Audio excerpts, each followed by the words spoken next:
Checking. Is it working? Okay. I had to restart the audio. That was weird. It was working earlier. What's up? How you doing? Yeah, I checked everything. Everything was good, but then apparently it was not. The video broadcast was anyway. Anyway, it's not a stream unless there's issues, right? It's been a minute. It's been a whole month since I've been on here. It has been quite some time. I am doing great, man. It was a great month of Japan. Almost a month. It was 20 something days. It was full 3 weeks in Japan. It was amazing. I still got to work since we're working remotely. I was able to work from home over there for a few hours every day, so I wasn't completely out of it, but not completely like not working. So I didn't get too far behind all that. So it was awesome. But man, the trip was just amazing. Cupid and I had gone in 2019. We were supposed to go back with the kids. Then Corona happened, so that didn't happen. But yeah, so we were in Osaka. We were in Kyoto, Nara, Hakone, Tokyo. Where else did we stay? So we went around all over the place. We saw a lot of Japan, and it was good, man. The kids had a good time. It was their first time there. They had a blast. I got a ton of pictures and stuff in Discord, a ton more that I still need to post that I'm gonna put on Instagram as well. So all of that will be on there. I'm gonna put it on Twitter, on Instagram, all that. But it was just crazy. I mean, we took so many pictures and videos. Like when we first got there, Osaka, we went to the aquarium. We saw some really cool stuff there. Huge tank that they had with 2 or 3 whale sharks in there. They're massive. It was really cool to see all of that. But yeah, I mean, just like we got home. We got everything, and then whenever it was like 10 p.m. in Japan, it was 8 a.m. here in Texas. So we got home, everyone situated, got the kids in bed, got them ready to go. I'd work for a couple hours. So I'd stay up till like 1 or 2 o'clock working, and then we sleep, do it again. And that was it. So, I mean, it worked out. The time difference, 14-hour time difference, worked out great as far as being able to work and all that. So, and I think initially we were supposed to just go for like 15 days, maybe. But then we ended up pushing it an extra week just because I could. So, why not? So, I mean, that was awesome. It was great. It was a good time. The only bad part about it, turn this off here. Not that it's a bad part, but the jet lag coming back. So when we went over there, Cupid and the kids, they worked on, they did some sleep training. So like the week before we left, they were working on getting their bodies prepped for the right time because it's summer. So they go to bed early and all that. So I would still be up working, doing what I needed to do. And it was crazy.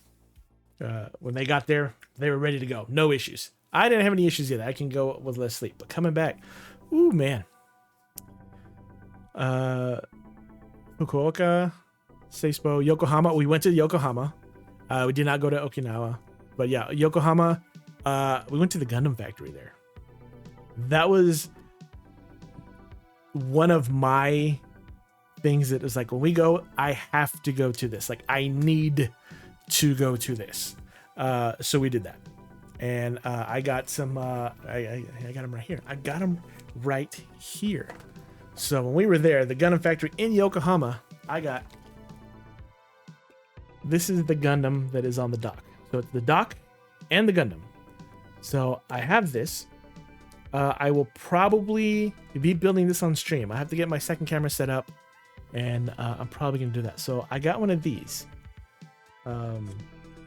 which is really cool. I haven't built a model anything. I used to do model planes when I was a kid, but I hadn't done anything like to this level. And then they also had a bust of it. It's a little bit bigger, but you got this one. So I'm going to be doing that one too, as well. And I'm going to have to find space for them either here, or something. I'm going to have to move that around just to make sure that they are there.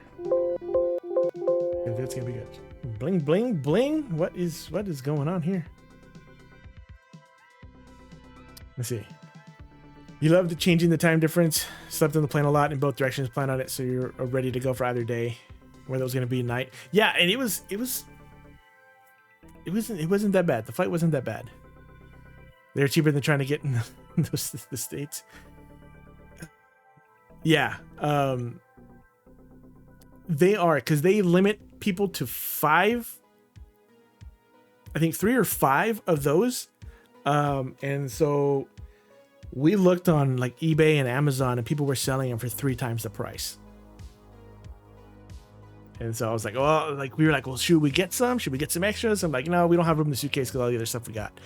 But I didn't want to be like that.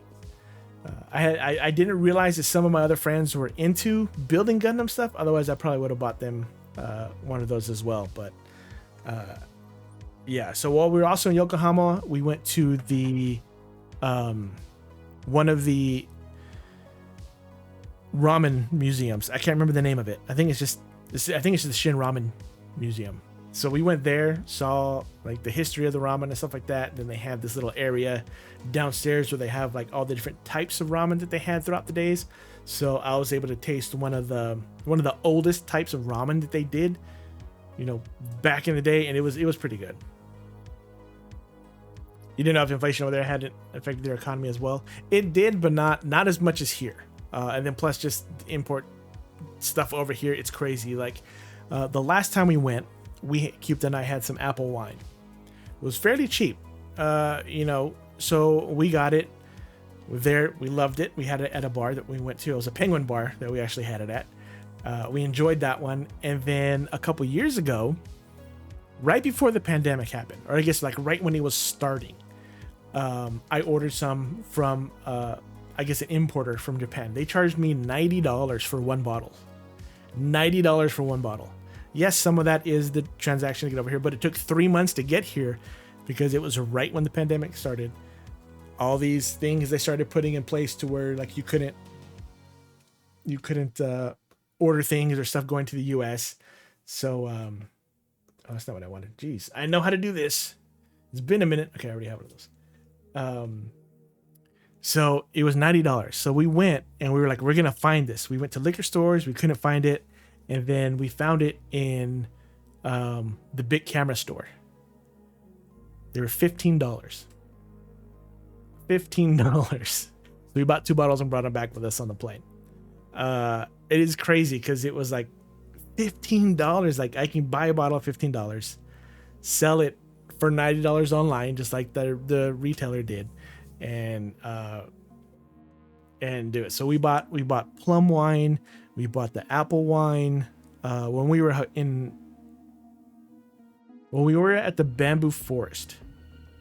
I forget which one we went to. There was a side shop there that had plum wine. So we did a taste testing there. We liked it, so we bought a sample pack. So we brought those back. We bought 2 samples and a big bottle. We tried the sampler. There was some that we didn't really like and one that we really did like.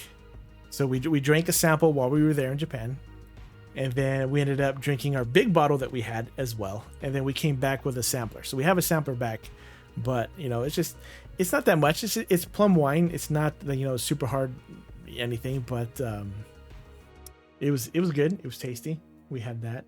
What else did we do? We also did a Kit Kat flavor tournament. We went to the Don Quixote. We bought all the flavored Kit Kats that we could get. It was one of the things that we liked last time, is we bought all that. And I think it was adult sweetness and like I think vanilla ice cream or whatever that won the bracket that we did. So we did a bracket and we just, you know, did the head-to-head stuff, and it was pretty good. You almost wish you could have it rented a pod, build it, and had a delivery service drop it off at your house in like a month or 2. We actually thought about it. It was one of those things that, you know, we were like, should we just, you know, box it up and just ship it? You know, parcel post, just it'll get there when it gets there. But we took extra suitcases, or I guess one extra suitcase. So we had our big suitcase that we took with us when we flew over there. It was only like a quarter filled with the clothes that we needed, or a third filled, all of us. So Cupta, myself, and the 2 kids, we each had our own suitcase, and it was only like a third filled. We were gonna fill the rest of it, and one of them had an extra suitcase in it.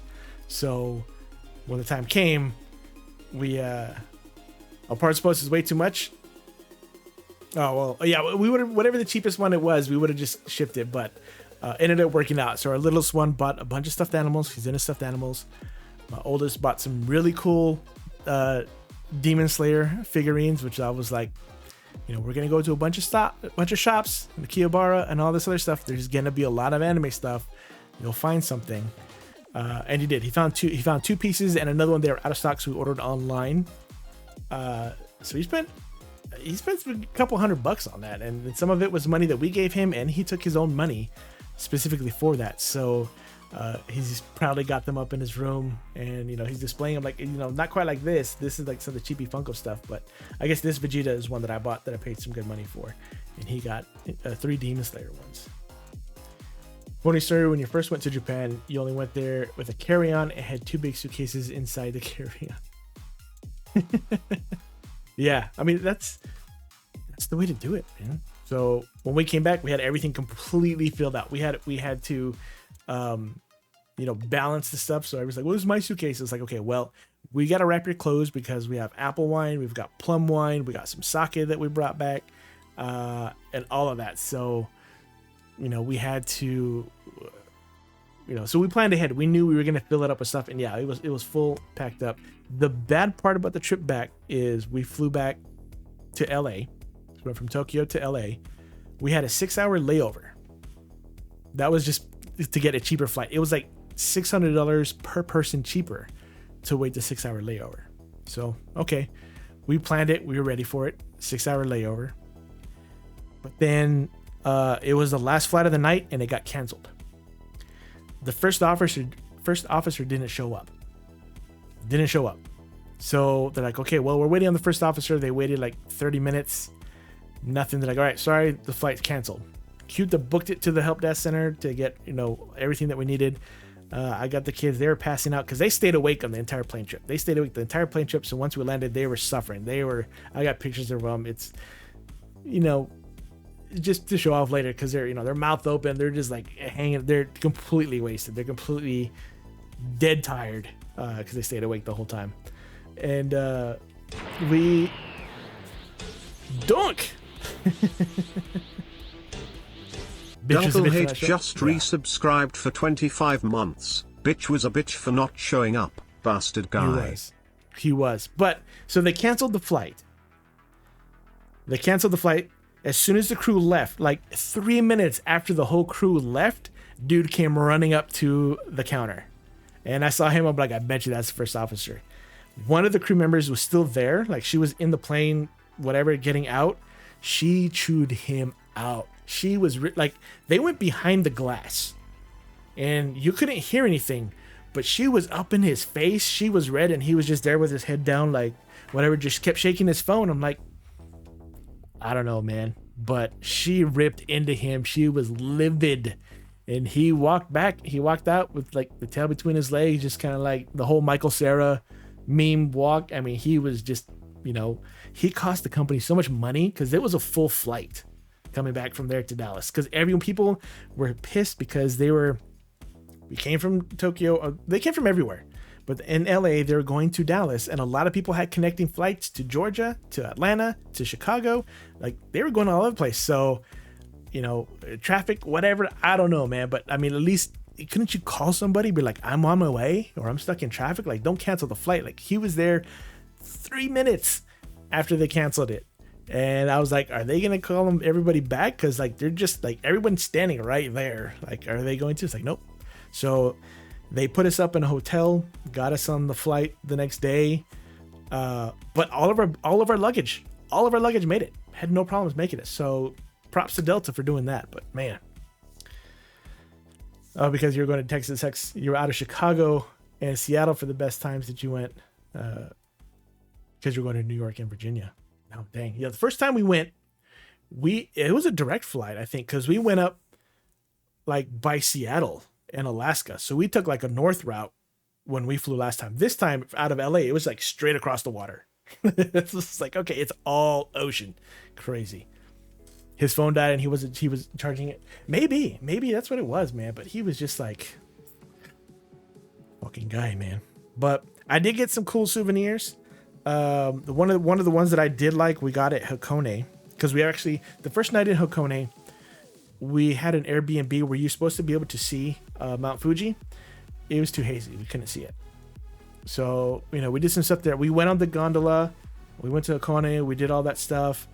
And then, okay, the next day, maybe we'll see. We'll get lucky. The next day we woke up. First thing I did, I looked up, I was like, I want to see out the window to see if you really can. And I could see Fuji. And I'm like, everybody, like, we were supposed to do something else. I forget what. I'm like, let's go. Like, get your stuff.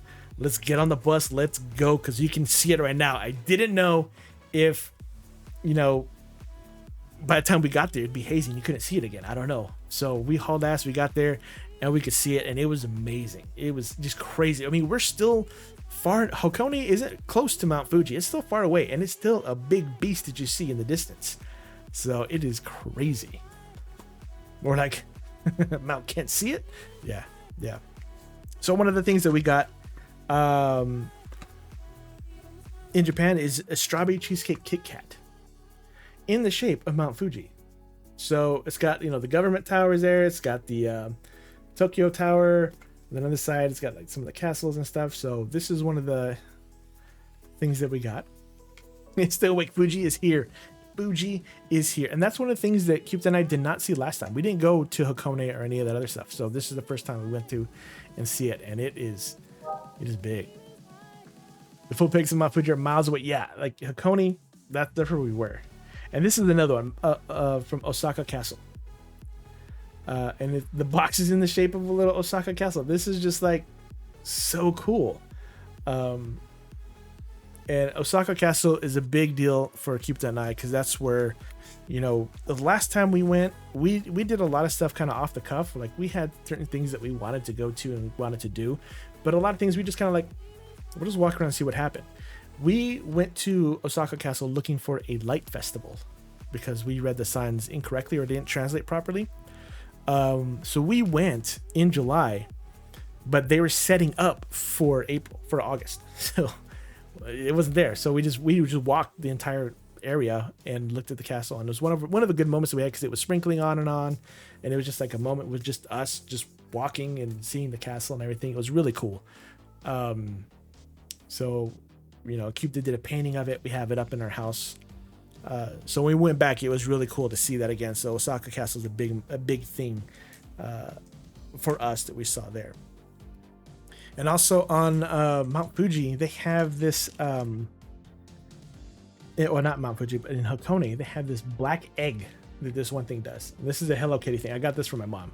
Or actually, my youngest son got this from my mom. But it's a black egg, like an actual egg. The black. We didn't taste that one. We got the candy version of it, but we didn't get the actual egg that is black. Did you see the lighting display this time? No, because they still had that in August, and we were there all of July, so it still wasn't there. But as far as festivals go, like the biggest festival in Japan is the Gaion Festival, and that was in Kyoto. So that was cute as the one thing that she wanted to do. Mine was the Gundam Factory. Hers was that. Like, no matter what, these are the two things that we're doing. Everything else, it's up to the kids because they got to plan it to what they wanted to do. So we went and we got there early. Like, Cupid was like, we're getting there early. I'm like, okay, cool. Yeah, we got there an hour and a half early. We got good seats. Like, what was that? It's just, we'll sit here in the corner. Just right here is fine. And then they came up and they work on the traffic lights. Like the traffic lights are in one way. They actually like just bent it back. So they did something to it and they pivot. The traffic lights pivot to go in either direction. So they bent it all the way back so it's out of the way. And they had these huge floats. And then like right in front of us, a camera crew was there. So I took a picture. I posted that on Discord too. I'm like, I guess we're in a good spot because there's a camera crew right here. And it was. The float that we were in front of was like the float where they picked like the chosen child for the festival. It's supposed to be, the child is supposed to represent like the deity of whatever. Because the Gaion Festival is like all the temples or shrines in the area have a float and they all gather for this parade. So if all the shrines in Kyoto, come together and do this one long float that go in front of City Hall. But the corner that we sat at was the starting point. So we got to see the opening ceremony where they actually, a guy held the little kid, took them up the stairs, placed them in there, and then the floats were being pulled. So it had these huge giant ropes, and they had like 40 people pulling the ropes to pull the floats. And there was probably like 40 people up sitting in the float. It's crazy. I got a video of it too, and it's I mean, we were right there, right at the beginning of it. So it was really cool to see that. I'm glad it worked out because that's what Cupta wanted to go see. That was her main thing. And we were there, prime seats, right at the beginning, early enough. So we were at the front row. People were trying to push their way in to see, because it's the biggest thing in Japan. And there's tons of people there, and people kept pushing. And we were there an hour early. We picked a spot that was going to be in the shade where it was covered, like, because some people were over in the air on the other side were covered, but it was still morning. So as the sun was starting to rise, it uncovered, and they were all hot and sunburned by the end of it. But people were pushing in, and I'm a sweaty dude. Like I wore these dry fit shirts. I wore so I get drenched. So they were pushing up on Cupta and some of the kids. So I had them get in front of me, and I stood my ground, and I'm in back. And then, one person was trying to wiggle their way past everybody to get their way in, and she rubbed up straight up against my back, and I just heard not a shriek, but like a big ew. And she backed up and kind of looked, and I just looked over my shoulder, and I saw her, and she was like looking at her arm, like, "What is that?" I'm like, "Yeah, like, you're trying to push up on me. You're gonna get wet." So she didn't do that. And then later on, there was another person. It was kind of annoying because they were talking really loud. They were foreigners as well. They weren't Americans, but slippery when wet, 100%. Nothing like human power. Right. And I mean, and they were in like the cloth clothing, like the straw shoes that they had. So it's not like they had tennis shoes and they had a good grip. I mean, they were talking it out.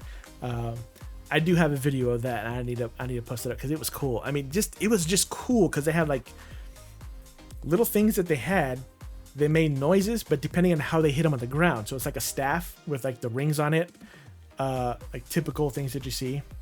Yeah, over the top ceremonial dress for sure, 100%. Old people in like the thick, they have the white underneath and then the blue. It's just, I'm like, they gotta be sweating like crazy. I'm sweating my ass off because it's 95 degrees outside, 60% humidity. Those guys have got to be dying, but they're used to it. It's their climate. That's what they're used to. So it was hot. It was definitely hot. But those things, so like they would bang them straight, like just straight down. It would give one sound, and then they drag it behind them, and it give another sound. And then there's other ones where they would just drop it in front of them, and it give another sound. It's just like a guitar string, depending on how it was plucked. It was just like little things like that. I don't know if it came across really well on camera on the video. I didn't really hear it, but it was so cool. I mean, it was just to see that was just awesome. There's so many things that we saw that were cool. Like the Mount Fuji thing. So, what else do we got? So yeah, we did that. Oh, and then we went to Universal Studios in Osaka. That was really cool because that one they had like a 3D thing for Jujutsu Kaisen. That one was really cool. It wasn't subtitled, it wasn't in English, but I mean you can tell what's going on. I mean, it's anime stuff, you see what's going on, and you can tell me though you don't know exactly what they're saying. We did the Harry Potter area, which was fantastic. That was just so cool, and it was nice to see because now that we waited several years to go, my youngest is actually reading Harry Potter with Cupta. And the oldest one's already done with it. You saw body language. Yeah. I mean, it was easy to tell what was going on, but it was just cool too.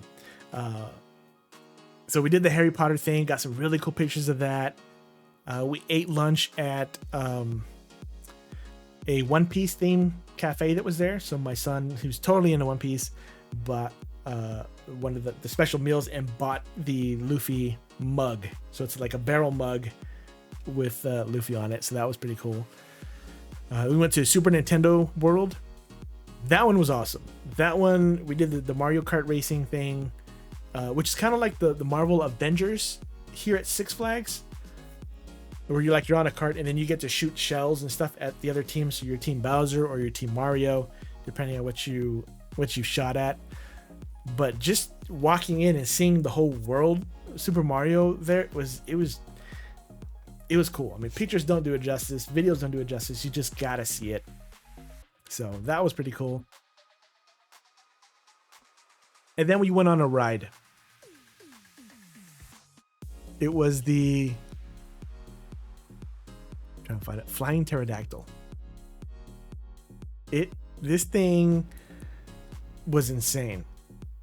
Oh, we had butterbeer at the Harry Potter thing, but this ride, it has you like you're sitting down, but then so you sit down just like typical. Your legs are dangling. You sit down. You have the chest that comes in. So the chest comes in. It locks you in. Then it gets your feet, locks in your feet.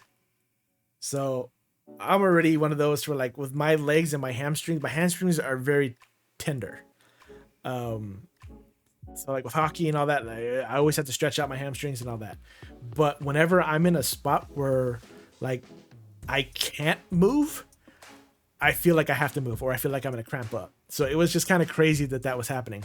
But then so you're locked down up here, your feet get locked down, and then so you're sitting like that, and all of a sudden it puts you down, it lays you down, so you're facing down, and then you go up and it shoots you down. That thing was like the best roller coaster I have ever been on. Cupta went on it first. She said it was great. So then we all did it. My little one did it. My oldest one did it, although he hated it. He absolutely hated it. He said, I'm never gonna do that one again. The little one loved it.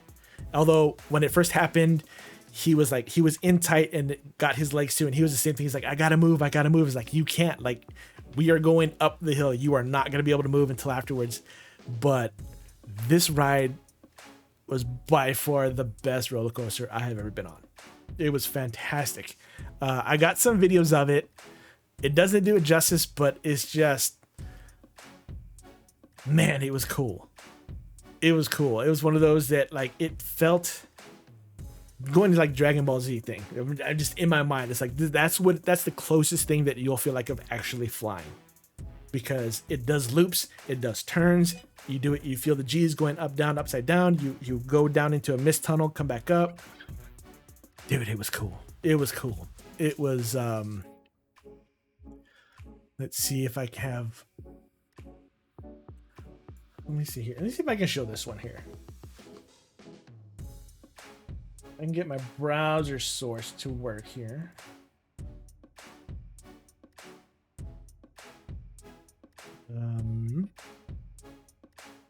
No, Chrome. What? Chrome. Come on, bro. There we go.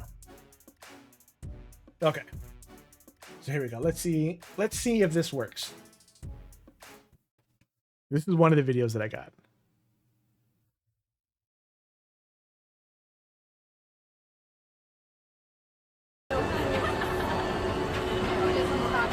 Yeah, so see how you're laying down. So that's a video of just how you're laying down. Okay, well, that's not a great video.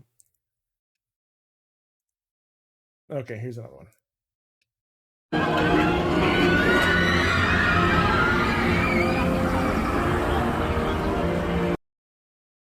Really? That's all I got? Sorry, I think I was just trying to get places here. Let's see. Maybe this one? How long is this one?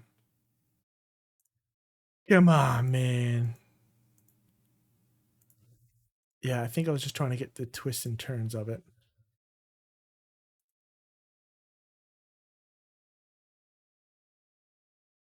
Okay, yeah, here's one that I liked.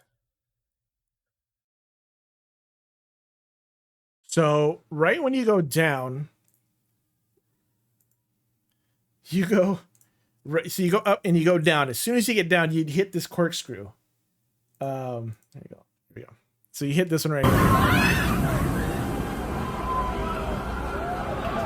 and it whips you around like super quick. Man, this thing was cool. It's called, I think it was just called like the Flying Dinosaur. And then yeah, that's all I got there. But man, it's crazy. There's a video. It's on YouTube. I'll have to find that one where they kind of documented a little bit better. Because that one's just me, just like I want to get a picture of like a little here, there, and it was crazy. Looks like they went into the ground. Yeah, you do. So you do all that, and you go into the ground, you come back up, you do a loop. Like, I'm not a big fan of roller coasters. I mean, I like roller coasters, but I'm not like a huge fan. That one was like, it looks intense. It sounds intense because you see everyone screaming. But the whole laying down flat, I've seen a couple where you do that. But man, this thing was just the feeling you got when you were just like legit flying. And then because you flip up and all that, and you just see all of Japan there. Yeah, you do go into a tunnel, and it's just like some other things do it too, where you just kind of go under the tunnel and you're down maybe like 3 seconds, and then you come up into another loop and you go upside down and do all that. It was intense, man. It was cool. It was so cool. So we did that. Let's see, what else did we do? Osaka. I did see a down Kyoto. They had a bottle opener that was a wooden penis, just right there. So I'm like, what is that? But you know, welcome to Japan. That's what they have there. Nothing big, but nothing like the States has. Yeah, and that's the thing that's really cool, man. It was just so cool. And then we went to the bamboo forest, and then after that, we went through the bamboo forest and Yo's Chub and Chug.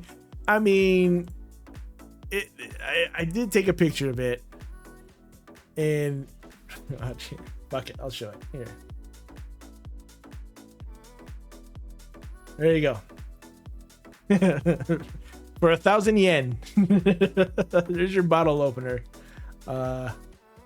If you are into that. There you go.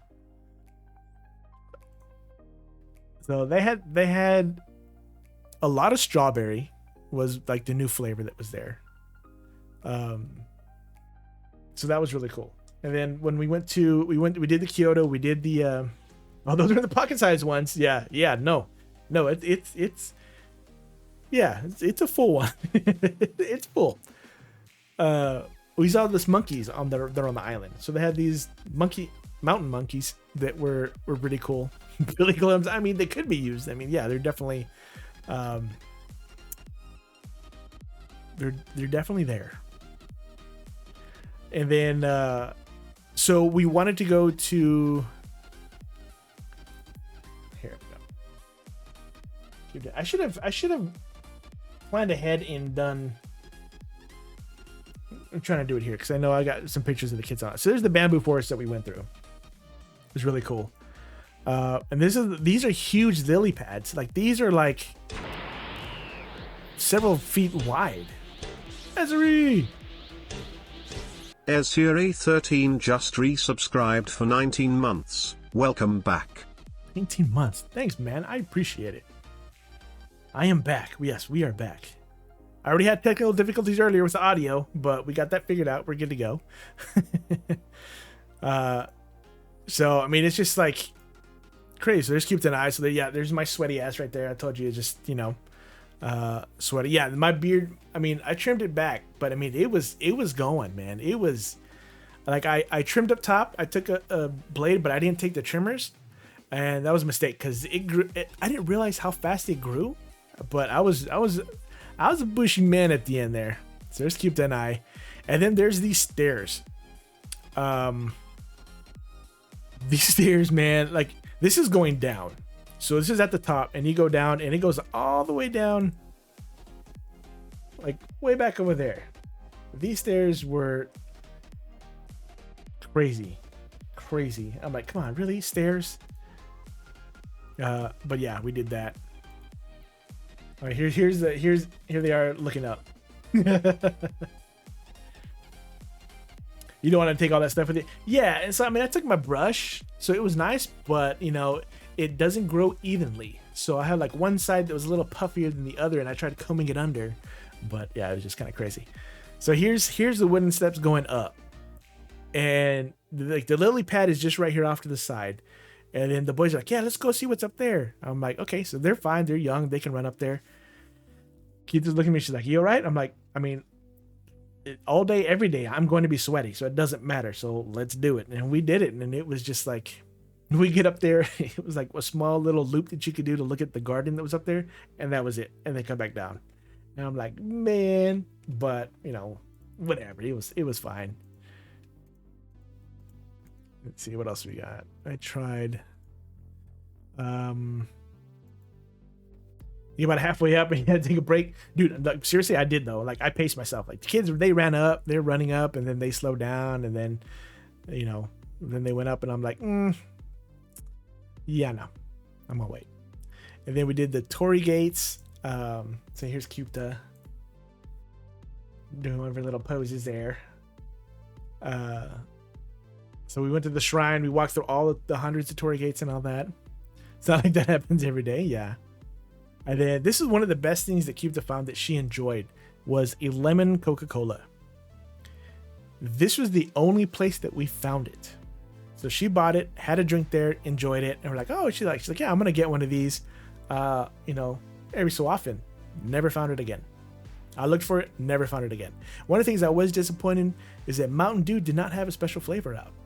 Last time I went, they had the Mountain Dew Violet, which is still my favorite flavor Mountain Dew ever, and it was only in Japan when we were there in 2019. So like that was it. They didn't bring back. They did a great version here in the US, was nothing like the one that was there. Caterpie, I got a Caterpie. Yeah, we got Caterpies. So that was pretty cool. And then I showed Dunkel this and everybody else. I caught the crappiest Growlithe you can catch, just about. A 1-0-0. And yeah, that was terrible. That was terrible. And then in Kyoto, you have in one of the malls that they have a stairwell or stairs that have all these LED lights on it, and it does a little show. So we saw this when we went last time, so we wanted to do that. Oh, you caught the Bergmite? This is IV 19. Damn, nice. We'll have to keep it right there. And this one, it's got, you know, so they did a little show on it. It was pretty good. And then it had, I don't know what it says there. And then Cupta went up there. She's like, take a picture of me. I'm like, all right, there you go. Run up there during the show. She felt bad, but I'm like, this dude's walking down in the middle of it. Like he doesn't care. There's escalators on the side. There's like 3 escalators over here on the right side for people to take, so that during the show it's unobstructed. But this dude, it's a lot of stairs. He was probably, you know, already starting by the time it started, and he's like, well, he committed. He's there. Let's see what else we got.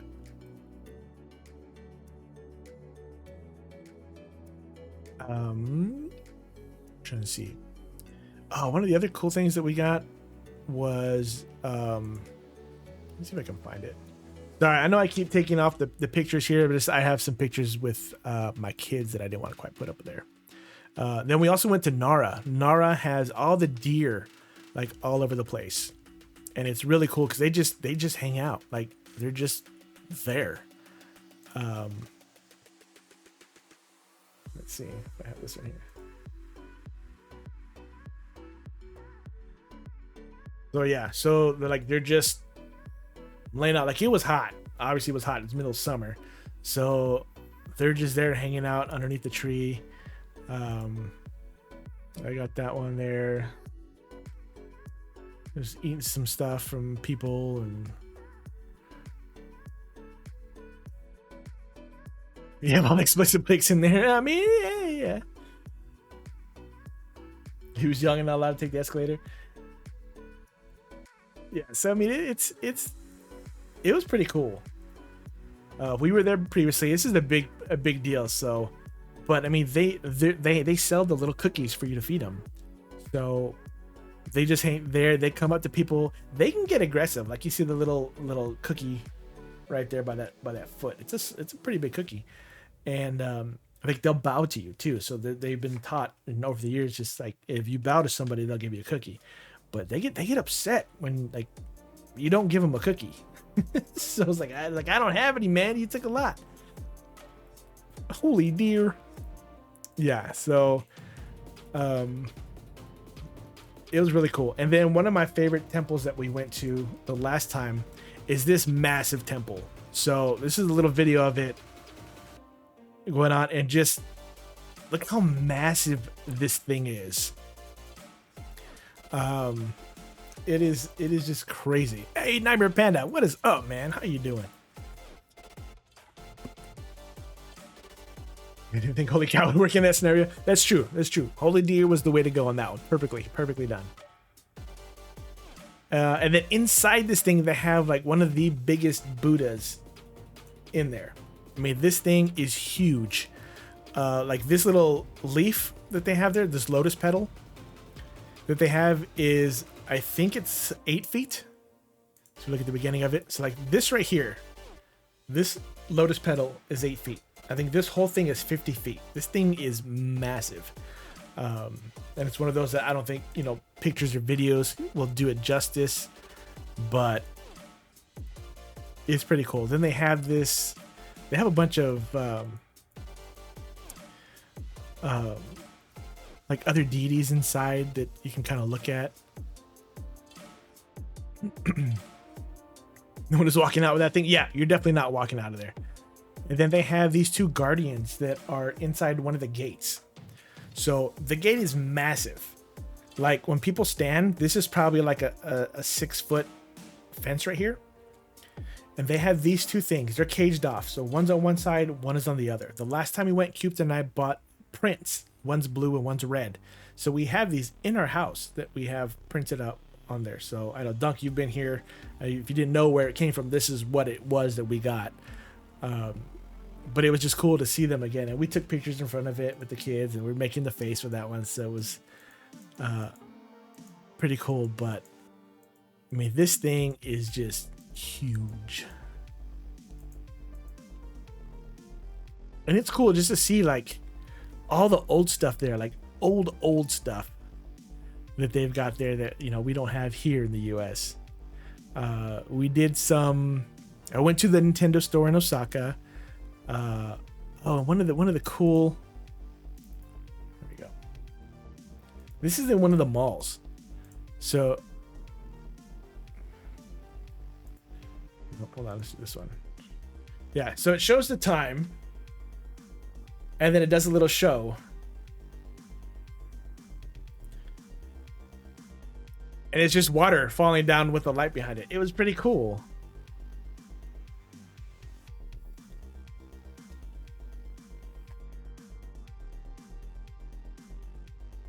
You only been to the airport in Osaka for a 6-hour layover for a flight back to the States. You went out of Osaka International. Japan just has so many cool things. Here's another one too.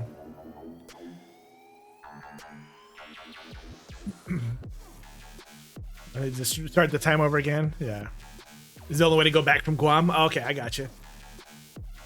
Yeah, and we were thinking about that, and I think next time we're probably going to go either further south in Japan or further north. It'd be one of those where you fly into Osaka and then fly out of Tokyo or whatever. But we flew into Tokyo, immediately took the Shinkansen down to Osaka, stayed there, did Kyoto, did Nara, did Hakone, and then we took the Shinkansen back to Tokyo, and then stayed there. And then from there we went to Yokohama, and then went back to Tokyo, and kind of did it that way. We had a ton of food. Jeez, we had so much food. I took a lot of pictures of food and did that. We did some Pokemon raids. Okay. Here's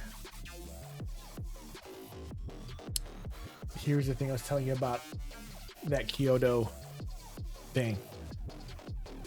So like, look at all these people that are pulling the float. So they have 1, 2, 3, 4 ropes pulling this massive float.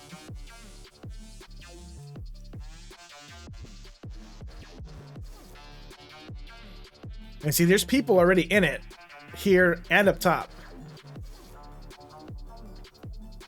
We did not get to go to the Emperor's Palace this time. I think we went last time, but the Imperial Palace was closed due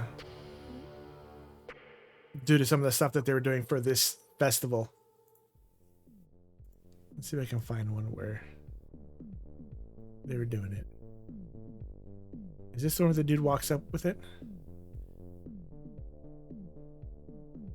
Yeah, so I don't know if you can hear it.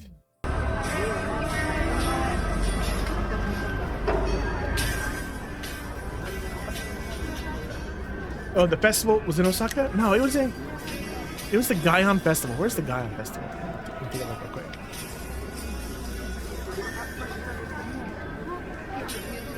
It's in Kyoto. So the Gaion Matsuri Festival is in Kyoto, and it's the entire month of July. And this one we went was like the actual thing. So this dude is carrying this kid up the stairs on his shoulder.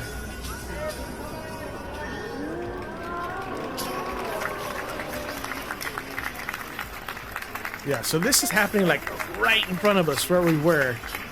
And it was just really cool that we actually got to see this whole thing. The Gaion Matsuri is what that is.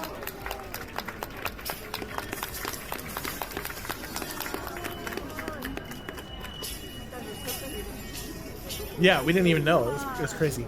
And then those the wheels, they have people with paddles they're paddles, but they're like wedges that they put underneath the thing. So you hear it popping, and that's because the wheel is so heavy that sometimes they start to bow out, so they have to push them back in by having them pop up and go in there. It took us a while to figure out what the heck was going on. That was what was going on. And here they are. So you see like this guy right here with the paddle.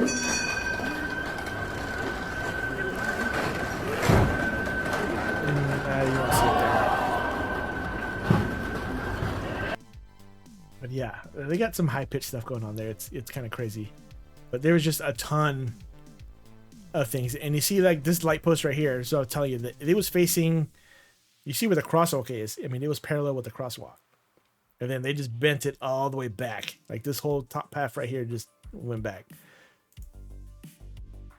And then these are like all the different shrines that represent, I believe they represent different seasons and different things. Like they have one for wheat, they have one for corn, they have one for rice, they have one for like everything. So it's supposed to be a festival for like good luck, to purify the streets and everything for all those things. So that's one of the big things there for that one. I think I had,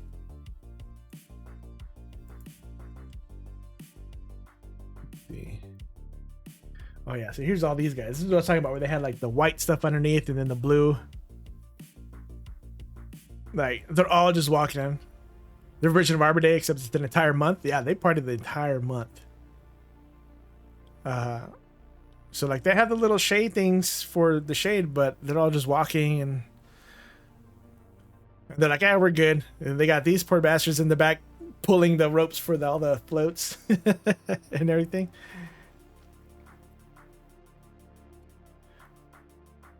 So yeah, so they got the little straw shoes, and they're just pulling these big ass things here.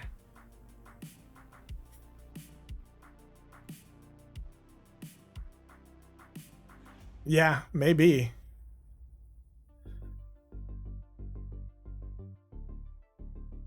Maybe it could be something like that, like only if needed. So see like this guy right here? So he's putting it underneath the wheel to kind of crack it back in place. Like they do that for all of them. It's pretty crazy.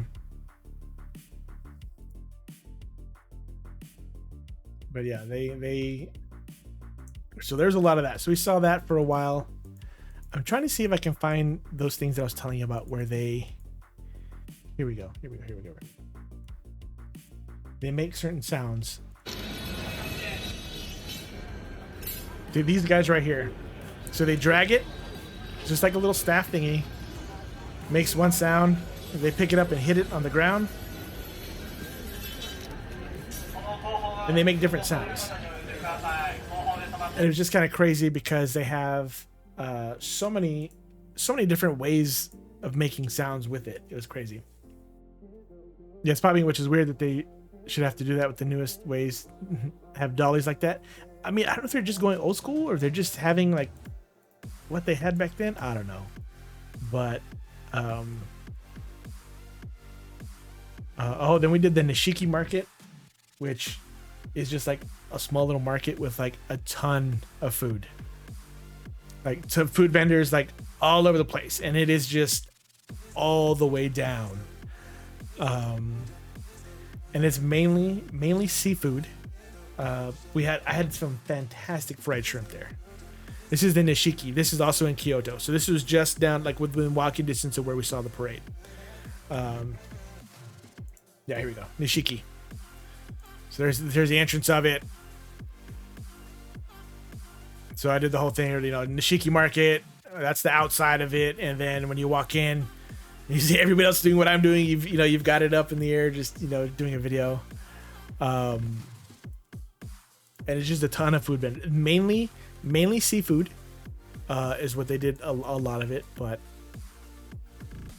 oh, here's what I'm telling you about. The camera crew was right in front of us. This was like, if this camera crew is right here, I think we've got a good spot. And then you can see the light post right here. So it's still here. And then they haven't moved that one back yet. But I've seen it in stores, but just not for food. Yeah. That is a Nishiki food mart. It's a food market. Just it's all food. Well, they have a couple, like, I think they have like a dog cafe and a cat cafe in there, but it's all food. She's dressed and impressed as well. Yeah, I mean she's all set up for the festival. These are the guys that I was telling you about that we were gonna stand first because it's in the shade. But then I was telling Keep them, like, the sun rises, all of that is gonna be sun. So yeah, by the end of the day, all of this was sun. They had areas where it was marked or covered, and that's where we stayed. We stayed on the other side that we were at. Here you go, you can see. So they had like this cover here, right there. They had that cover, and then they had the cover over there too, but people were in the shade of that. But as soon as the sun just kind of rose up top, man, like it was done. So there's all these people here that have a small little line right there. People can walk by, and this is where people started pushing as more and more people trying to see. And one of the ladies was got my sweaty back, and I'm like, nope, you are not getting by me. Sorry. Let's see. So that was in Kyoto. Oh, you touch my tra-la-la. My ding-ding-dong. What is up, Rage? How you doing, man? And then where else was it? Oh, and then I gotta show some of the other things that we got here. So this is another big ass temple that we were at. They should have a rule that the shortest people need to go up front, and that's what we did. I had, my youngest, and then Kupta, and then my oldest, and then me. So I had them all in front, but they're not short. Stereotypical that they were short. The older generation is really short. The newer kids, nah, they've been mixing the bloodlines, man. They got some tall dudes there. Rage, how you been, man? It's been a long ass time. So yeah, they just got these massive temples. They're really cool. And then you got the tower over here, Kyoto Tower. It's just like massive temples in the middle of like the city, just there. A lot of the women are still averagely short. Yeah. And this is one of the cool water dragons that they have there. So they have like the pipes there with the water where you, because you're going into a temple and a shrine, so you cleanse your hands, you shake your hands, you clean out your mouth and all that before you enter the temple. And that was one of the places there that I liked. Be good. Glad to catch some of the tell all stream. Yeah, man, I'm trying to do just a little bit here and there. Yeah, like I said, strawberries are the thing, man. They have these little strawberry things. But one of the things that I found there were these cheeseburger crunchy Cheetos. These things were insane because you could actually taste like the ketchup, the pickles, the mustard. Crazy. Like every little bite, you got a little something else. So whatever they put in the dust, man, these things were good. These were at 7-Eleven. They were good. I tell you, they were good, man. Yes, cheeseburger Cheetos. You could taste the cheese, the meat, the pickles, mustard, and ketchup. You could. I don't know how, but they did it, and it was good. Had that with a little bit of some of the plum wine that we had. That was pretty good, man. That was a good one. Here's some of the plum wine that we had. Here's one that we had there. It was part of the sampler packet that I was telling you about that we did. So I forget what that one was translated to. Oh yeah, here's another one.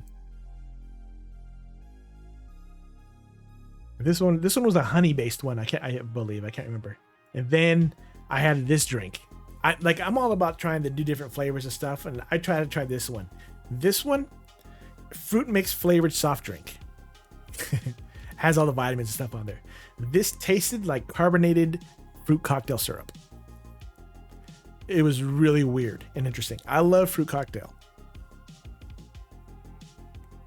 I don't know about just drinking like the syrup straight up. So you can taste the different flavors of the fruit, but it's a drink and it was carbonated.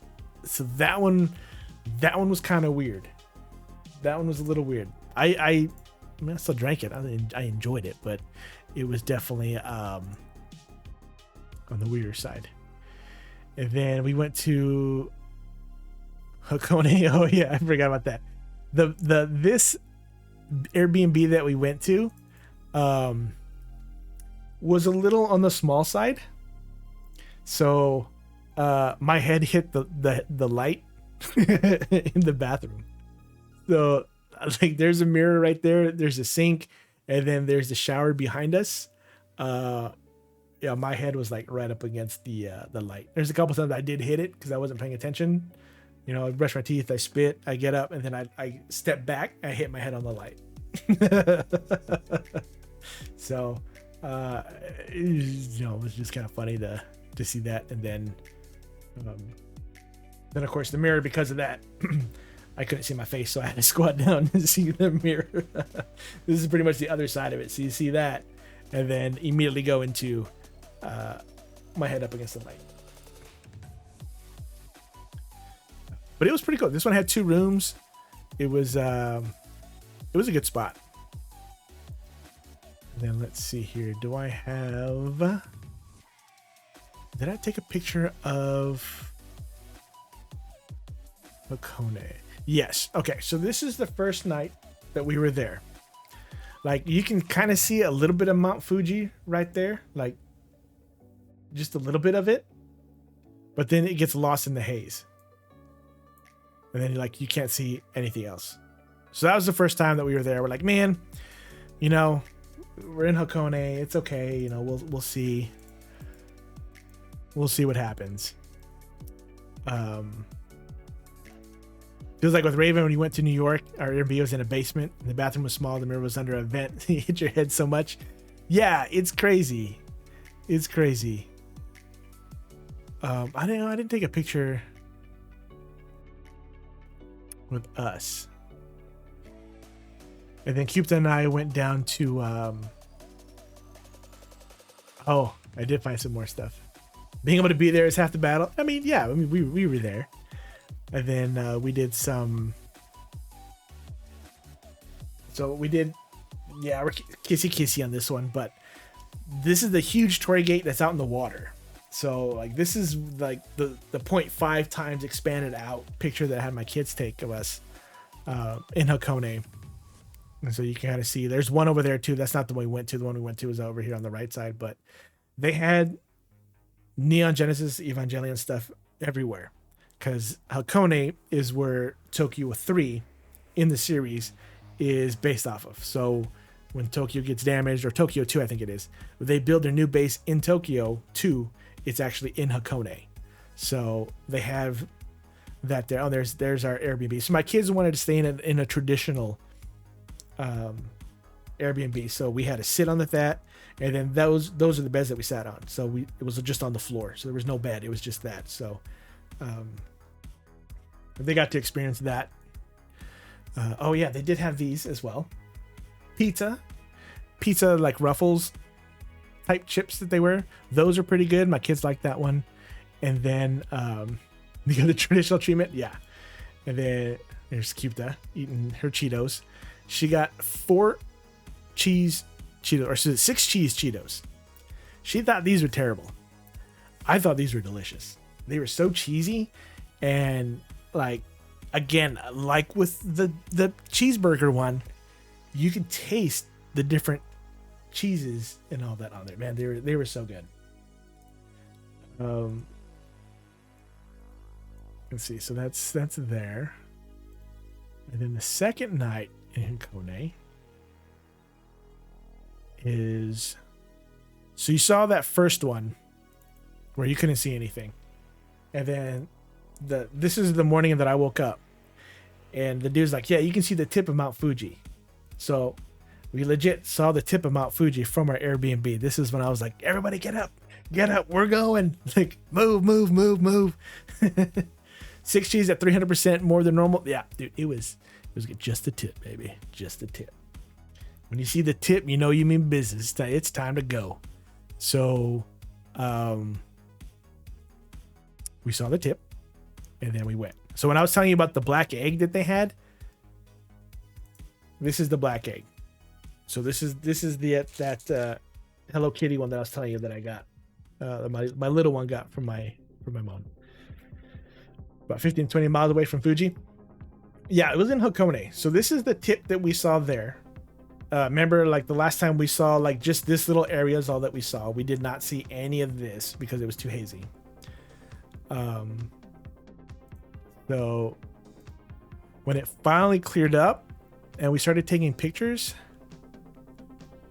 where's the one with the Kyuta? Kyuta and I did one as well. Yeah, I mean, this thing is massive. Like, we're still far away, and to see it like that high above the mountain range that we're in was just insane. Like I said, like again, these pictures just do not do it justice. It is crazy how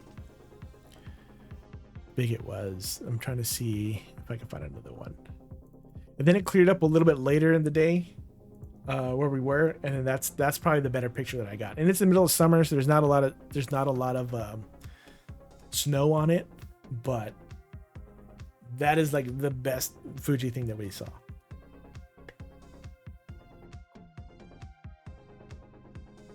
And then in Hakone, they have this gondola that goes up. So you go up to the top of like this volcano, and they have sulfur mines there, which is where the eggs are and all that. So it smells like rotten egg there, because they're mining all this sulfur. And it was just a cool view. So we did that. We rode it the first night. Didn't get to see it. And then once we saw it that morning, and we went, and then you can see like we're up at the sulfur mine. You know, and like I said, we're miles away from this thing, and to see it tower over the close mountains that we see, it's just insane. It's so massive. And one of the things that I did like there was they sold this glass that had Mount Fuji in it. And this is what it's supposed to look like when you have a drink. So I bought one. And it is like the Ito tempered glass thing. It's supposed to be like very, very. This is one of the things that I was the most nervous about putting in the carry-on luggage, that it wouldn't make it. So I was gonna make a drink out of it today, but I just can't. So it has the autumn thing, and then there's Mount Fuji there at the bottom.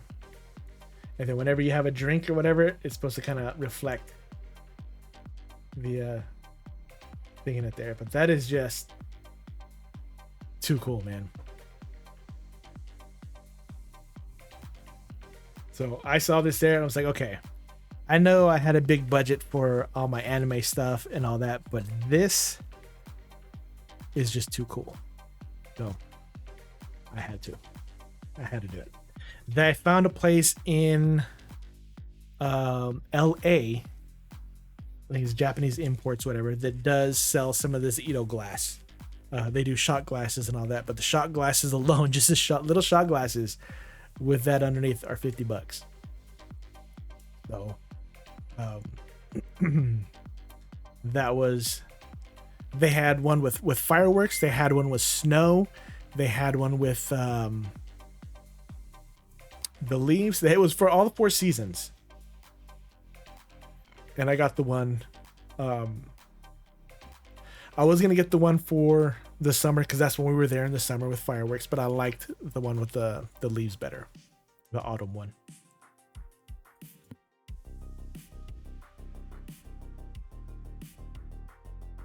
Well, that was all the items you were expecting to get while there.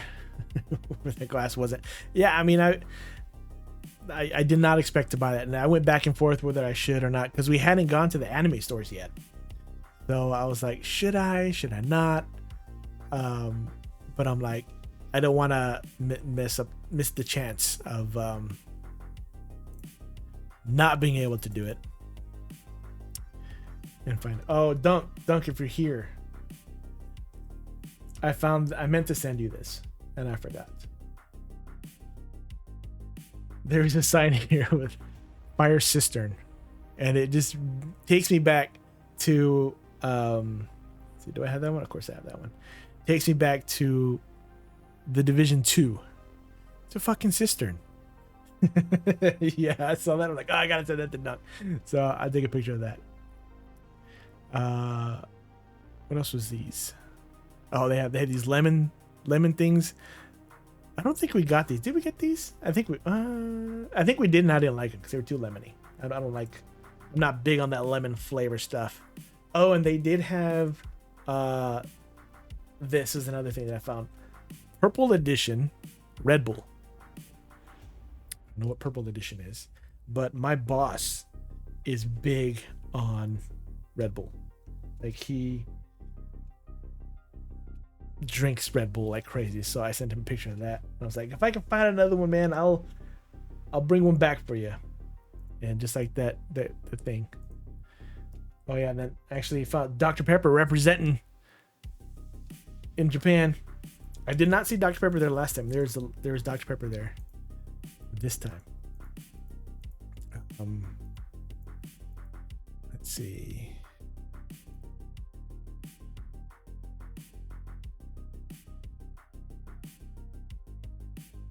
Gotta have that DP. Oh yeah. Jesus loud. Yeah, so here's the Mount Fuji of what we saw where we were. There's that little gondola that goes up there, and it's just weird that we were able to see it that day. And you can see like the clouds were starting to come in. It was getting a little hazy. Yeah, but it's missing 3 flavors. Yeah, I mean, I don't know, man. I heard those 3 flavors are illegal in Japan, but so yeah, so that first day that we were there, we just saw just this edge right there. That was all we were able to see of Japan, of Mount Fuji. Everything else is just too cloudy. We couldn't see it. And then the second day we saw this other range over here, and then the full tip of it. But man, if you guys get a chance to, I mean, it is a sight to see. It is just insane. And then there was an open air museum we saw that was kind of cool. They had some weird stuff there. Like some really interesting stuff there. What else do we see? What else do we see? You seen Fuji from the sea? Fuji from the sea. Oh, then we went to a movie theater. We saw The Little Mermaid there. So we went to Toho Cinema. Because I saw on TikTok, because once I started doing all the Japan stuff and studying for it, of course, TikTok picks up on my searches and started giving me more of that stuff. Fuji Sea. But they had this deal here where it's caramel popcorn and then regular popcorn and 2 drinks for like $12. So for $24, we got 2 big popcorns and 4 drinks for us to have. I'm like, in the US, this alone would be $20 right here. Just the popcorn and 2 drinks is $20. And it comes in this tray. So they have like these huge cup holders that you put it in between the seats, and the tray pivots. So you can have one person have it or move it to the other person or whatever, so that you both have your drinks in the same thing there. And that, yeah. So what prices like to be like in the year 2000. Yeah, so it was pretty cool. And I keep saying it was pretty cool because everything in Japan was just fucking cool. Like they had some manga playing up here with some stuff, you know, and then they had the Mission Impossible thing. That was just opening up when we were there. But yeah, let's see what else. So this was in, then we saw some, in the mall that we went to, there was a J-pop band. So they had like 7 J-pop bands that showed up and just started, you know, doing their thing. So, I mean, they weren't too bad, but they were definitely, you know, like just starting out, not that great. They had some followings. They had some people there cheering them on, which is pretty cool. But I was like, I mean, obviously it's not K-pop. I don't know who or what these things are. We went to the Pokemon centers, of course. And, the first night, Flashdance or scheduled event. Oh, it was a scheduled event. Yeah, we didn't know it was, but it was there. So here's a lot of the flavors that we got for our thing. This top one, it's an ice cream one, which has like the wafers in it and all that. And then the bottom one is this chocolate orange. I was the only one that liked the chocolate orange. My wife and kids were like, nah, it's not good. But this ice cream one is the one that won our bracket that we had. Here's the chocolate orange one. This one was like a cracker. So it has like the wheat crackers here. It was weird because it had like not a white chocolate up top. It was some type of other chocolate, but then they had like, instead of the wafer inside, it was a cracker. Very interesting flavor. We as Americans never know what is truly going on there unless you live there. I mean, that's true. Yeah, we don't know. And then the ice cream one, this one was called Adult Sweetness. It was really good. I don't know what was in it. That's like cinnamon flakes or something. I don't know, but it was tasty. It was definitely tasty. Melon was another. So strawberries were really big, and then melon flavored things, like, it was interesting. I don't think it didn't win its bracket. It didn't win its pairing that it had. I don't forget what it went up against, but it had cookies and cream. So this was kind of the way that we did the bracket. We just kind of randomly picked it, but cookies and cream went up against ice cream, like in the first round. So these two probably should have met in the final, but the ice cream one was better than the cookies and cream. You can thank the Filipinos for the mango ones. Mangoes are everywhere, man. And then they had these apple ones too. These apple bites that they had. These were pretty good. I think I was one of the only ones that actually liked that one, but I thought that was pretty good. We had some others that I didn't take pictures for some reason. I think we ran out.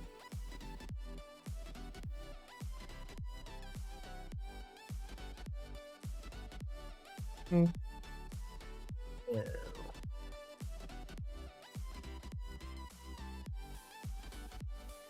Why did they do that there?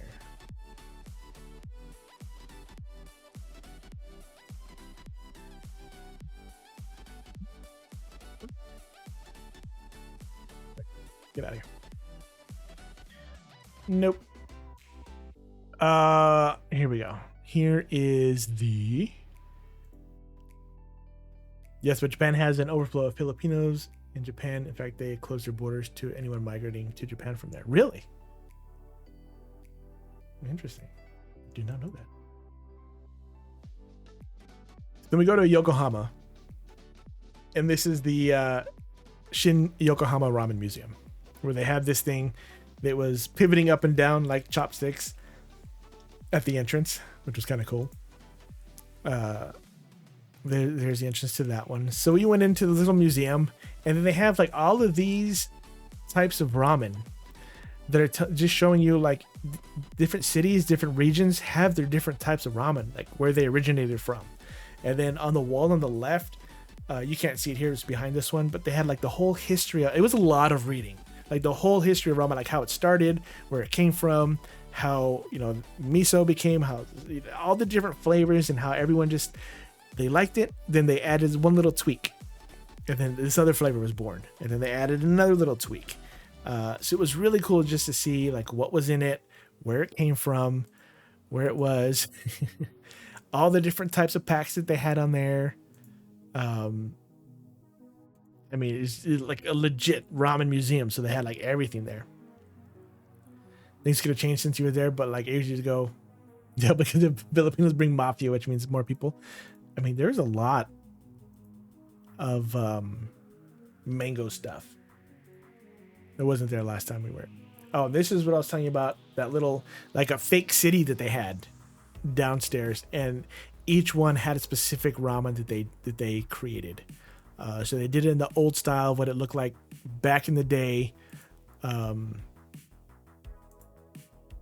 with the ramen stuff, and it was pretty cool. And so this is the ramen that I got, which was one of the oldest recipe of ramen that they sold there, and it was back from the 1800s. So it's not the ramen that you see now. So it was a lot different, and it was crazy how different the flavors were, and just know like that's what people liked back then, and then how everything that we knew now changed. I'm guessing those are original stores that sold it. Yeah. So that's how they made it up, because they had like the history of the owner, where they were from, and yeah, they did the storefront to make it look like that actual shop back then. So that was mine that I had. Pretty tasty. All of the food was good, man. All of the food was good. And then one of my favorite portions of the trip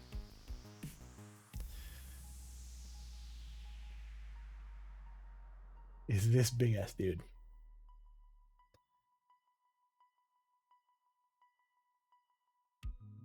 Seeing the life-size Gundam. Like I saw the unicorn Gundam in Odaiba. That's life-size as well. But seeing this one, that's because it's from all over the island. Yeah, it's from all over Japan, all over the different time periods as well. So, you know, all the major different flavors as they kind of progressed, they had a different shop for that one. My son went with one of the newer ones, which is what he likes. I just wanted to try what the oldest one that they had. So here's the F-00 that we saw. I mean, this thing is just massive. So this is like the schedule that they had. I took a picture of it because I wanted to see, like, they had like a 5-minute one, and then a 10-minute one, and then a 15-minute one.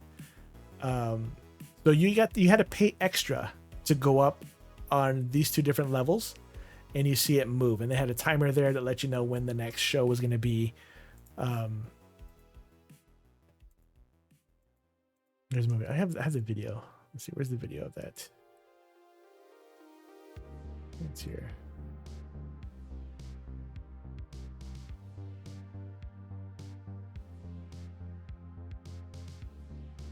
Is this one actually moving?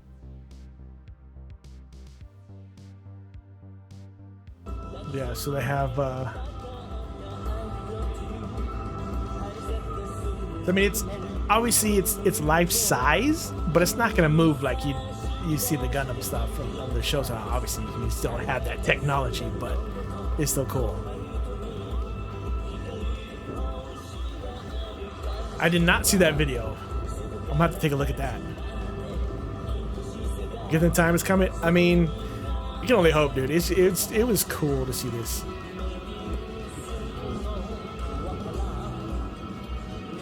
It was pretty windy.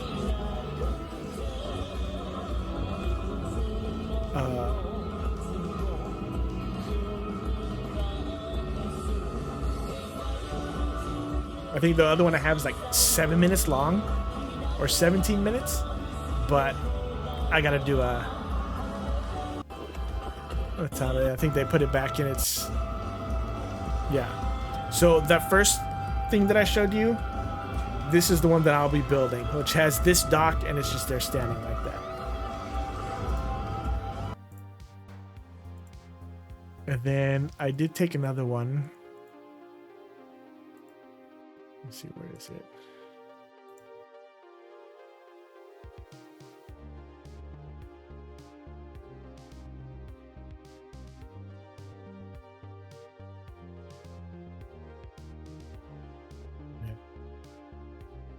You're not into Gundam, but you would still go. Do you want to see that? Because there are too many other things that have either created Gundams or took from Gundams. Yeah, and it's just, it was cool, man. It was. And of course, you know, I got down there and, you know, my goofy ass took a picture in front. I'm like, yeah, look at the Gundams. They're so massive. Dude, I was eating it up, man. And then when you go inside, they have a museum of like all the different type of Gundams that they've made, that they built, that you can buy. It was quite a bit.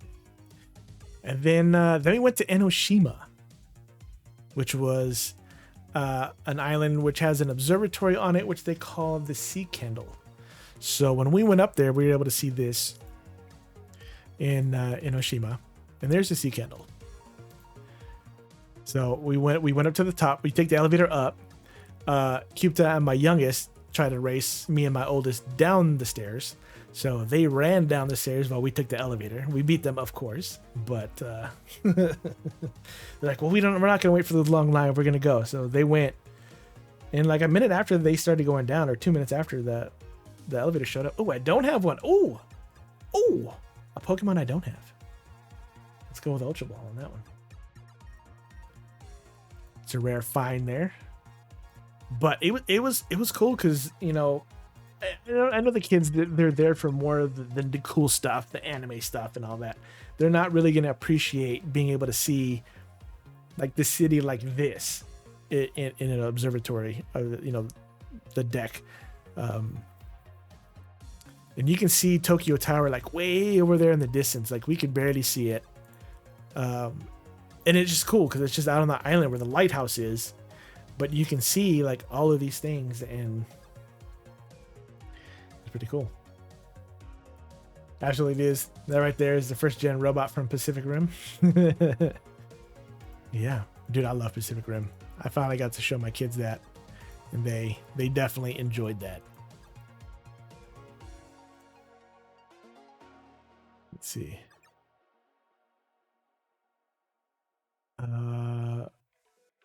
Then we went to Odaiba.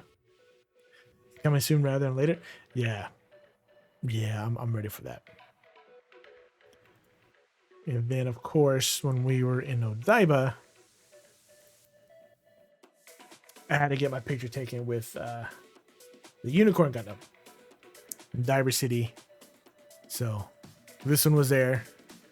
This one does a little show as well, where, you know, it opens up its horn, and the whole thing doesn't move. It's just the top part, just the head, where it kind of opens up. Oh, and I caught them, bud boy. Let's go. So that one was pretty cool. And this one, now when I tell you, this is the Gundam base in Tokyo. All right, Doug. You mean Chinese tech companies are creating stripping robots? I did see that on there. That thing is crazy. I don't know if I put that in general on Discord and memes, or if I just sent that to like Dunk and all that, but I did see that. That was crazy. And then I love how everyone's comments, they have, you know, one bot in the front, then the other dude, another stripper bot right behind the guy, but they're all talking about how perfect that dude's posture was. I mean, he is straight back working on stuff, dressed all nice and clean. Like he is in a perfect posture, working on whatever the hell it was he was working on, but he was owning that posture. So this is the Gundam base in Tokyo. So the one in Yokohama had a smaller store. This one obviously didn't have the dock, didn't have that, but it had a huge thing. So this is showing you like all the different type of Gundams they have. Now I took a ton of pictures, but they show you all the different models they have. Hey, what up, Methods? How you doing, man? He didn't even flinch or take a peek or anything. Wonder how many takes that had to take to get it right. Yeah, man, it was crazy. I can't believe they had that one. But yeah, they have like thousands of Gundams that are there. And, you know, they had certain stories behind them, who helped create them, where they were from. And I mean, I was just going nuts and just taking pictures of it. And they actually had like, there's a waiting line outside.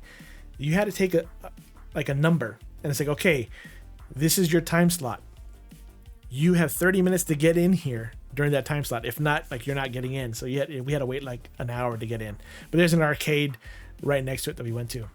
Trip was fantastic, man. I've just been kind of going over some of the pictures and stuff that we did, but right now I'm going over the Gundam stuff in Tokyo. But yeah, dude, we had a blast going there.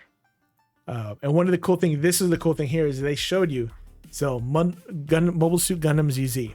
This one came out in '86. These are the stuff that they had there. And it was just sequential, going all the way down to what they had now. So this is 2021 that they had. And there's just so many Gundam things. I mean, it was just crazy. There's Gundam Seed. That's one of the newer ones that I knew about. I mean, and in the like, now I like Gundam. I'm not into it like where I'm just like hardcore where I can name off all of these things, but it was just crazy to see how many things, and it was just see some people getting so excited about it. And then they had these mock-ups. Let's see if I can show you here. That one's really cool. Lightning. All the stuff from 2023. Look at that big ass one on the left. I don't want to see how much that one costs, but damn. Yeah, they have thousands of them. You don't think they sold all of them in the US? Yeah, and they are. They do have some of them that are just specifically in Japan. But yeah, so this one was cool. They had a little thing there. Oh, Gundam style Batman. Exactly. I mean, I was nerding out like crazy over this stuff. And these are big. These are like more than a foot tall. And then, of course, the cases where they had other stuff. I mean, it was... My youngest was going around taking pictures of everything, and we were in there for like an hour. And like, I had to stop taking pictures. Like, I'll go through these fairly quickly, but I mean, it was just, this one was huge. This one was like 3 feet tall. Compared to like all these other Gundams here, like this is like a foot tall, or like, yeah, say about close to a foot tall. And this one is just massive. And then there's a store, like, that was just one of the corners that they had there. And then it was just like this, but on the other side. So they had all the different shows that they had on there, and then the stuff underneath. And it was just a ton of stuff. Wonder how long it took them to put that entire museum together. I don't know, man. But that's how cool of a job it would be. Like, it's like, this is what I did.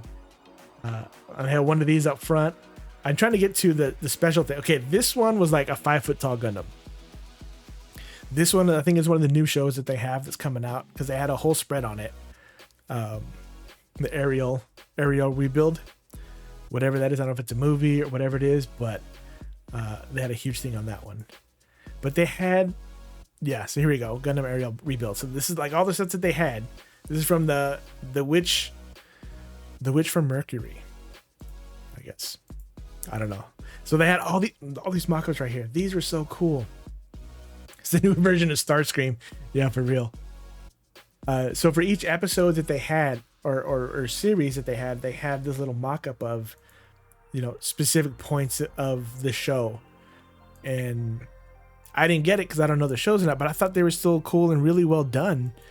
And some people were just like, oh, this, you know, they were there talking about this is so and so, this is what happened here, this was such a great fight because of that. So I kind of got sucked into this one guy's passion for it all, telling, I think it was his girlfriend or whatever, she was just kind of like whatever, I'm like, keep talking, dude, I'm listening, man. I'm right there with you. This is one of the ones that he was into, and like just cool to build these and then mock them up like this and put them in there. This was another one. There was one more that it was like shooting straight up, but yeah, they had this. Oh, so this is a shop. So you have this here, and then right to the right of it, there's a shop where they do paints and stuff like that. I don't know if you can take them there to have them paint certain things or do like wear and tear and damage on it, but people were bringing their stuff there and dropping it off or whatever. So I don't know if this was another one that he was like really big into. They had 2 or 3 of these, so I don't know this specific. Yeah, so here's another one. This specific moment is a real key piece. I don't know what it is. I don't remember if I have seen it or not, but I mean, people were just all over this one. So like, okay, I gotta get a picture of that, obviously.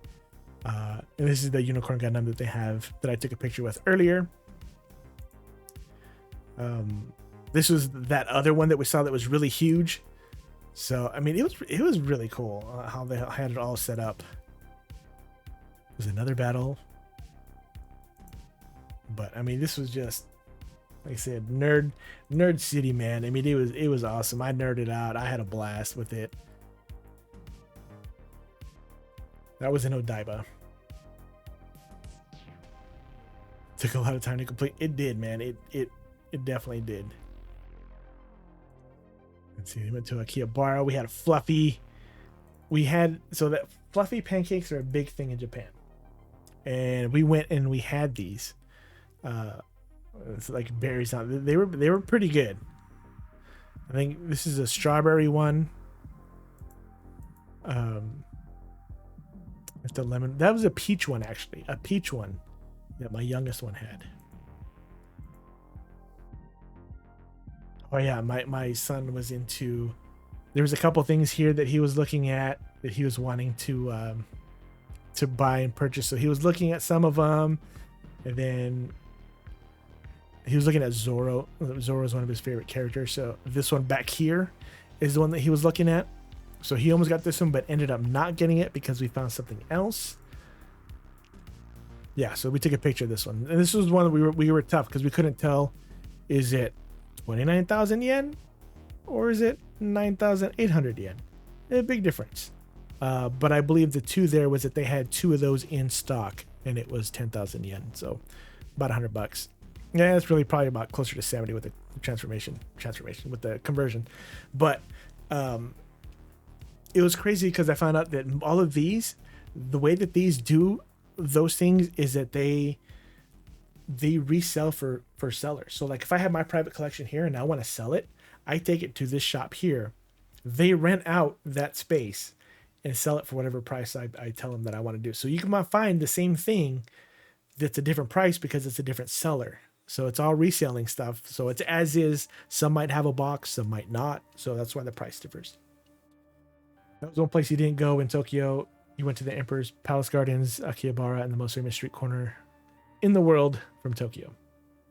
Yeah, so it's a third-party seller. That's all they do. They just sell the third-party stuff and do that. So we took pictures of the ones that he was wanting to get, just in case we wanted to go back. But this is one that he bought. So this one is 10,000 yen, about $100. We found this at another one without the box for 5,000 yen.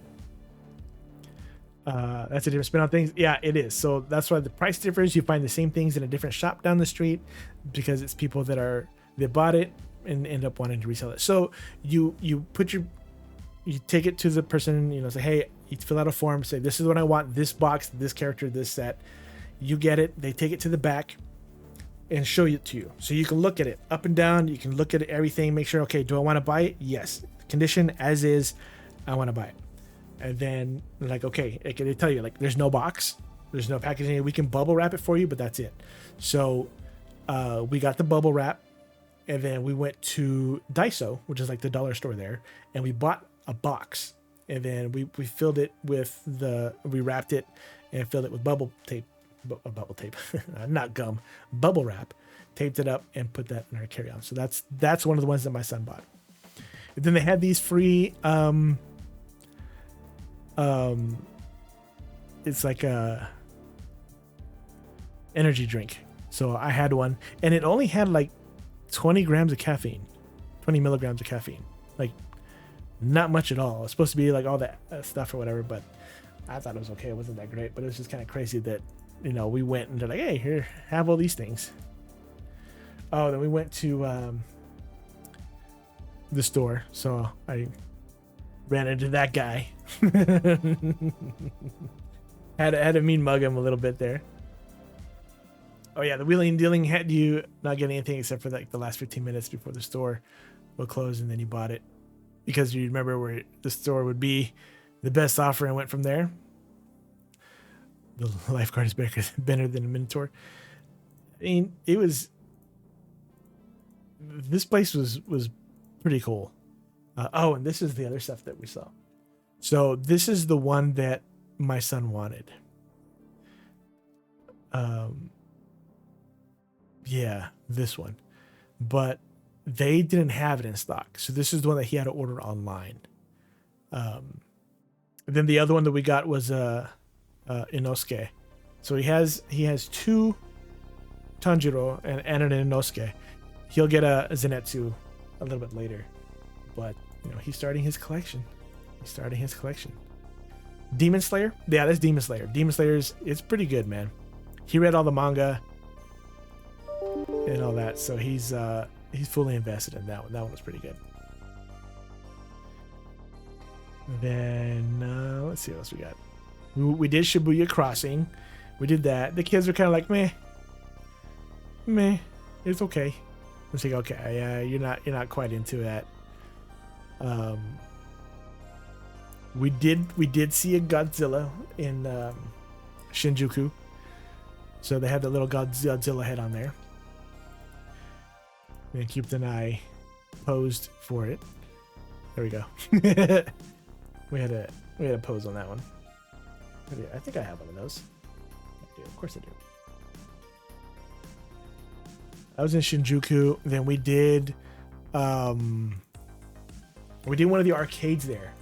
And this Gundam game, it's Extreme to Overboost, whatever it was really cool. It was probably one of the better games that I've seen. And the cool part is they had like 6 games, right?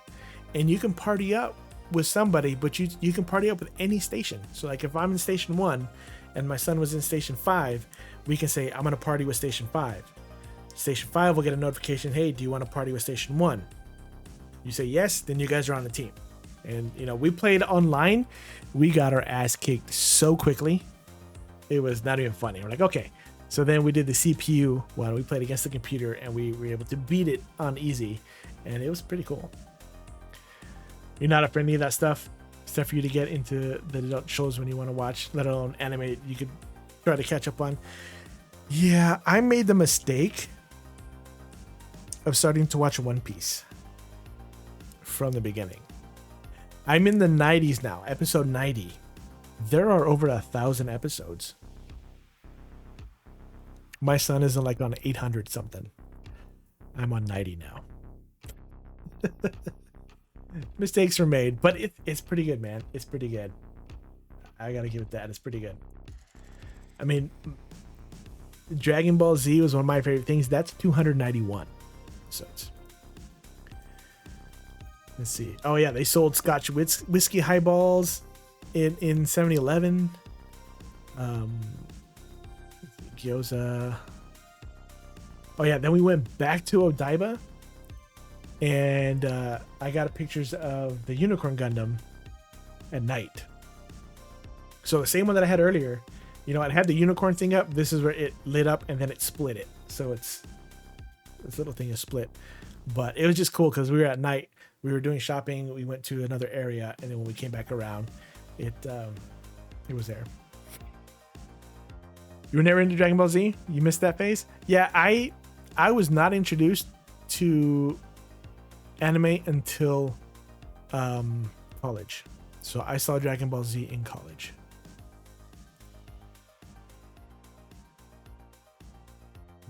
Oh, then Cupid and I did yeah.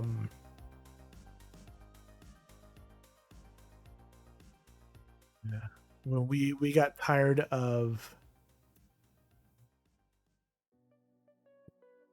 like there's only so much ramen and stuff we had, so we ended up going to a pizza place that they had there. So we did that. And then they had these little like the love lock thing or whatever. So we bought one of these. We left a keychain on there, and we each have a little key on our keychain on the thing. And I did see a Taco Bell. And Odaiba is the only place I ever saw a Taco Bell. They had this little mascot thing outside. I had to take a picture of it. I'm like, I'm not brave enough to eat Taco Bell the day before we return back to the States. And I'm like, I'm not doing that. I don't want to get lit up on a plane. So no thank you. And then I think I have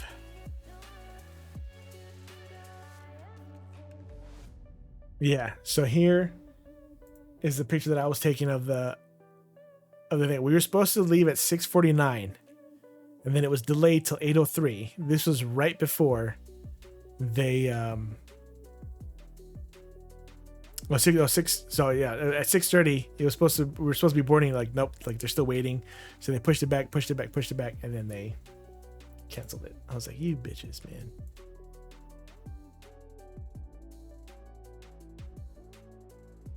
And yeah, I mean, we were just dead tired afterwards.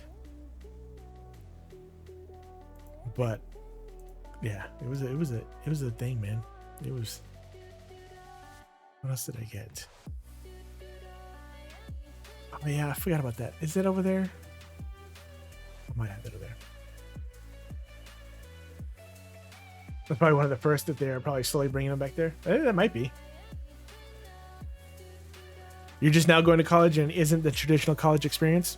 Yeah, I mean, college is, I mean, it's hit or miss. Like, my neighbor went to the same college that Cupid and I went to, but he went later on. So he didn't go the same time that we did. So his experience was a bit different because he had kids early. And then by the time, they growed up, then he went back.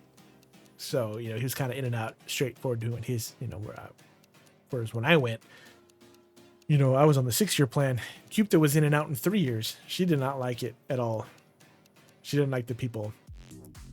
Granted, yes, the stereotypical people that were at that college, I did not like either. But because I was in the marching band, I was in my own different clique and group of people. So I didn't have to deal with much of that. Yeah, so that's the majority of the stuff there. I don't think I did. I think the only one I didn't show was the Kyoto.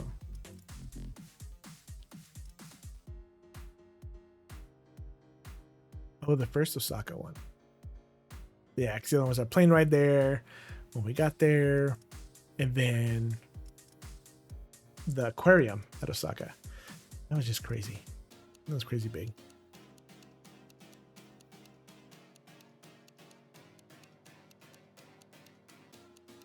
Well, yeah, what did we do? We did there was so many like weird things and cool things that we saw. Dotonbori. What was it called? Dotonbori. That's the other place we went to. That place was pretty cool.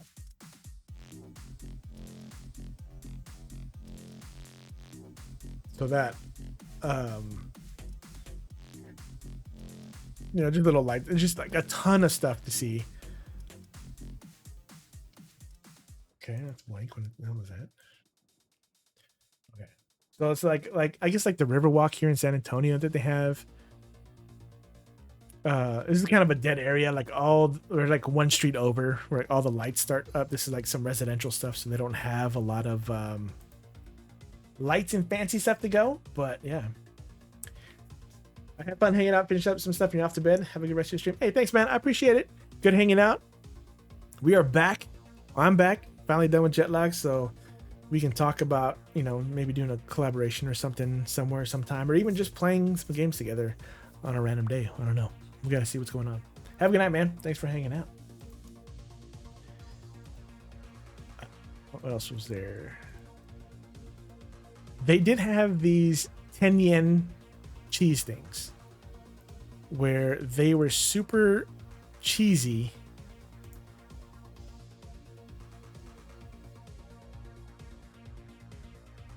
So like it's a cheese coin that looks like a 10 yen piece. And Cupta has it, and it's like, and that's cheese. That's just straight up cheese. It was so good, man. It was like a waffle filled with cheese. It was pretty good. And then I think I tried to do another video of it with me biting into it, but by that time it cooled off, so the cheese wasn't as stringy. It just kind of like stuff up. You can't eat it. It's too much cheese. Yeah, cheese was good. Cheese was good. One of the things that I liked, there's a big ass fucking crab. Here we go. Yeah, so this big ass crab, like this thing, like this dude back there is massive. He's like 6-7 feet across. This is a massive thing, and people were watching it, and then when it started to move, I'm like, oh, I'm gonna get this on film. There's a grandpa right there. Yeah. Come on, move, dude. There it goes. And just like, it's a big dude. And then this crab comes around and kicks this fish right in front. It's like, fuck out of here. I'm like, that was just crazy. But yeah, that crab in the back, everyone was just like, whoa. And he starts fighting with like some other crabs that were back there. Like, it's a feisty old man, dude. You don't want to, that's like a legit Pokemon right there, dude. And then they had jellyfish and everything. I did one of the videos that I had. Yeah, this is, I think, what I put on Instagram.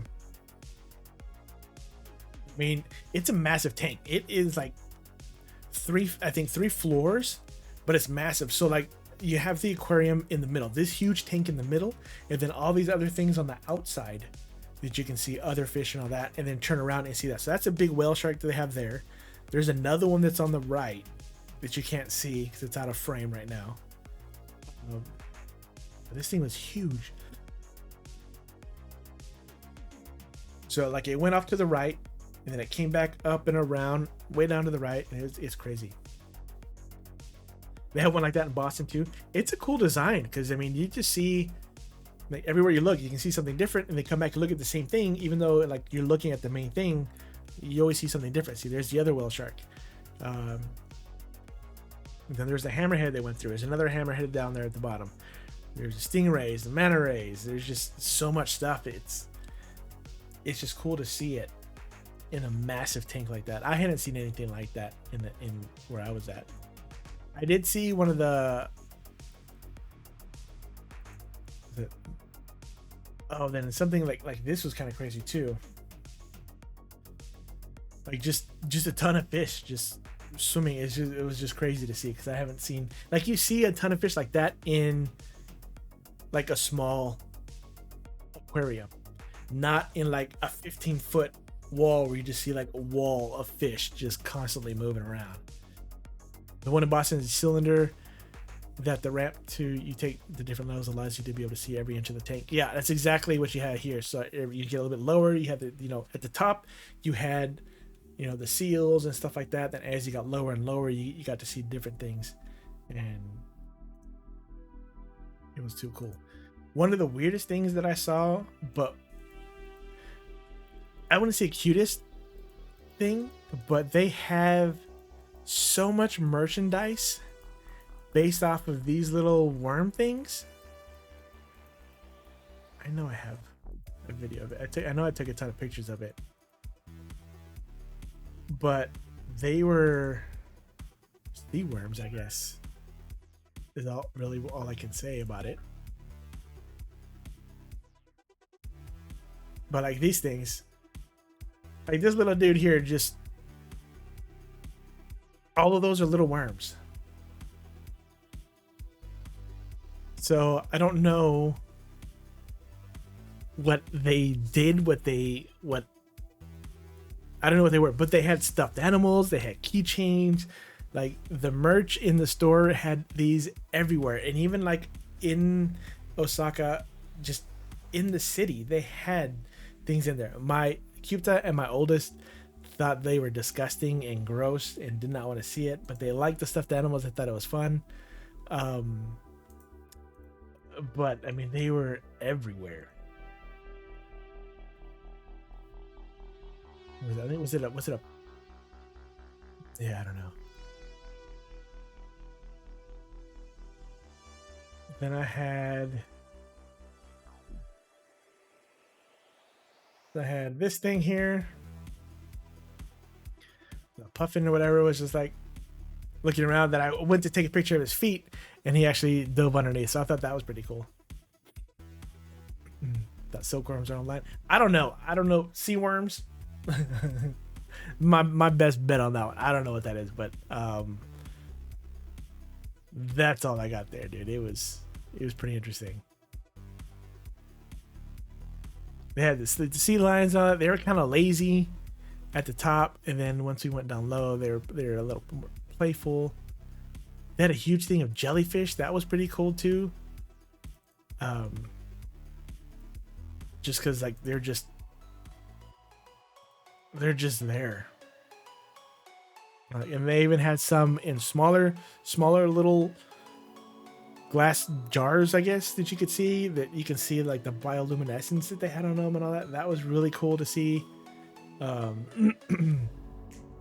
Jellyfish are just so weird. And then like that, like you can see some of those that are glowing in there. Mankey. I got a Mankey, right? Yeah, I got a Mankey. Yeah, jellyfish are just so weird. But yeah, they had cool stuff there. I mean, it was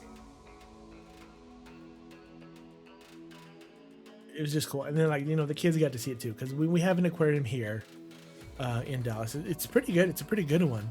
But I mean, we don't have like that big tank that you can see stuff on, like at that scale that they had in Osaka. So it was cool to take them there and see that.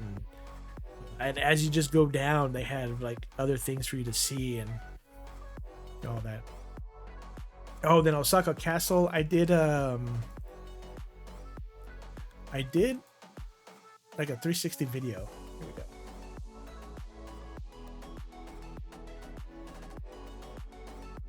So it was like, because you see like the park, but then you see all of like the city. So it has two moats here at this Osaka Castle. And I'm like on a little stair thing. They call it an underwater sandworm. Okay. And so yeah, I'm on that steep thing, and then bam, there's Osaka Castle. It was just cool to see. Like when Cupid and I went, it was at night, so we didn't get to see like this path where you just go straight down. We didn't really know that you can go up those steps and actually see the city and all that. So that's something that we missed last time, but to go this time, you can see it. It was it was really good. But yeah, Osaka Castle has a big soft spot for cubes and I, because that's what we saw last time. And I know I have. Here's the Dotonbori. So that Glico Man is one of the big spots where people go and they take pictures of. It's a huge thing. So we were one block down in the previous video that I took. So like it wasn't lit up. It's like, oh, we just go one further over, and that's where like everybody was there. So I was like, oh, we're in Dotonbori. Take a picture at the edge. It's like, okay, yeah, you got to go inside a little bit before you can actually see stuff.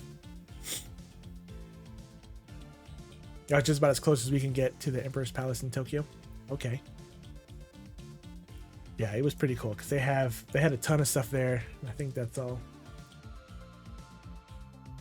I got there. Yeah, so it was cool. Like I said, I got the Gundam stuff that I'm probably gonna be. I might do, just a random stream and do that sometime. But yeah, man, it was a great trip. It was cool. The kids got to see it. I don't know. We've talked about it. We're here. We have artwork and stuff on it. We have pictures and all that. And then for them to actually go and witness it, they were troopers too. Because I mean, from like my Fitbit and all that, we averaged about 7 miles a day that we walked. Well, we took the train everywhere. But then you got to walk 10 minutes to the train. You get to the train. You got to walk 20 minutes somewhere else, or walk to another train station, walk to a bus station. So we did a lot of walking. And granted, this is set to like my size and weight, so I know like my little one, probably walked a little more, did more steps because he's got smaller feet. Same with Cupid and everybody else. But yeah, man, it was a blast. It was we enjoyed going there last time. So obviously when we were going back, we were excited to do it, but we did let the kids plan it out. The Gundam Factory was my thing. The Gaion Festival was Cupid's thing. Everything else was pretty much what the kids wanted to do. We did the Gundam stuff, or the other Gundam one, the video games, the aquarium, some of the castles that they want to see. We stayed in that old school Airbnb that was flat. We went to Hakone, saw Mount Fuji. We went to Nara, we saw the deer and stuff. It was cool. We ate a ton of ramen. We went to the ramen museums. So I mean, we were there a long time. We probably had like 2 days that we rested. Some days we traveled, but when we traveled, we still got there, hit the ground running. We had to get to walk to the Airbnb, do all this other stuff. But there was I think just 2 days, and one of our rest days, my youngest one just wanted to stay home. So okay, we'll stay home. But then my oldest and I are like, well, we're gonna go out and do Pokemon Go. So like, we're gonna go to the mall and we're gonna do this other stuff. And the little one was like, oh, I want to do Pokemon. I was like, okay, like, this is the rest day that we have. If you want to come out and walk all day with us, like, you can't really complain because this is your opportunity to stay home and relax. He's like, no, I want to do Pokemon. So he went with us for a little bit, and then so we did a lot of Pokemon. We did a lot of raids and stuff there. So it was pretty cool because they got to catch some Pokemon from Japan, get some of the raids there in Japan, and I was telling him, like, there's a lot of people that play. So anytime one of the raids popped, boom, we had 20 people in it. Like, it maxed out. It's like, oh, it filled out. We couldn't all make it. So we jumped out, get another one. Boom, 20 people. So like for the first 5 minutes of a raid popping, people were jumping in it. And it was like a full max raid. It was pretty cool. Yeah, you remember that? A lot of times you took the train and you were going from one town to another. Yeah, it was that. They did do some studying. We gave them, we told them what we did before. We gave them was it a cat cam? Cat cam on Cupid stream. She just came to pick him up. He was hanging out here. And yeah, so we gave him the guide that we used, and we told him, like, here's some places that we go. There were 2 places that we really wanted to go, but they closed down during the pandemic. One was a kawaii restaurant that Cupid and I went to, was really cool, and the Robot Cafe. The Robot Cafe was a really awesome show. They were supposed to reopen in July. They had moved to a burlesque area, so we wouldn't be able to take the kids anyway. But then they ended up not reopening. So Robot Cafe, unfortunately, is still down and out. That was a great tourist area that was fun, but yeah. It was really, really good raids as well. It was hard for me to get enough people to actually raid when the win. The famous red light district, yeah. So we were gonna go do the Robot Factory, or the robot restaurant, but yeah, no go on that one. So that was a bummer. But yeah, so we let them pick and told them, this is where we're gonna be. So that's where we found out where we needed to go: Osaka, Kyoto, Nara, Hakone, Yokohama, and Tokyo. Those are the main cities that we went to, and did stuff around that area. So it was cool. It was fun. We're already Cupid and I, because Cupid and I did that trip with just us 2. Then we took the boys, and then next summer we're looking at doing it next summer or Christmas. I think is when we're planning on doing South Korea. So we're already planning that one. We wanted to go. We were initially going to go this Christmas to South Korea, but we're pushing it off to next year because we went to Japan this summer. So we were looking at that because there's a couple things we wanted to do that's only in the fall in South Korea, and that way it's just not completely hot and sweaty like we were. We went the 2 worst times to go in Japan. They say is in July, and the both times we went was in July. So yeah, we got really hot and sweaty there. So yeah, so that was my stuff for Japan, man. It was a great time. It was a blast. Got a bunch of souvenirs and stuff. I got my we went to the Harry Potter thing, and Cupta says it. Where is it? She says, I am the most Hufflepuff person around, so I got me a Hufflepuff pin. Because, like, I don't know about the houses. I didn't read the books. I just know the movies. Where did I do with it? I moved it somewhere. So I was like, okay, I'll get one. I'm like, what am I? She's like, you're 100% Hufflepuff. I'm like, I'm Hufflepuff. Like the movies, they don't get no love. They're just, they're not that great. She's like, nope, you're Hufflepuff. I'm like, okay.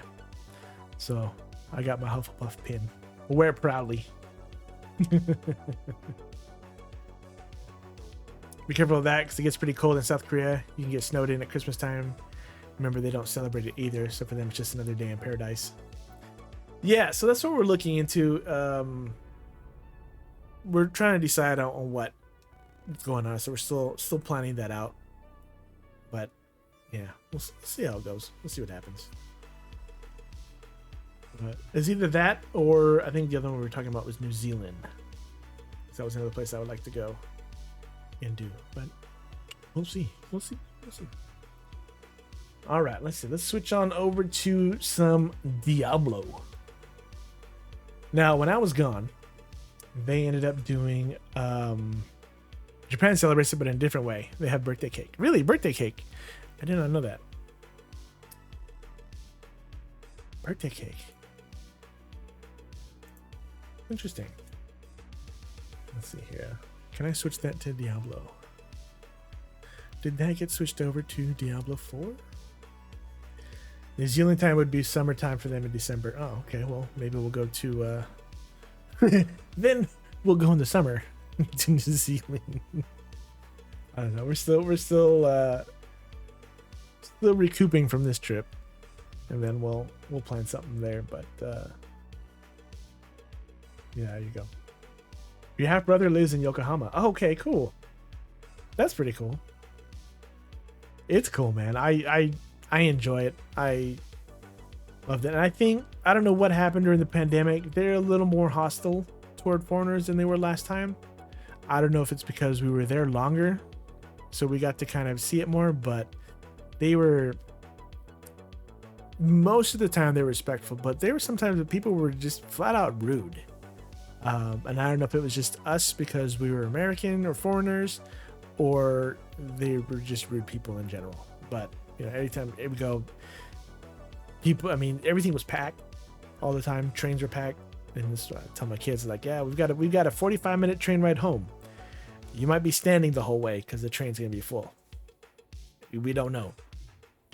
So yeah, that was a hit or miss thing. But it's a great trip, man. It's a great trip. All right, let's see. Diablo. That did not switch for me. This is a mature-rated video game. May not be suitable for viewers. Yeah, I don't care. I know that. Diablo 4. It really depends on the area that you're in. It was everywhere. Hakone, that was a new area that we were. And they were a little bit rude there. Is it different throughout the island? Gotcha. All right. So when I was gone, season 1 started. So I had to do some catch up and do that. So when I got back, I definitely hit up season 1. So my seasonal necromancer is already 62. My eternal necromancer is 74. So I've been catching up pretty good. Well, the first necromancer I did was Bone Spear. I had a great time with that one. But then this one I'm doing is Sever. Sever is pretty good. It's definitely different. But I'm liking it a lot more. And right now, as I'm kind of getting into the other levels, I changed up my spec a little bit, and I don't know how I like it. I don't know if my spec is different and not doing as much damage, or if the patch notes they just did, because they just did a patch for it, is changing that up or not. So I don't know. I'm still kind of torn as to what the deal is with that. Like in Cesbero, they are friendly, but when you take the train south for 20 minutes and the people will spit on you and swear at you, you're extremely rude. But for good reason, because it's Nagasaki. Gotcha. I've never been to either of those, so I don't know. But it was just interesting because just like the vibe and the feel that we got the last time we were there wasn't quite the same this time. And again, I don't know if because last time it was just Cupta and I. It was before the pandemic. Now it's after the pandemic. Maybe Cupta and I because we were there with kids. I don't know. Maybe it's because I was just super sweaty. Who knows? I don't know. I don't know. It was hot. I don't know if everyone's just irritated or not, but yeah. So we'll see. All right. So I gotta figure out where I'm at. I'm gonna holler out at Dunk real quick as well. But I also need to get a drink real quick because I've been talking for a little bit and I need more water. I didn't refill my water before I started stream. That was my bad. So let me go get a drink real quick and then we'll come back and do some Diablo. That's crazy. You're struggling with your seasonal character. You did do a different type character. So a new build for me, but you can't seem to beat the Dungeon of Light.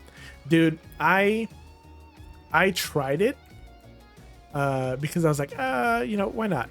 Where is it? Yeah, complete the Fallen Temple, the capstone dungeon. I tried doing that one. I got to the last boss. I got to him and Harvesta. Oh, I need this one in Pokemon Go. I have this one here. Okay. I got to him and I can only get him down like a fourth of the way, like not even close. I can only take a fourth of his life off. And he just like one-shots me. So I'm like, okay, well, granted, it's a level 70 dungeon, and I was going in at level 60. Now I'm 60, what? I'm 62? I'm 62 now. So I still got a ways to go. I want to get tier 4. I got to get the good gear, but yeah, we'll see. All right, I'm going to take a break real quick, check out these clips, and we will be right back. Oh, there she is. Found her. Oh, wait, what? Oh, no. My staff is broken. That's horse shit. Hey, pills for that.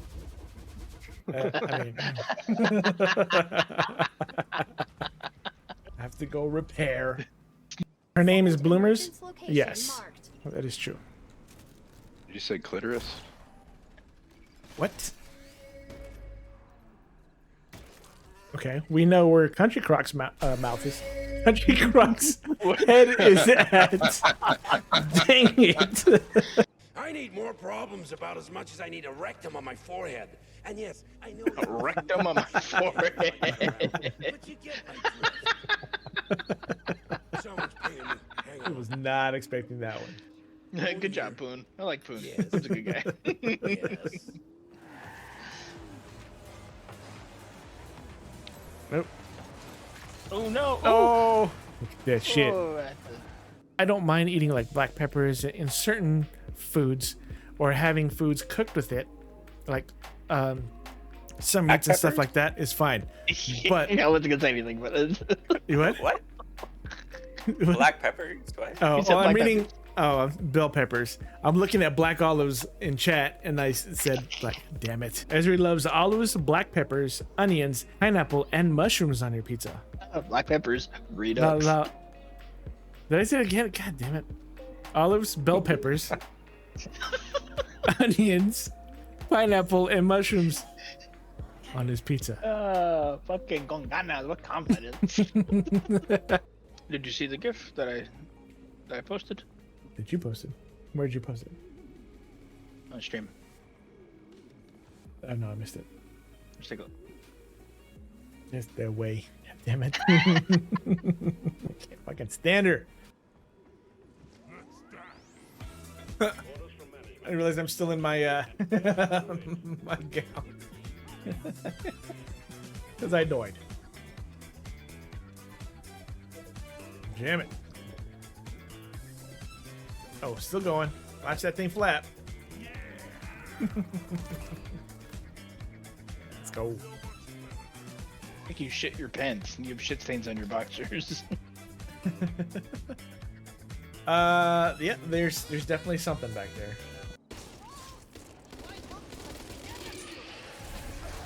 That's the way. I saw it. I tried to lean out of my chair too to try and get out of the way of that one, man. Doesn't work that way. I'm trying to get there. Okay, go. You got it open. Oh, You bastard. you done fucked each other up. Oh. Oh no! Oh no! What a save. What a save. Flip that. What a save. I tried to get under it so I could stop. Like, ah, shit! Get those 2 mushrooms. Do it. I'm calling their memories every 10 seconds. Unstable Tesla coil. Fucking Unstable bad. Tesla coil. Do it again. Shock enemies. Give them the shocker every 10 seconds. Oh God.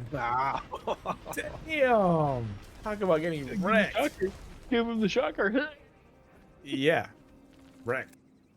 Alright. I didn't pound as many nerds as I thought I would. So that Phrasing. damn it.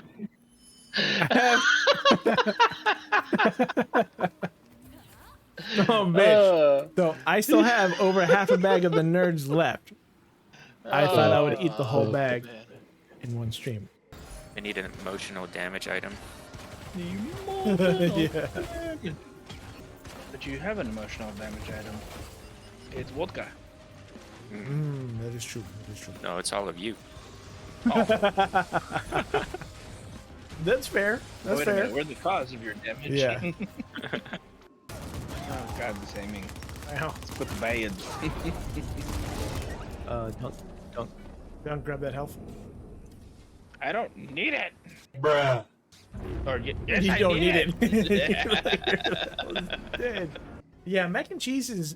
I can't remember if I used to drink that with milk or not back in the day. Drink mac and cheese with milk.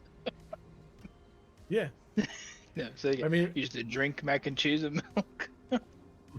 I mean, if you feel like it all soggy and stuff, might as well, right? He was like, "Yeah, dumbass." Yeah, that's what I said, right? Yeah. No, it's not. Someone in Montana where like the stormtrooper was just driving and it was like just you can't see anything in there. It's just crazy. Stormtrooper. Stormtrooper, did I say that? Yes, you State did. trooper. A state trooper.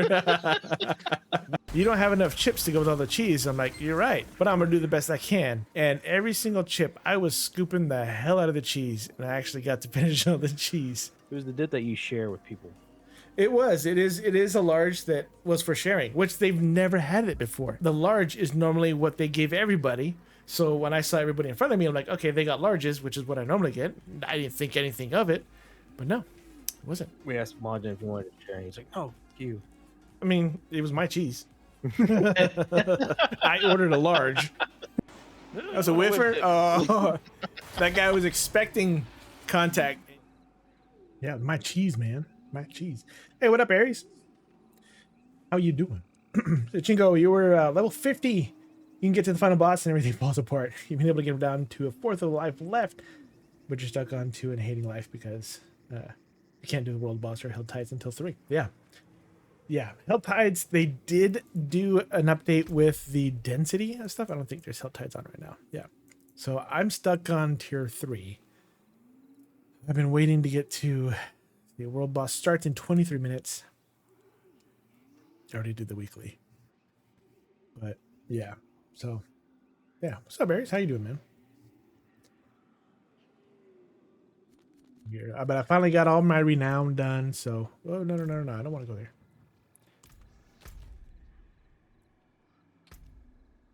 So I got all of these done finally. Obviously, a little light on the dungeon in the side quest. We only did like 5 dungeons, 6 dungeons, 6 dungeons, 7 dungeons, 11 here. I think I've done more dungeons here because either the Whisper or something else happened. I forget what it is, but I started doing some more dungeons there. But those help out. That's the big thing there, is once you hit 50 and you start getting all your Paragon points, those make pretty big difference.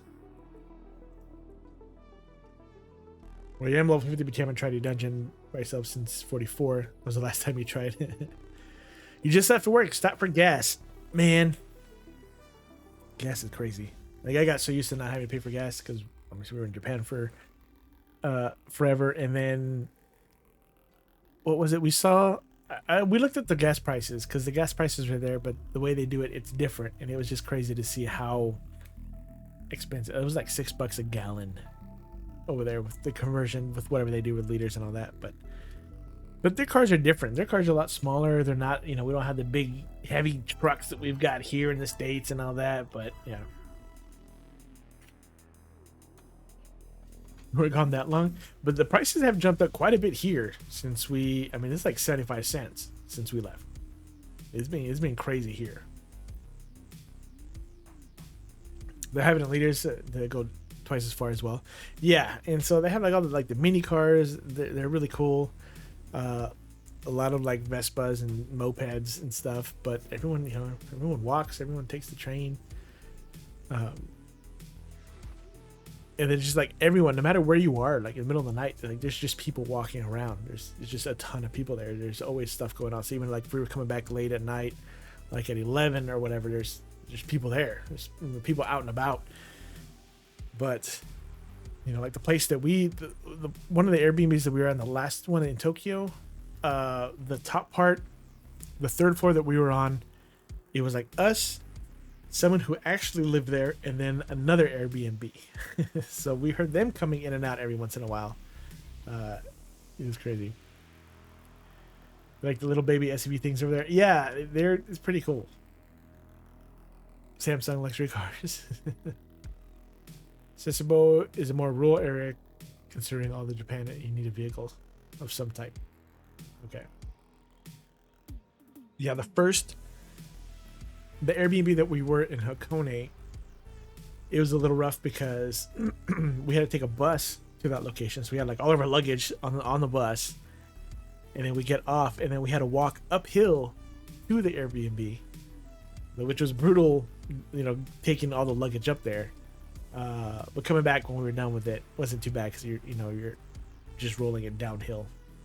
But it's just so nice to be able to get wherever you want by just hopping on a train, and just the trains there everywhere are just on point.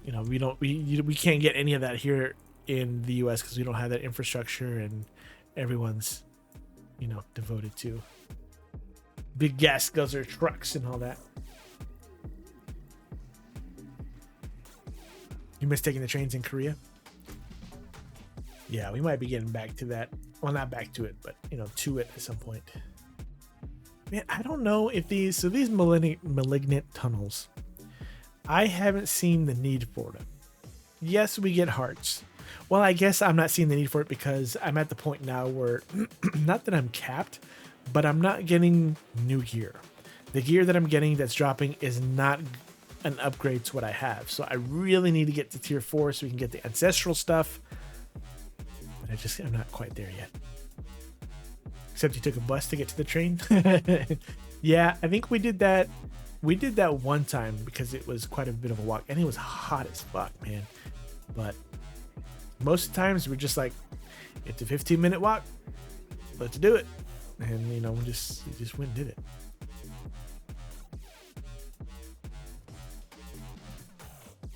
Okay, so I have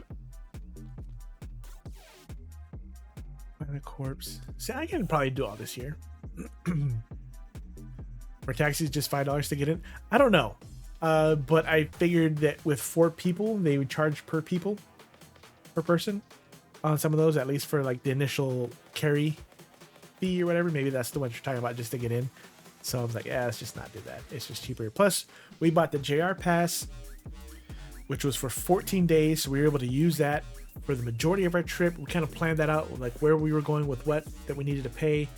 And then, you know, had to decide whether it was worth buying that extra pass for another week or so, which we didn't. We just ended up paying for what we needed, and that was cheaper.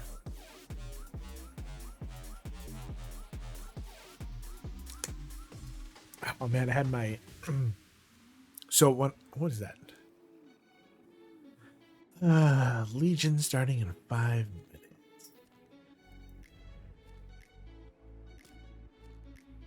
I should do all these here. Slay ghosts in this area. Find this thing here. I can do, and then that cellar. I can do a bunch of these real quick in an hour. Yeah. Camp Humphreys is like 8 minutes, 8 miles. So we're not walking that. Yeah, no, definitely not walking that one.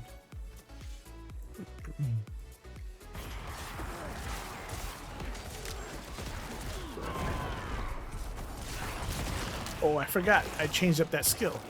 I forgot I changed my spec. That is not my tendrils anymore. That is a bone storm. What?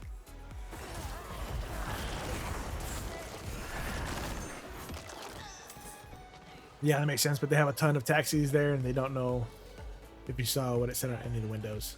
They put the price just to enter the vehicle. No, I didn't see that. We didn't see.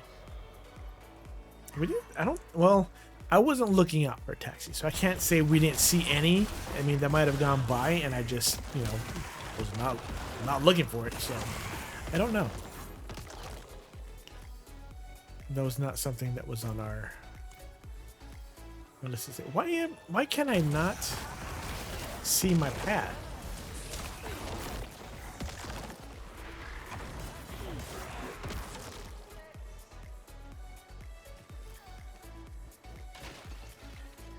Nightshade. Hell. I'm out of essence. That's what I needed. That's what I'm looking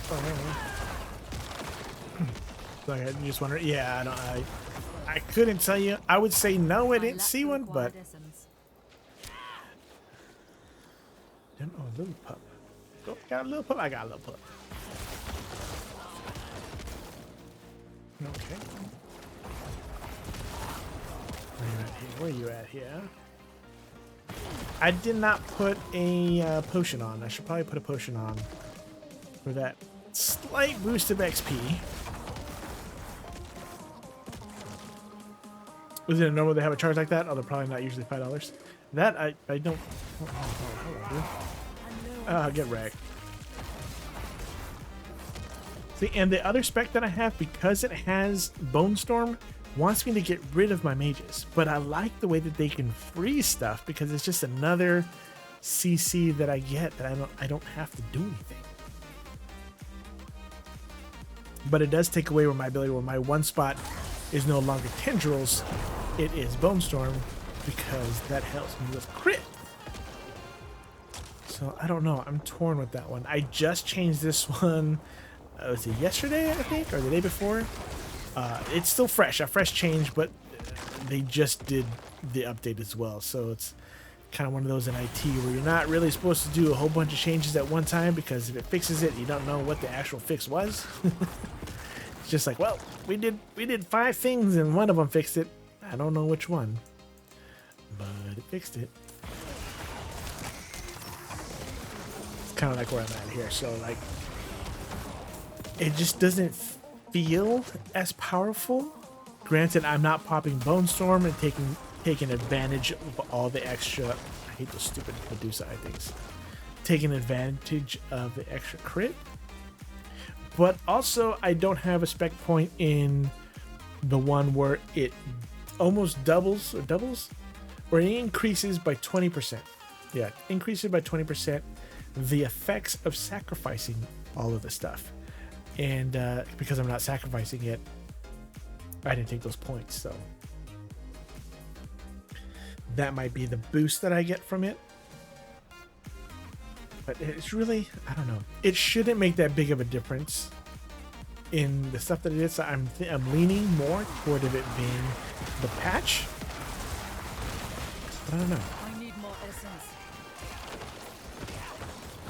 This guy here. Okay, that was nice.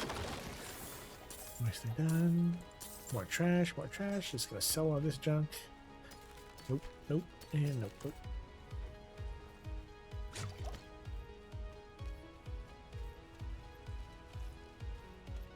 They didn't change much in the Necromancer as far as things that I think was needed. I don't know. Open a pack. Do I still have magic cards? It's been a minute. They should be behind me though. When you get time, yeah, we'll do that here in a second. We just do this.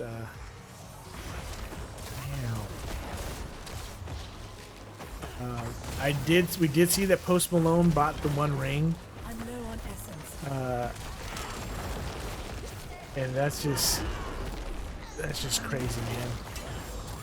That dude that picked it up to be able to essentially do a meet and greet with Post Malone because you have a rare magic card that he wants and he's got the money, so he's gonna get it. I need more essence. Any of you guys played the $1 billion lotto yesterday? I know y'all didn't win it because somebody from Florida won that bitch. And it's crazy too because you have one person from Florida that won the jackpot, which means they got all the numbers and the mega ball, the mega power ball, whatever the hell it's called.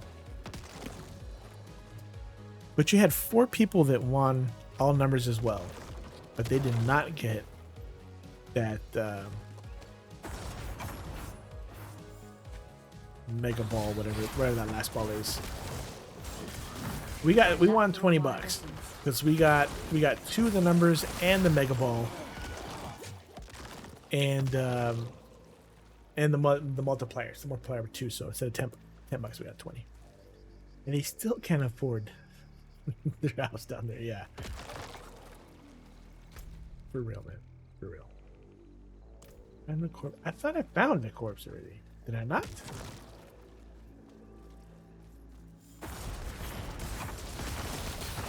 How many more of these things do I have? I thought I finished those. I think I did because I'm not collecting that anymore. Oh, because I have to do ghosts, which is a little further up. Where the hell is this corpse thing?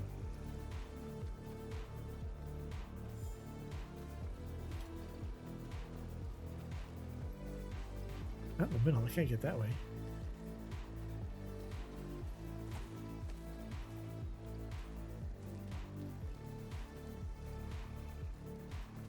Colors are messing with me. It's not it. How far is it out? It goes a little further. Maybe it's down here. Yeah, it's crazy how everyone's like, "Oh yeah, like we're gonna win it." I was like, "Are you really?" But then it's like, do we play it? Do we not play it? Like, you just need to buy 1 ticket. You know, you don't have to go buck wild. You know, get $100 worth of tickets. But it's like, but if I don't try it, like, the odds of you winning it are almost impossible. But there are no odds if you don't buy a ticket. So you gotta try, right? But yeah, so I had my first hockey game yesterday. First game back. We came back on a Saturday. There was a playoff game on Sunday. My jet lag was so bad. Like, it took me a full week to get back on track. Like, my kids were off schedule. My Cupto was off schedule. It was crazy. Like, some of the kids were waking up at 6. One of them was waking up like in the afternoon. I was waking up at 3 a.m. It was crazy. So I get up at 3 a.m. and that's how I made a lot of progress on my seasonal character, because I get up at 3 a.m. play some Diablo. I get a good solid 3-4 hours in before I had to go to work. Then I get in work, do that. But you know, after a full day of work, I need more I mean, essence. I was crashing like 6 o'clock, 8 o'clock. It was crazy, man. And then, you know, go to bed at 8 o'clock, wake up at 3 o'clock, start it again. And like, I try staying awake, and it was just, I just could not stay awake. You know, in Florida, that insurance companies can repossess your house if you don't either don't get insurance on it or you lapse your payments, even if you pay your mortgage. Damn. Not bad. Florida's just different, man. It's just different out there. It's crazy. We get a couple more ghosts here, and then we'll go back up to the Whispers, and we'll bust open a pack. Oh my god.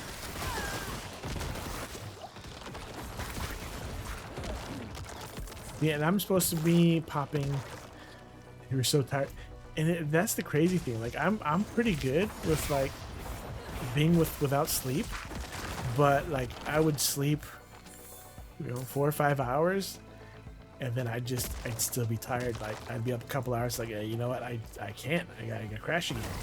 It's crazy. I need more Here we go. The next 8 times they had to do it and reacclimate to the area that it was in. Falling asleep eating dinner the second night you got home. Oh, jeez. I wasn't that bad, but I was at the point to where like I'd eat and I'm like I can't do it. I can't do it, man. I can't. I'm about to pass out. I can't. I gotta go lay down. And it was just crazy. Yeah, Sir, what is up?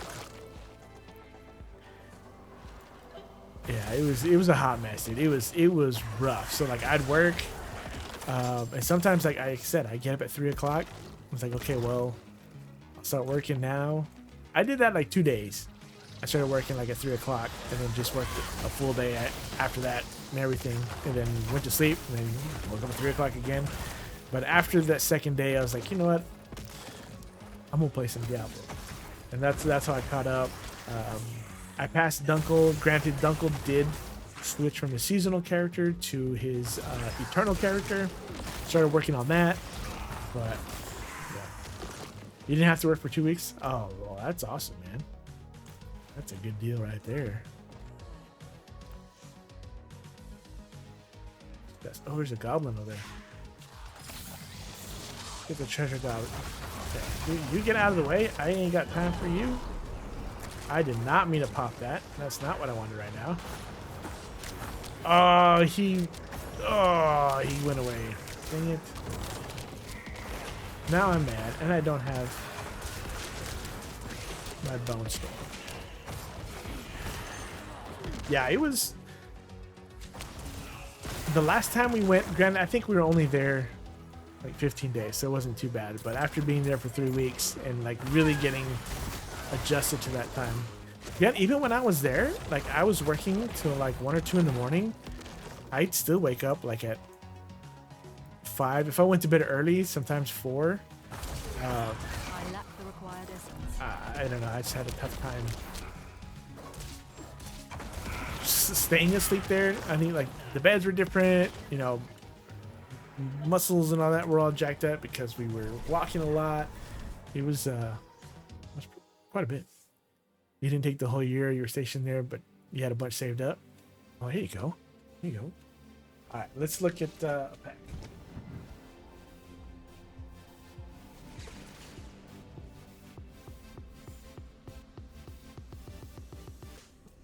I still have the Streets of Capenna stuff.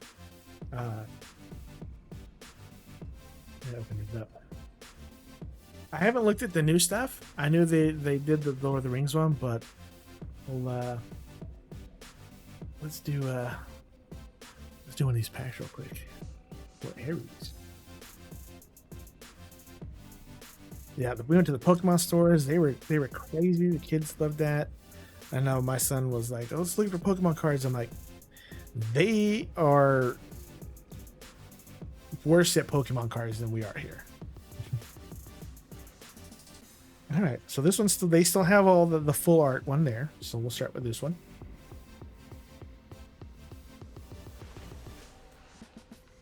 I had my piles that I had before we left. Ooh, full art mountain already. I like that one. That one's gonna go in a deck already. Basic land, but full art. Put that pile over there. Glamorous Outlaw. Vampire Rogue. Okay, I got a vampire deck. It deals 2 damage to each opponent. Streets of Capenna. So it's still, I still have a couple of these from that boost, that whole box that I bought. So it's an older set now. So I'm still doing those. I need to buy some new ones. Enters the battlefield and deals 2 damage to each opponent, and you scry 2. I'm gonna have to look. So I have like my undead deck. I do a lot of Dimir, which is blue-black, and I do red-black vampires, blue-black zombies, and I do have a blue-black-red undead deck, which is vampires, horrors, zombies. That's gonna be a pretty good one for that one. Angel Rogue. Oh, I can't stand angels. Like when it enters the battlefield, you gain life. That is the main reason why I can't stand angels. Cricket Custodian. The Ogre. He's an Ogre. Ogre Rogue. A bunch of rogues going on right now. Strangle. This was pretty good for my aggressive deck. I mean, it only costs 1. You deal 3 damage to target creature or Planeswalker. It's a good way to just kind of kill off something real quick. Slip out the back. Man, I love all the Magic TikToks that I'm getting with talking about people playing blue. What was the 3-colored one? That was the vampire one that I was talking about. Okay, so I had a vampire one, and then I had the angel, the seraph, the shattered seraph. So flying, when it enters the battlefield, you gain life. That's why I can't stand it. But you can also exile it, and a target land gains, add a plains, an island, or a swamp until it is cast from exile. You may cast Shattered Seraph for as long as it remains exiled. So that was that one. DM me a pic of the angel? Yeah, I'll send that to you. I'll put that here so I can do that. Wait, actually, let's just do it now, because if I don't, I'm gonna forget. And that happens. Oh, do I have one of those? I don't have one of those. Okay, let's try and catch one of those. All right, Shattered Seraph. Bam. Let's send that over to Aries on Discord.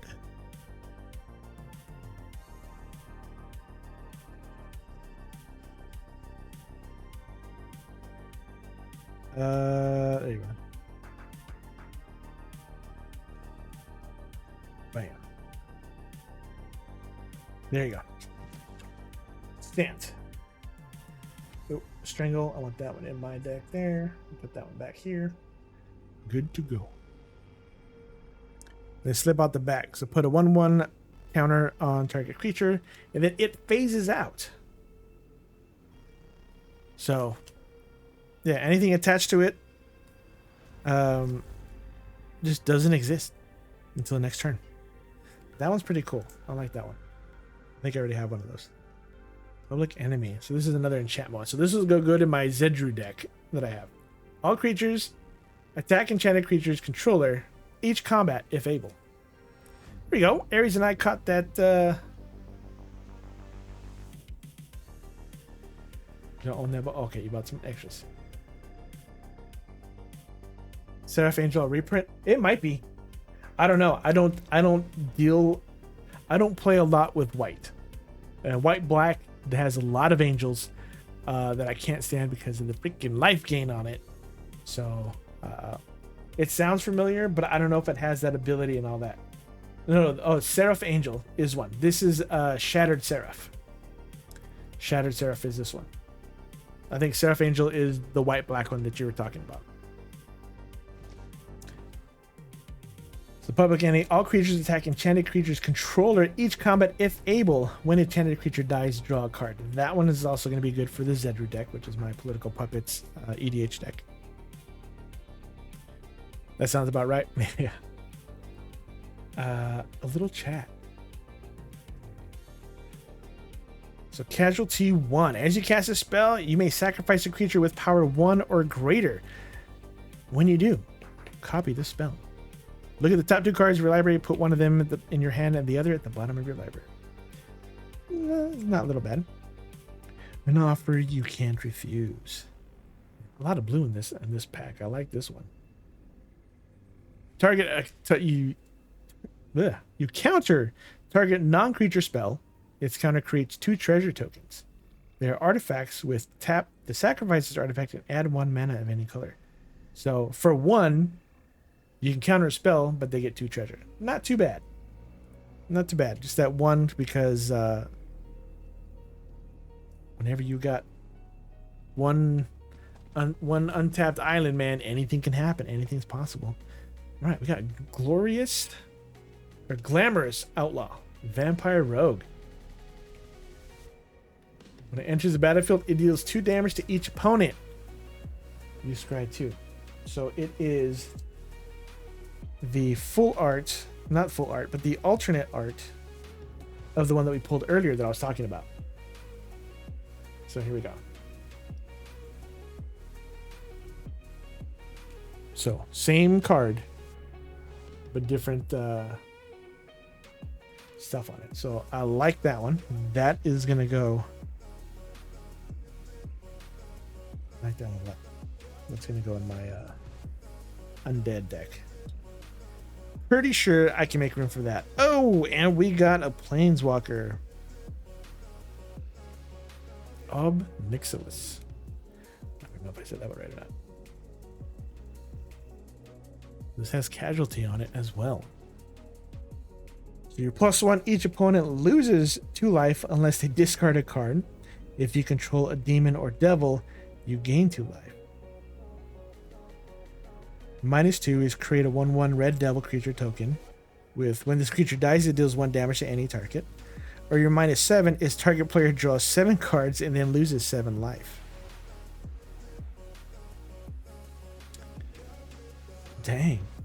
So I have one of the decks that I got initially on the first commander prints they did was I think Heaven and Hell, and it's done by oh my god, what it's mainly red. I think it's red, black, and white. One of the only white decks one of the only decks that I have that has white in it. And not Kalia. The Kalia deck has demons, angels, and it's one of those I can just play stuff for free. That was one of my top tier decks that I had that was just insane. That dude in there right now because it says if you own a demon or a devil. I won't have the devils, but I do have the demons in that deck. It'll be pretty good. Waterfront District. I got a shiny little hollow there for my Dimir deck. You can add an island or a swamp. The only thing with these is they come in tapped. Come in the battlefield tapped, so you can't use it right away. But it can be either or, and I can pay 2 colorless and an island and a black to sacrifice it to draw a card. Not a bad card. And then one of the other ones I got is Piers Whim Green. This one looks like it could be one of those too, because it's for each player, choose friend or foe. Each friend searches their library for a land card, puts it into the battlefield tap, then shuffles their library. For each foe, sacrifice an artifact or enchantment they control. That one, okay, so I have, we call it a Fantastic Voyage. It's not. I think it's something Voyage, Collective Voyage, to where you tap lands, and however many lands total collective people tap, you search your deck and pull out a ton of cards or a ton of land. So I have that in one of my decks for my trample deck. So you need a lot of land, a lot of forest to bring out those big baddies. This one on it, lets people, especially in EDH. So that card, obviously not so much for standard, because it's for each player you pick friend or foe. Well, obviously, if you're going 1v1 with someone, it's going to be foe. They're going to have to get rid of something. But when you're doing, Normally when we play EDH, we do it with 4 people. So you're going to have those political, those, team ups that you have. Right now, the main one I have is a zombie. I love doing tribal stuff. So it's zombies. I have Grimgrin as my main commander. And I just have a lot of zombies in there. The only human I have is that mad scientist guy. I can't remember his name. Havengul or something like that. That it's a zombie creator. That every time you do something or whatever, you tap and you put a 2/2 zombie out. Put a 2/2 zombie out. Put a 2/2 zombie out. So that is the only thing in there. So I do a lot of tribal stuff. Like I said, my blue-black, my Demir is zombie. My red-black is Olivia, vampires. I have a red-green, which is a beast deck, all beasts. I have a blue-green, which is a fairy deck. Mainly fairies, not quite. Well, it's like friendly forest type thing. So Edric is my commander, and it's a lot of 1/1 fairies, a lot of 1/1 things that are there. So it's doing that. But then I get trample, and I have buffs for all of those where like all my creatures get 3/3. So now I have 20 things out there that are 4/4s. So that's what I got there. Got any big mill cards laying around that you'd want something for? I have to look. I sold the majority of my collection, and I kept only a few things that I either had in a deck or was planning to put in a deck. I'll have to look. I did run a vampire mill deck a while back, but it got to the point to where it was pretty brutal for anyone that was playing against. Like it was not kind, because it was anytime you milled a card, you lost life, and it was just like, and then it was off one vampire that did that. Anytime he dealt damage to you, he lost it. But then I would clone it, and then I would, I did some things to where it would bump him up, buff him up, so he was like a 10-10 swinging, hitting you for 10. You got to mill 10. You mill 10 cards, so you lose another 10 life, and then you're done. So it was, like I said, it was pretty brutal. And it wasn't that fun to play. Granted, I knew it wasn't fun to play against, but it wasn't that fun to play just because, everyone just would get upset and hate you for playing that card. So mill decks, I'm not a big fan of. Life gain decks, I'm really not a big fan of. And it's tough because my son plays a life gain deck, which I think he plays a life gain deck specifically because,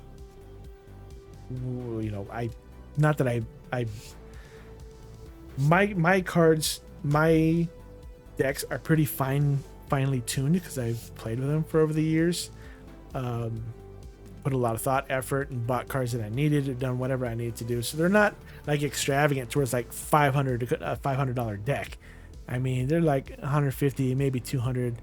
Some of them I have like Damnation in it, which is a $60 card. So it's not really like, oh, it's the price and value's up because I have so many good cards. It's like, no, it's just because one card was $60. I don't know. And I think Damnation's been reprinted, so it's gone down a little bit. But you have a couple cards like that that can bring up the cost, and it's like, we'll see. Your current project is a clone mill deck. You usually play pretty casual, but you're looking into making this one brute as fuck. Man, I don't know. I might have it in my deck box. I think the vampire started with a V. He was a blue-black vampire.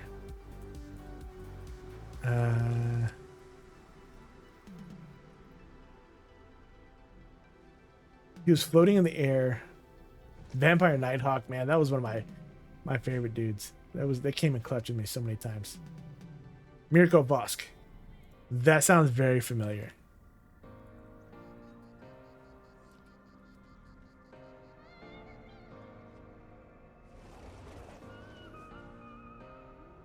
Yes, the Mind Drinker.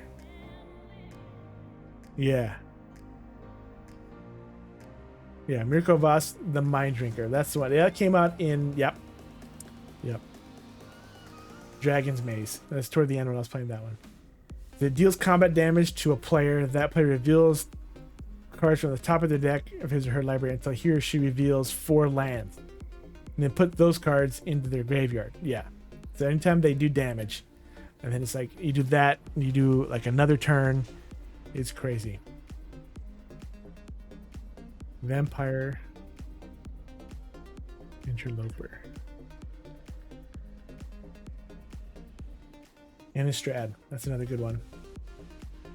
Can't be blocked. Yeah, so I do that one with attachments. Which attachments was it?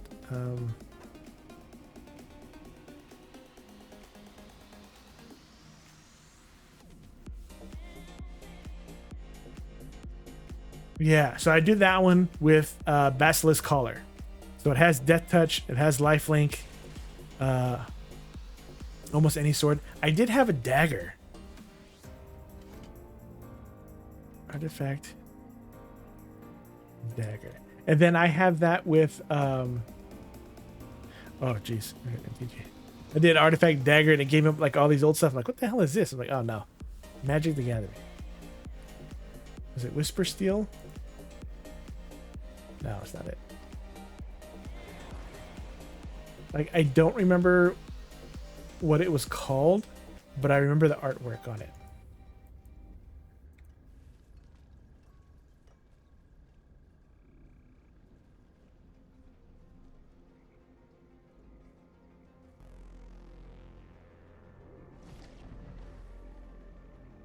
Yeah, Trepanation Blade. Whenever a quick creature attacks, defending player reveals their card from the top of his or her library until they reveal a land card. The creature gets a +1/+0 to the end of turn for each card revealed this way. Player puts the revealed card into his or her graveyard. Yeah. Trepanation Blade. That's the one I was thinking of.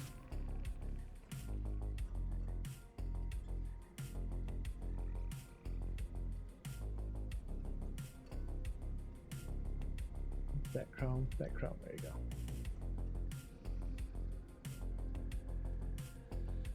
Atkins. I don't have an Atkins, really? Okay, well, let's catch that one. Writhing Needle. Initially, you're making this deck a rogue tribal deck. Just keep it somewhat casual, but you change your mind and decided you do want to get really fucky.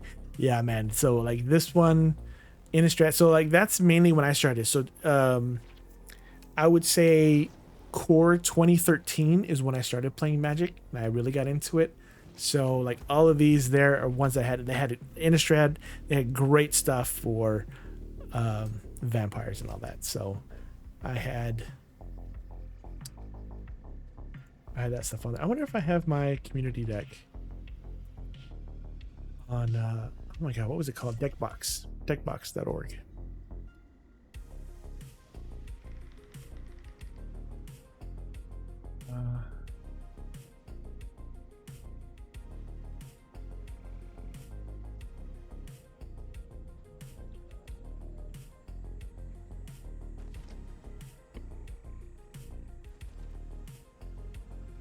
No, they don't. I don't have it there anymore. Order, Counterpunch.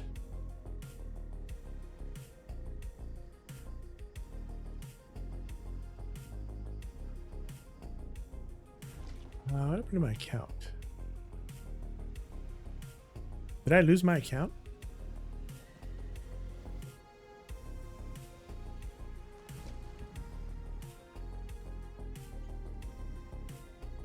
Atkins escaped?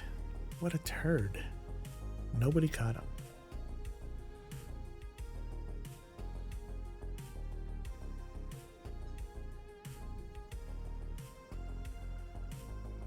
Grimgrin, Edric, Collia, Olivia. Yeah, so my Olivia deck right now goes for it's about 265.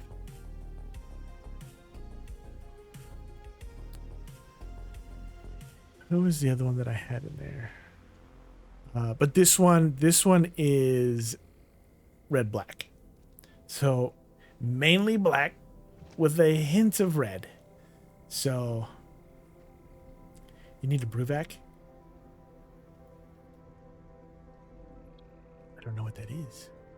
So I had Basilisk Collar, Blade of the Blood Chief. So that one's whenever a creature dies, put a 1/1 counter on equipped creature. If equipped creature is a vampire, put 2 1/1 counters on it instead. Let's see here. So this is I used to use deck box. So this is it tells you your scale, your card breakdown, and all that. So all the artifacts I had, Door of Destinies as well. So what enters the battlefield, you choose a creature type. Obviously, I would choose vampire. Whenever I cast a spell of that chosen type, I put a charge counter on Door of Destinies. Whenever I control creatures of that chosen type, get a 1/1 for each charge counter on Door of Destinies. So if I just keep pumping out vampires after vampires, that goes up. So I have one of these in my vampire deck. I have one of these in my zombie deck because everything I do does that one. Lightning Greaves gives a haste and shroud. Coitus Spike, so it has death touch.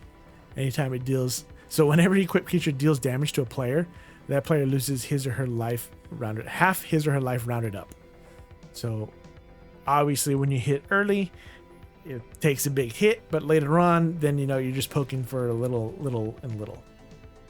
And Whisper Silk Cloak. Braid of Fire was a pretty good one. This whenever an opponent loses life, you gain that much life.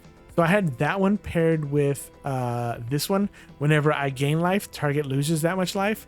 So when I had these two enchantments down, this was like my win condition on it. So Exquisite Blood, whenever an opponent loses life, I gain life. Seguin Bond, whenever I gain life, target opponent loses that much life. So it was just a back and forth. Like as soon as I get those two out and I either do anything to gain life or poke you for something, game over. Done. So,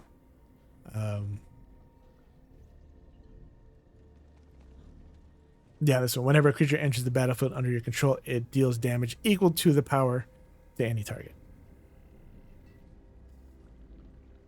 But yeah, so I like this one a lot. I did that one. I did Grimgrin. This one's outdated. So this is version 7. So like every time a new set comes out, I look at it.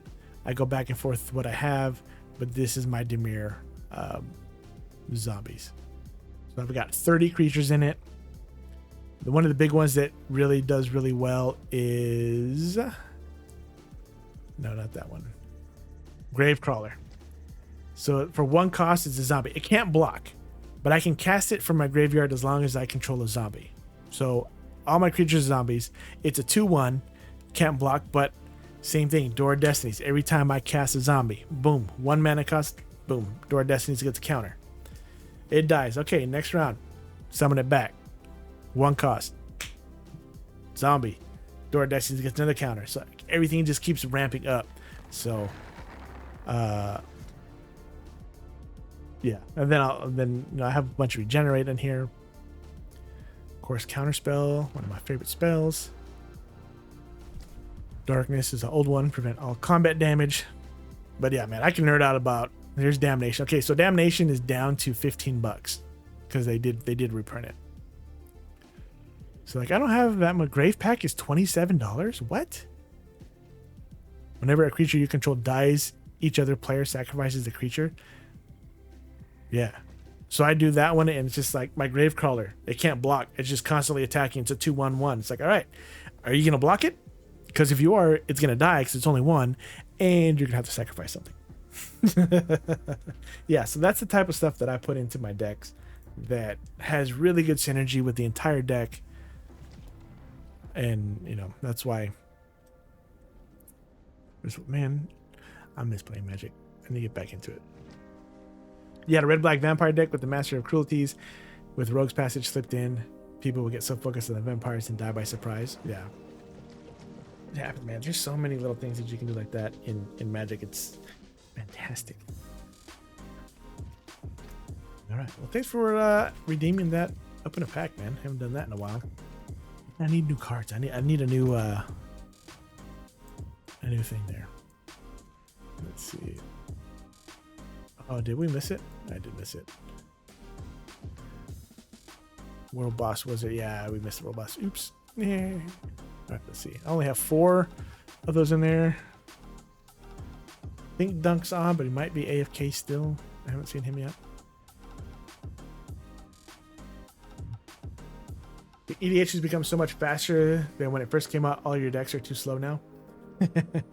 Yeah, that's all I play. I whenever I started with 2013, we would do the Friday Night Magic stuff. We would do I love the pre-release events where you would do like the sealed drafting stuff.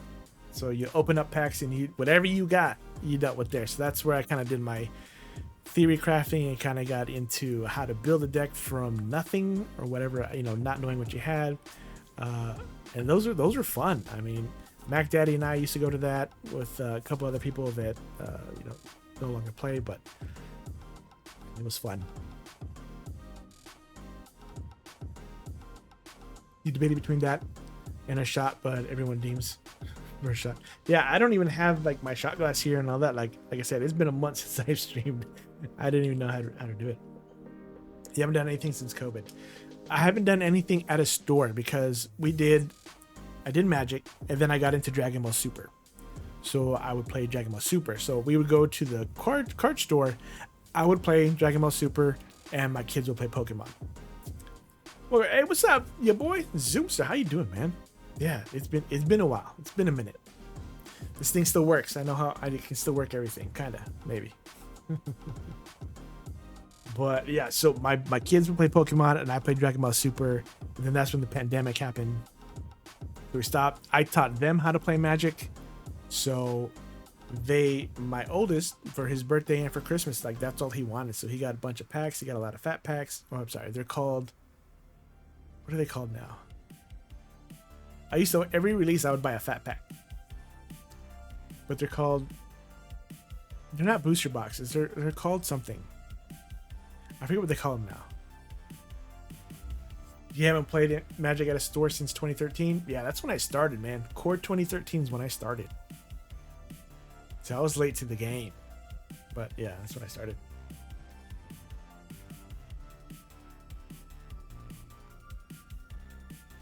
It's fun.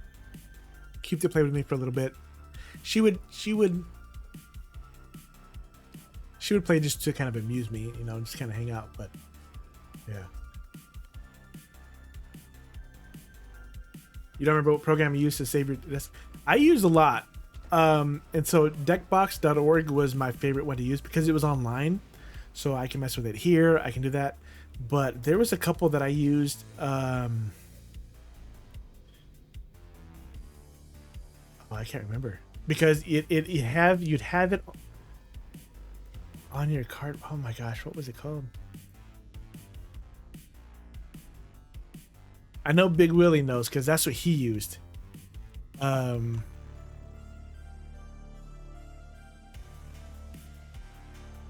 my gosh. Mana Box is a new one that I'm using now, so I have that one on there. So my kids have theirs. I have mine.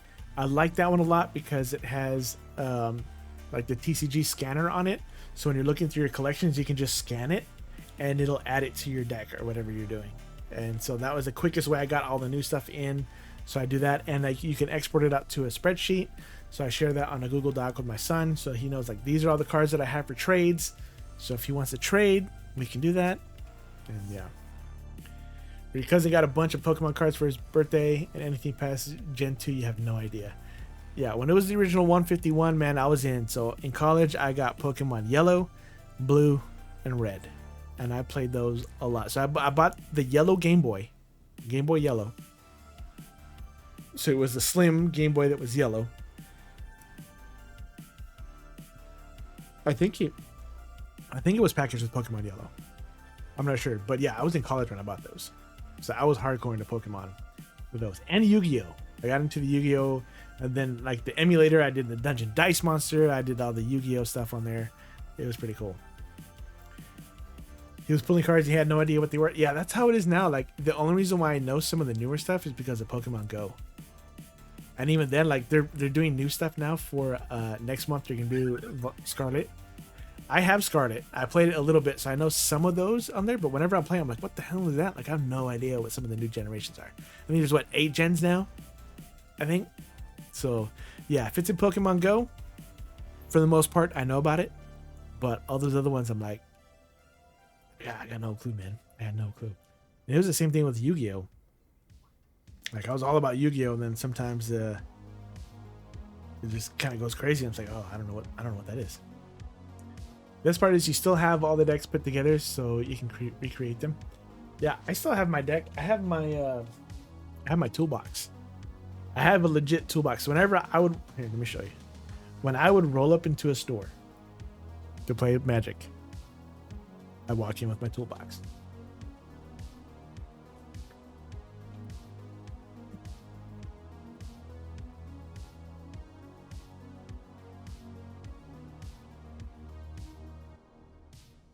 One of the best investments that I had. There you go. So at the top, I got my dice, my countdown dice, my other die. Gonna play Yu-Gi-Oh because the show was too cringe for you. The show was too cringe for you, man. The show was awesome. So I got all my die in there. You had a binder of all the Gen 1 stuff. You didn't know where it went though? Oh man. So when I open it up, I got the trays. I got my mats. Okay, so this is the mat that one of my buddies had custom made for me. It's Garuk. You know, he got him there with the spear. The background is Damnation, but the spear he photoshopped. And on here, like, I don't know if you can see it, like, right, but on the tip of it, it's got a hockey stick. And then on this side, it's got the Demir emblem on it. Because he knows I played Demir. So, Damnation, because it's black and it's in all the board wipe and all of my stuff, he put it in the background, put Demir on Garuk, and added a hockey stick. Yeah. So, this is the mat that I play with most of the time. And it's pretty cool because it's one of a kind. You know, it's a custom made mat that he photoshopped for me and did it. He said he was trying to put like my face on it and all on Garuk and all, but it just didn't quite work out the way that it would print. So he just stuck with that. And I got a couple other ones that I got. They were cheapies, but so like I have other mats in there. So like if I play with anybody else, they can have a mat too. Gramble, do I have a Gramble? I do. Almost looks like the Grave Titan. Yeah, so I have 1, 2, 3, 4, 5, 6, 7, 8, 9. I have 9 decks that are built and ready to go. So of course, I got my Dragon Shield ones. Of course, they're all sleeved, ready to go with the commander up front. And this is my Vampire one. This is my Olivia deck. Here's my commander. So I have the commander on top, Bloodline Keeper, and then here's the one that I was talking about right there. That one of that first part of my Wink Edition, Seguin Bond. So I have these, like this one was Olivia. I have it sleeved in the tight fitting sleeve, and then I have it in the other ones, but yeah. So I have them all here ready to go, and it's like at any time, my kids want to play Magic. It's like, let's go. I got my stuff. But they started their collection too, but now it's just that they're into a ton of stuff. I just rebuilt my old computer with my 2080 Ti since I upgraded to my 4090, and I passed that down to my oldest because he had an old computer. It's like, it was really bad. He was playing Deep Rock Galactic on like the lowest settings, and it was still like stuttering and all that. So I'm like, all right, Micro Center had a good deal for $180 for a motherboard processor. So I put that together. So today, I had Windows installed, got it all ready to go. He started playing on it, and as soon as that card started playing everything on ultra settings and all that, he's like, this is cool. The UPS it's tied to is not rated for that. It's only a 600 amp one, because his old computer was older. It didn't need it. So now I got to buy like 1,000 watt one so it can handle the power output that does.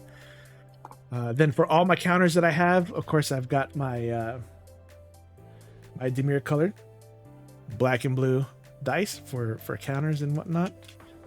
So I have all that there, and then I have all the slim down ones from all. I have a ton of these from all the different pre-release and things that I did, and all the fat packs that I did.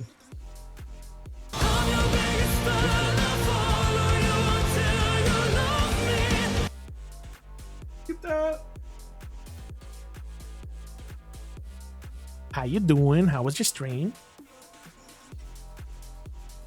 Yeah, we just sidestepped here, talked about all the Japan trip, and then got sidetracked with Magic. Good. Oh, you have like 2 command decks that you have made, and then you had a couple pre-made ones from Wizards, but everything else at one point in time standard. You have 1 modern deck. Never really got into modern, but I did buy. So like the very first set of cards that they did. Question of the day. Yeah, I never did that, so I disabled that one because I didn't know what it was. It's Leviosa. Leviosa. Stop. Yeah, I never got into modern. I never got into any. I did standard for a while, but man, that got so tough to, I want this card, right? I need a playset. All right, well, that card's $10. Well, I'm not gonna pay $40 for a playset that may or may not work out for a while. I didn't forget how to stream today, although I did have audio issues at the beginning. But I just, getting the computer ready for the kid's getting ready for school tomorrow. His bedtime's a little bit later, and I just didn't have time for it. Like, oh, it's all right. We're streaming again tomorrow. I make up for it tomorrow. We'll do a question tomorrow, maybe 2 questions. We'll see. But yeah, so every deck that I created, like I said, it's tribal. So I have not every deck, but a lot of them. I don't have the shot glass on hand. I don't. That's true. I don't. But yeah, man, I loved playing Magic, and the EDH was that sweet spot for me because I didn't have to keep up with it. So every set that comes out, I look at it, just like the ones that we pulled today. There's a couple that could go into my undead deck, that could go into the vampire deck. I'll see like what the mana ramp is, if it's good, if it's less. So we'll see. But I got to get my kids playing it, and now that I built that computer, they're into Deep Rock, they're into Bloons TD, which was free on Epic last week, and they just been loving it. So we'll see. Even if you buy a webcam, you can play a game on Discord. Oh yeah, good. I mean, there's like Cockatrice. There's there's another game that we're looking at doing, but I can't remember. But you can import it in from any website that you have, where you can just print out the list and do that one. But when we played, I mean, we were legit into it because we would do the so we would print out proxies and play with them. But we would give each other to where, okay, if you're playing with it and like your deck's not good, like the first couple times it's not gonna be good and all that, we'll let you play with it. But as soon as you started fine tuning your thing and you were wrecking shop with it, or you're doing really well with it, it's like, okay, you need to pay for that card and own it before if you're gonna keep playing it like that. So we did that, and then we did like proxy games as well. So where like we all used a proxy deck, not a proxy deck, but like it had like up to 8 proxies on it. So it's not like you're just gonna print out your entire deck and play with it. It's see how it goes, see how it feels. If you like it, start buying the pieces, start trading for it. If you don't like it, that way you're not spending money on all these cards, and then like you're not really gonna like it. You're not gonna like that play style, because sometimes you start one way, like Aries, you were talking about, you started with like a rogue thing, and then you turn left, and now you're doing, your mill deck. So very different, but it was fun. It was fun when we had a group that did that. So we played. And so I think the biggest game that we did was a 6-man game of VDH. That took forever. Like we were at the store for like 3 hours or 4 hours and just played one game. I think Dunk was there for that one. It was a little brutal. But fun, man. And then was it Magic the Gathering Arena? I saw that they're making some changes about that. I don't know what it was. I know the Pokemon game's going away for something new. Magic the Gathering, I don't know if that's changing or updating. I'll have to look at that one. Or they're changing the name or doing a new play. I don't know. But you hate Arena? I liked it because it gave me the fix that I needed, and I didn't have to. I didn't have to like get all my stuff ready and all that. And I could play it on my phone. So like when I was riding the train to work, I could play my phone for a little bit. But yeah, it could be better on the laptop though. Yeah, it wasn't that great on my phone. It was a lot better on my computer, but still, it's not the same because it's not. The other part that I like about it, it's just the deck building. Laying out all the cards on the table, looking at everything you have, and then like trying to explain to my kids, like, this is how I do it. You just hate how damn small everything is. Man, that's a fair point there. You know, I have my way of building stuff out. So I don't just like, okay, I like all these cards. Like I look at the mana ramp. I look at, you know, the mana cost. You know, do I have like, how many little things do I have? You know, I want, you know, sweet spot between 4 to 5 maybe, or 3 to 4, and then a couple 4 or 5, and you know, after that, and you get less. So it's not just like a whole bunch of stuff. Or if I am doing a bunch of stuff, I need to make sure I have more mana.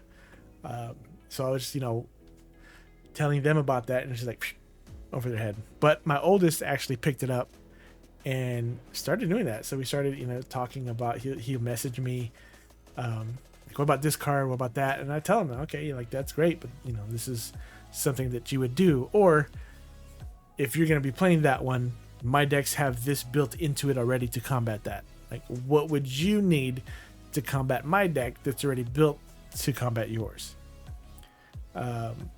So that's the thing that I liked about Magic is, yes, they bring in some new mechanics here and there, but nothing that's like overpowered, just gonna like wow everybody to where I need to completely adjust a commander deck. Oh, that's what I like about commanders. So it's like, okay, this is a new mechanic. Can I add it in my deck? You know, it's not like, okay, this mechanic is the new meta. This is what we have to work on. This is what we're doing. And then, you know, a couple years later, like, okay, well, that rotated out. Now we got this new meta. So, Helltides just popped. Oh, let's go take a look. And then I use helltides.com to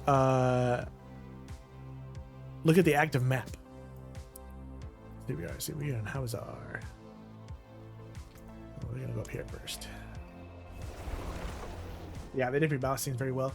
I like the way that they've done it, and it's, I guess, just the theory crafting, because I'm a big numbers guy, so I do a lot of stuff at power and spreadsheets and stuff.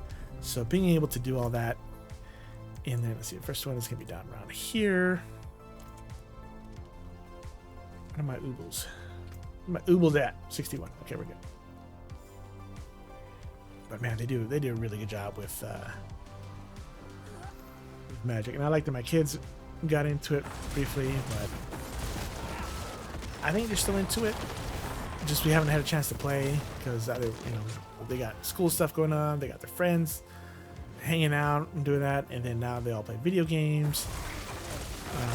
Or before, like, they were on their Switch and stuff, but now they're on Steam. Their friends have Steam, their friends have it, and Deep Rock Galactic is the big one. Like, I love Deep Rock Galactic. It was fun. And then it was on sale for $10. I had my kid. I'm like, I like it. If you want to look into it, check it out. $10. Okay, he bought it. And then he liked it so much that he told his friends about it. Of course, they bought it. So now, like, I have about 140 hours into it from what we did on streams and all that. And when we got back from Japan, like,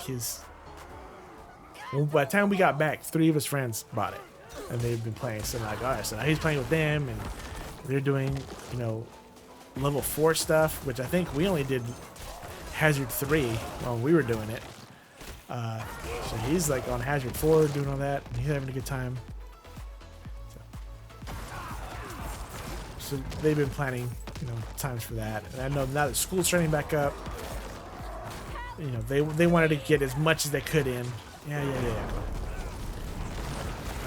But now they're only going to be able to do that on the weekends.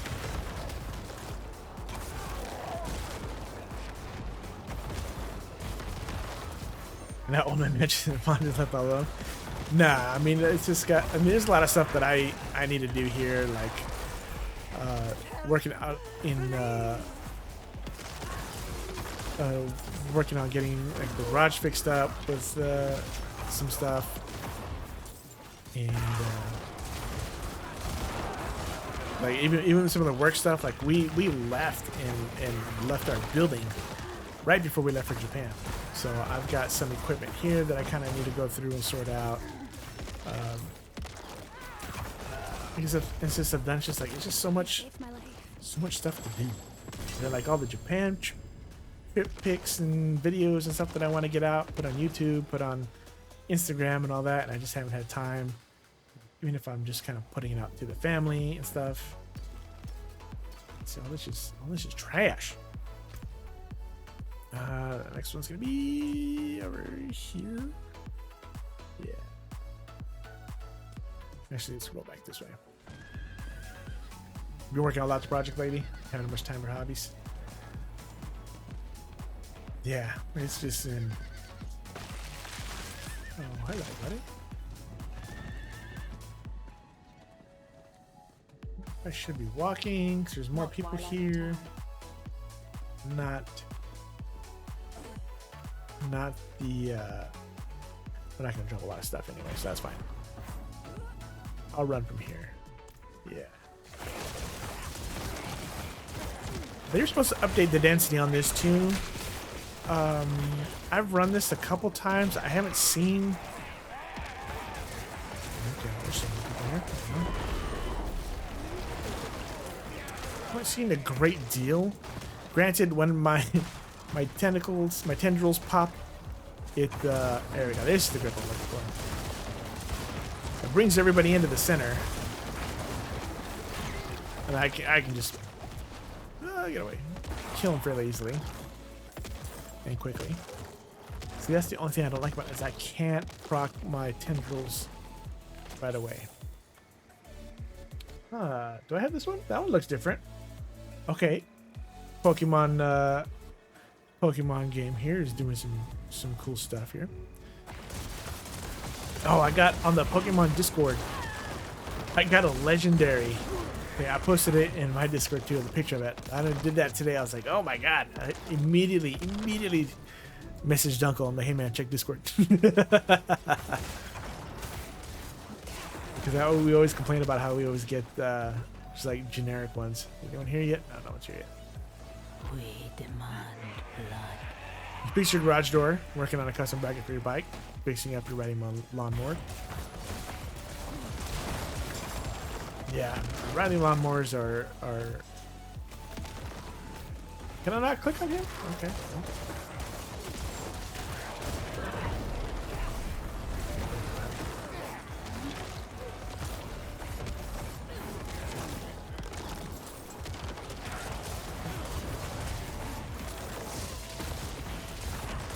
And this crap one with the teaser line.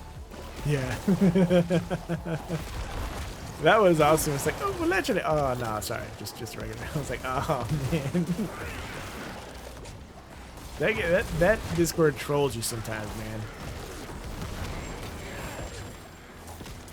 And like normally, I don't know how many in a row I got. They were just like the normal ones. Like, come on, man. Who's still? Oh, these guys are still alive. I'm like, who's still walking around here? I'm at 100. I'm only at 100. I killed you. Yeah, dude, it was really. That was perfect timing. I mean, you know, any other time it would have been like, oh yeah, okay, yeah. But since I just got the legendary one, it's like, oh, you didn't. No, you didn't get one. You don't get it. And we're going back up here. I think I'm just gonna run and see. density is here.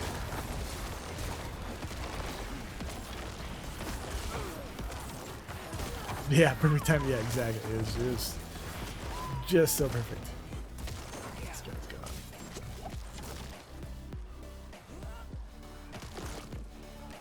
Yeah, so this thing, I don't know. I think it just might need to be the playstyle because I'm not used to the bone storm. And then there's a couple things you can do on here to imprint to make sure that whenever like you crit, it reduces the cooldown time for it and stuff like that. But I think the big thing for this particular build is that I am using cold mages when instead I'm supposed to sacrifice them. I feel like my tendrils are not proccing as much as they used to, but honestly I think it's just because normally I have it as one of my skill buttons, but right now I don't because I changed that for damage storm. Like, see, it proc there, brought them in, but me not being able to do that on demand, I think that's what's kind of. I think that's why it feels like it's taking longer to kill things because I can't pull them in together to do it when I want. Right there, I still hasn't procced yet. It's just doing the explosions. Either that or it's not actually pulling him in properly. Maybe it's bugged.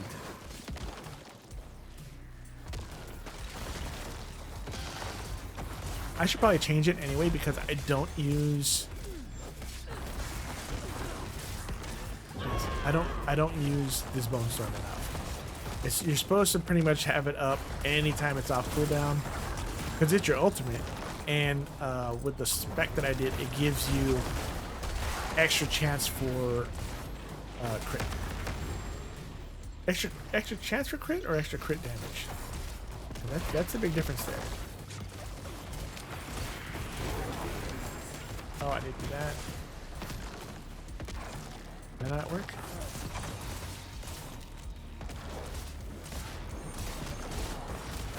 Can't tell. Is that one of my guys? No.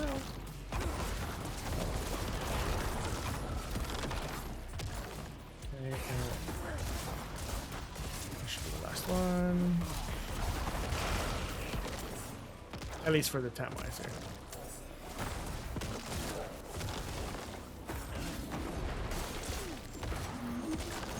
Yeah, so either they change the way it procs, or the amount it procs, or it's proccing but it's not pulling in people correctly. So, oh, I got an amulet there. I think that's what I gotta look at. Let's see here. Nope. Nope. So nothing. Nope, nope, nope, nope, nope. All trash. And I'm only at 150. Okay, so we can go to town because the next one's gonna be back over here. Let's just go sell stuff and teleport. A little faster way to get over there. Ain't so bad. Let's see.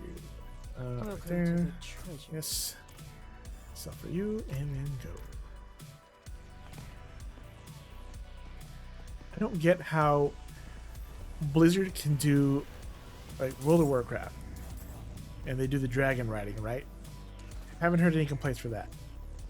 But then they do this and the horse is just, I feel it's pretty bad. Oh, did they just finish this? Or is this the end of it here? I can't tell. Did you bring friends, or is this part of the event? I don't see the event pop up. What's the battle? It's a battle. Fight it out, fight it out. That has a bar over it. Are we fighting here? Are we not?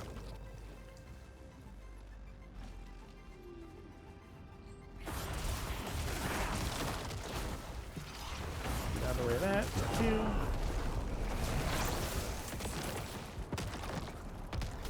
Okay. It's got some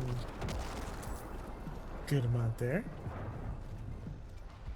Now, it's been a minute. I just got to remember to do that after the end of the stream.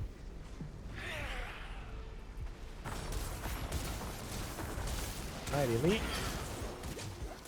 No, don't do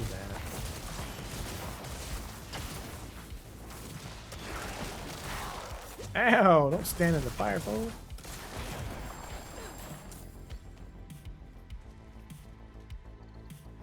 It looks like I just missed that. Do I want to go all the way back over here? Or just wait? I'll probably just wait. Is there anything? Oh, you touch my tra-la-la. My ding-ding-dong. Forgot about it. There we go. Now I'm pumped. Yeah, and then when we went on the trip, I'm like, I'm taking my laptop. I can do. I had to take my laptop because I didn't know if we were gonna run out of space on the cameras. Like my phone, Cupid's phone, the kids' phones, because they were taking videos and stuff too. I was like, well, maybe I can work on some stuff for Twitch, but nah, between that and work and all that, man, we just wiped out at the end of the day. It's not a shot, not a chance at that. Yo, Badish Moose. The Moose Squadron coming in hot. What is up, my man? I'm doing this event here. Get off me, some elites. We not gonna die. How you doing, man? How was your stream? How have you been? Been lurking the last couple nights. But I've been tired, man. I had hockey last night, so we did that. Which hockey was an adventure. We lost 2-1, but not really a fight broke out. It kind of did. We had 2 of our guys ejected. Fun times, fun times. Yeah, trip was amazing, man. It was awesome. It was a blast. Yeah, I went over some pictures and stuff that we did. I showed some of the souvenirs earlier. So yeah, man, it was fun as hell. All right, let's go. Get back over here. You down? You went to stick time and you got on the ice for the first time in over a decade. Yeah, did you guys sign up for a league yet? Did you sign up for a league? I thought you were talking about it. I know you were thinking about it.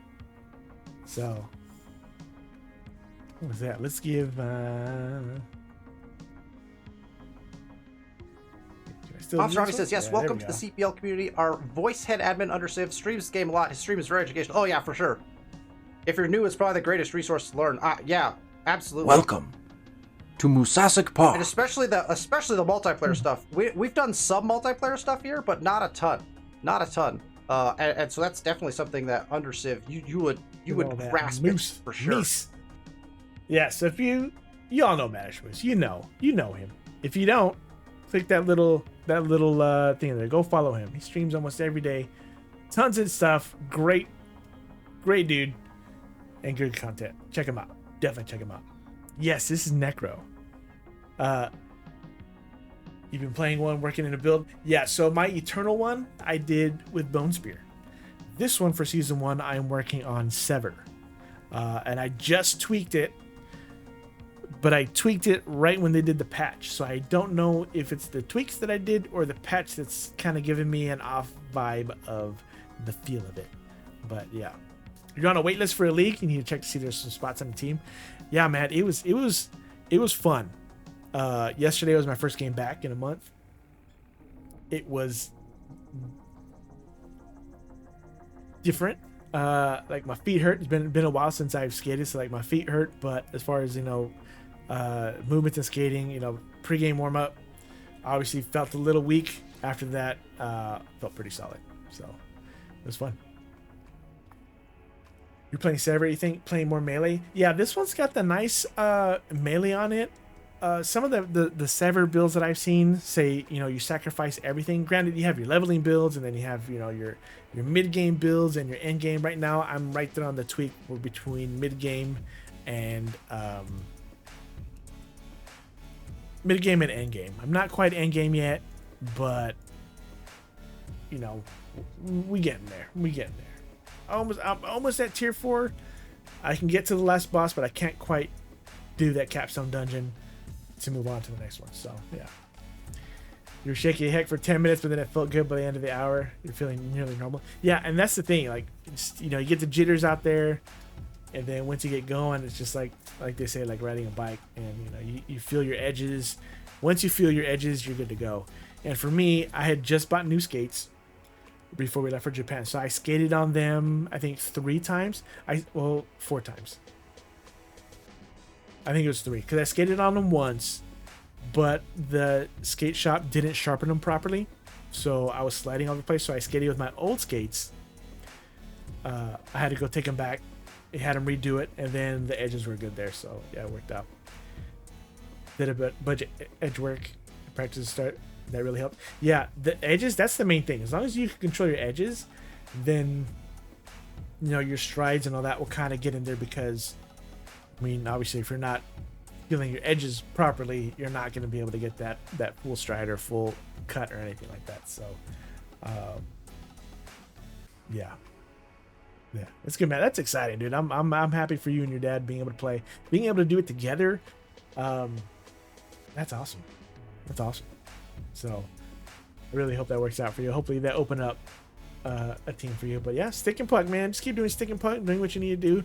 I don't know if they do drills there. I know here they have a couple coaches that do like a drill time, and it's a ton of skating. I did it one time when I had a bye week, so I was like, well, normally it's at the rink that I normally play at. Usually whenever I play, we play after them. So like yesterday when I played, it was a 7:30 game. It was early, so they had the skills thing, and then we played immediately after that. Sometimes there's a lot of people that do the skills and then play a game right afterwards. I'm like, I can't. I'm too old. I can't do that. I used to be able to do games back to back. Now I don't. So I used to play on 2 teams in the same league but different divisions. So I would play games back to back sometimes.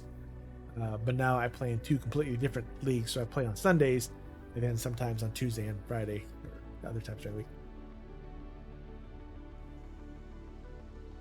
No drills allowed. Oh, the stick time. Okay, so no drills. But you might try a pickup game at some point. Yeah, man, it's definitely worth it. That's cool. But again, thank you for the raid, man. I appreciate it. What show are you into? I know usually after you're ready, you head out for a show, but what is your show of choice nowadays? I was just telling Chad earlier too that I just started One Piece, which is an anime that has over 1,000 episodes, and I just started episode. Well, not just right now. I'm up to episode 90 now, but when we got back, I just started. So it's gonna be, you know, I'm hoping to have a good chunk of it done by Christmas. But yeah, we'll see. Nothing right now. You just finished Secret Invasion. How was it? I haven't seen that one yet. I've heard a lot of negative things about it, actually. So I don't know. The state of superhero stuff is kind of up in the air. Blue Beetle. DC hasn't been great. They don't have a great track record with some of their stuff, but I just don't know how I feel about that one. And I think they did a decent job with like WandaVision, all the TV shows that they did recently. But I heard not a lot of good things about that one. I never saw the Eternals. Eternals was one that I did not see. But I do want to see the Marvels. No, no, let's go. Thought I was gonna die. It's not a hardcore, but if you died during the Hell Tides, you lose half of your stuff. And I need 250 to get some loot. So I did not want to go from 220 down to 110, because that would not be fun.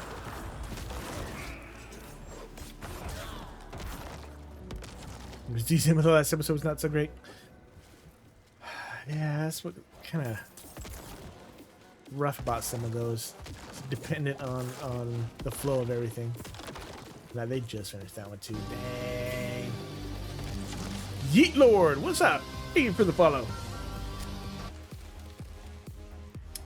Well, I do need to watch it at some point.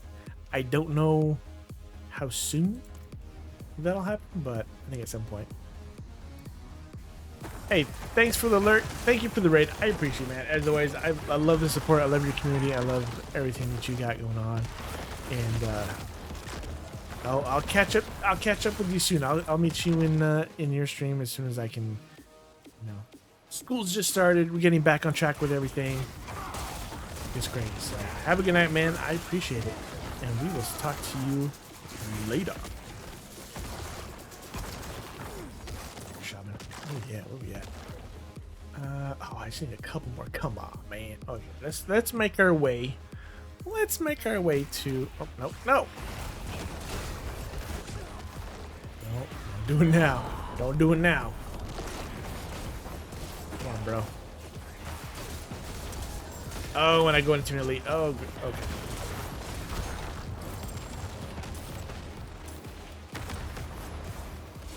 And there's.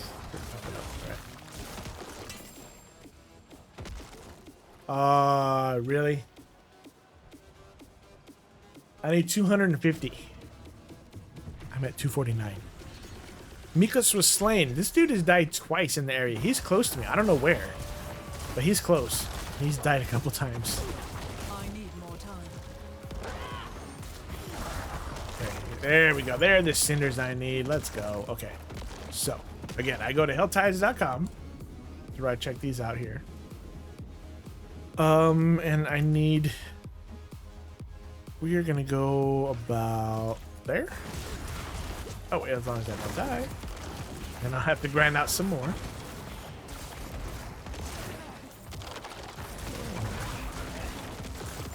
Get out of here. Okay. Okay, this guy. Oh, he had a lot. He was chock full of shit. All right, let's get on the horse. And oh, yeah, the other one's down south. Go here. Wait, what popped up? It's an elite that's up there? Yeah, it's gotta be an elite. Got 34 minutes. I'm just gonna do one. I'm not gonna do both. Since it used to be 150, and then after one of the patches they upped it to 250. Which is rough because I used to get a lot of good loot from here. By doing, oh, what is that? A fire? It's a fire. Oh, that's angel breath. Man, jumped down for nothing. Do I want to do another? No, because I don't want to get. Okay, well, we're doing this for sure, bro. I don't need shields.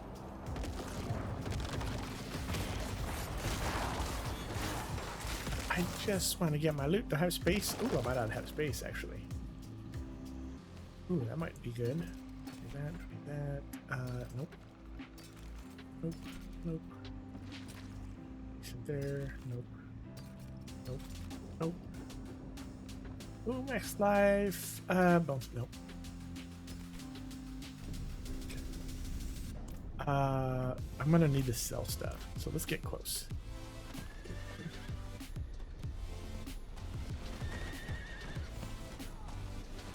That was a druid companion? That threw me off. Oh no! No! No! I pumped my get out of jail card. Free card, man. That was bad timing on that. Jeez, going up the ladder and getting hit with the meteor thing? Come on now. That's the game trolling me right there. I know I'm close to the chest, but come on. I don't need you taking half my stuff. Okay, so here's the one for 250. I might have enough room for it. Let's see. Let's do the pops. We got 3. 1, 2, 3, 4. Okay, 4 of them. That's nice. Boom. Done. Nailed it. Let's get out of here. All right.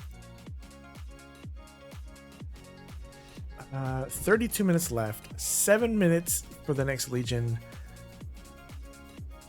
4 hours and 46 minutes for the next world boss. Okay, so we're not doing the world boss. Oh, show. That is going to be way too much. And let's sell off most of my stuff here. So I'm still kind of hoarding cash, or trying to, because it's so damn expensive to redo your stuff. It's just crazy. And the legendaries, obviously, I'll do these for the mats. Crowd control, all stat, not enough. This I mainly want damage. That does not give me the damage I want. Rings. See, the crit strike damage is good. But then, like, the blood orb and the golem, I don't use golem, so that's 2 things right there I'd have to enchant. Can't use those. Shadow damage, good. But then blood orb, yeah, can't use that one. This one, maximum life, physical damage. I don't do physical damage, so physical damage, yeah, nope. This one I like because it gets me 2 evade charges, 2 of the corpse tendrils, and intelligence. Blood orb healing, I just got, so that's one of the things I went into, so I can get rid of the poison resistance for something else. But the tendrils and the evade charge, that's 2 of the main things that I need right there in a boot. So I can play that with mine. Oh, movement speed is the big thing. So that's the thing. I would need to get poison resist converted to movement speed. And that's the other thing too, because my other one had corp tendrils in the boots, but I changed them up because this one had a ton more movement speed. I mean, 17.5% movement speed. That's really good in a boot. So that's probably why I did those. So like this one, essence cost reduction, stats, not so much. So I'll probably get rid of that one. This one, of course, not even close to what I need.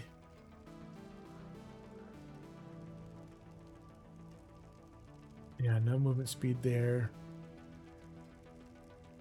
The damage might be nice, but not what I need. Okay, so none of that. Keep that one. What about this one? Damage, but no movement speed. Okay. Nope, we're going to do all junk here.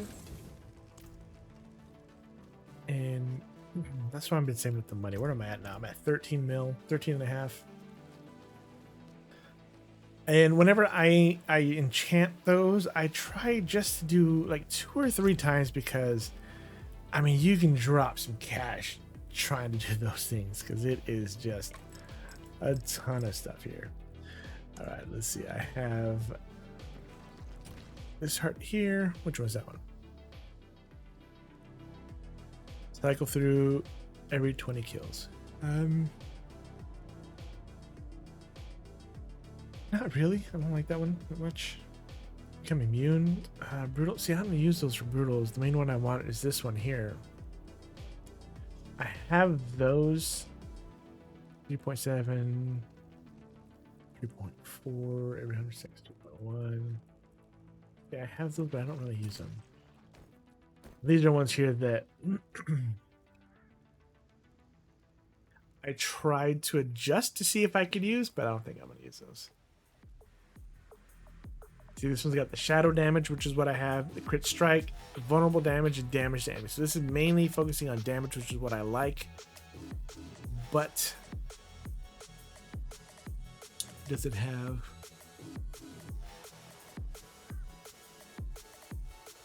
damage? Has a crit strike chance, which is just 0.2 more than what I currently have. There or the same. So I think that's why I left it off. It's tough to kind of go back and forth to those.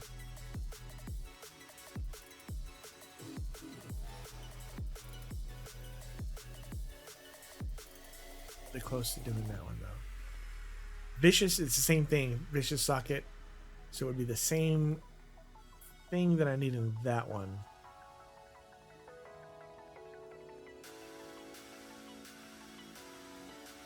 $6.5. If I see, but then if I enchant the vulnerable damage, it could be something else. Nah, I don't know. It's too many things here. All right, how many points I got? I'm still just going straight across because I need to get here. Over here. So this is my first pop there. 80. I need 40 more. See, all this shadow damage over time. This is all what I want for there. Dang, I need some intelligence there. That's a lot. That's a lot. Helltides are still going. I'm not gonna do Helltides anymore. Not for today, at least. Let's see where I'm at here. I can do 1, 2, 3, 4, 5, 6. I need 6 more.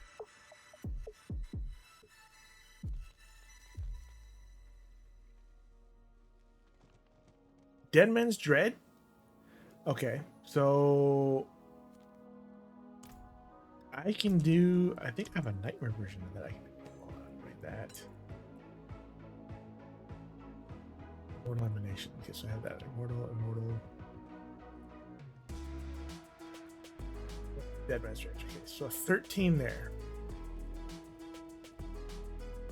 That's all I have. Those are all the beats here. Okay, so I can do this one. Tier 13.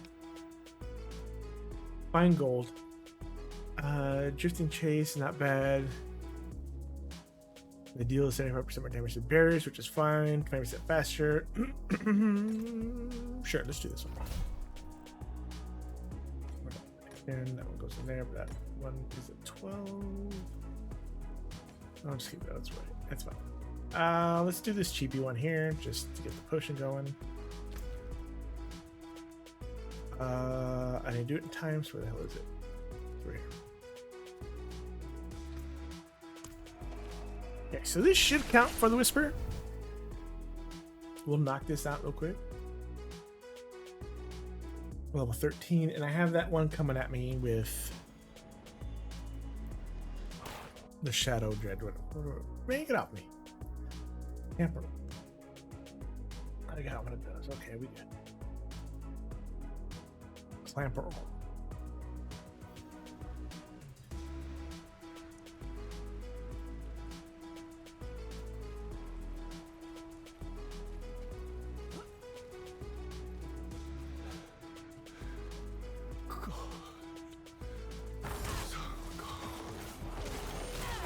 Do I want to?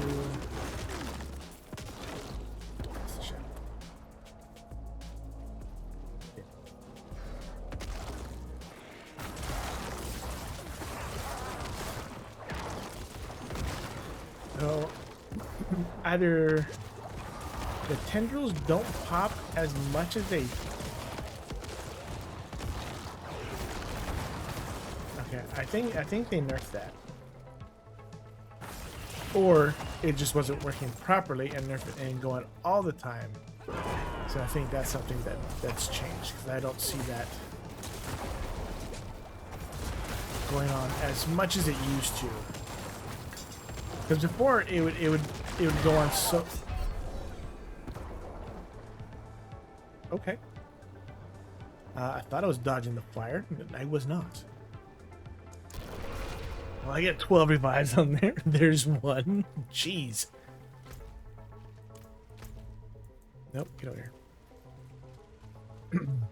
So I think that's part of what I'm feeling that's not quite right is I have come to these caves to be in service for my master.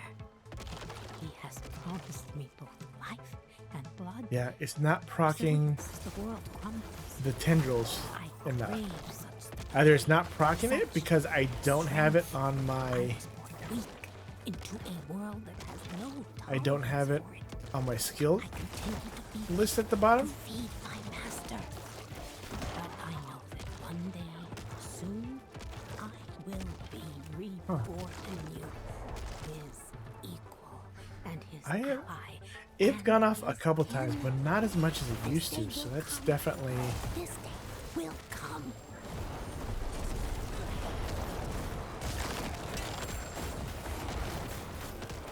it's not doing.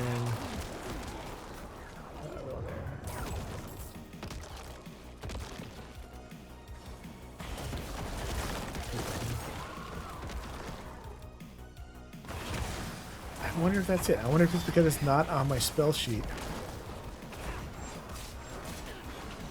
Oh, I just pulled a whole bunch more. That's not good.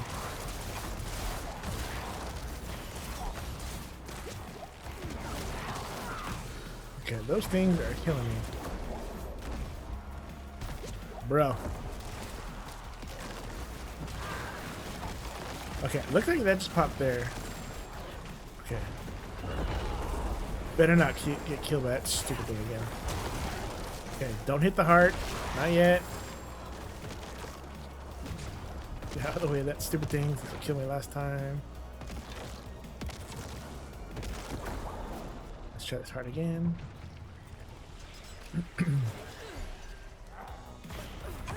No, whenever it's not on my chart, like I can't proc it when I want it to go. It's just an ability I'm not using.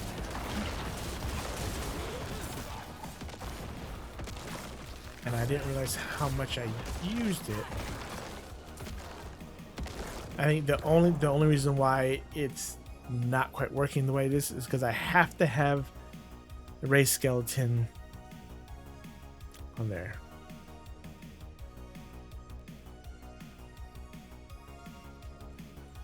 I have to have race skeleton in order for my skeletons to be brought up. So if I move, let's do this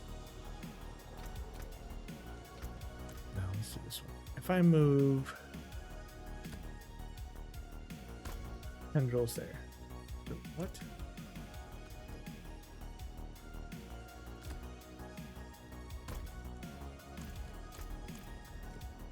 Come on now. There we go. If I move it there, now is it gonna proc more?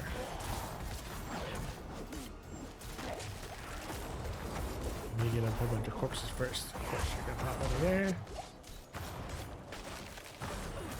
I'm not gonna get any corpses to test that out here.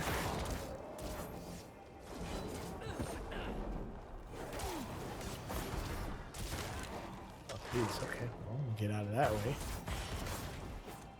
Bruh.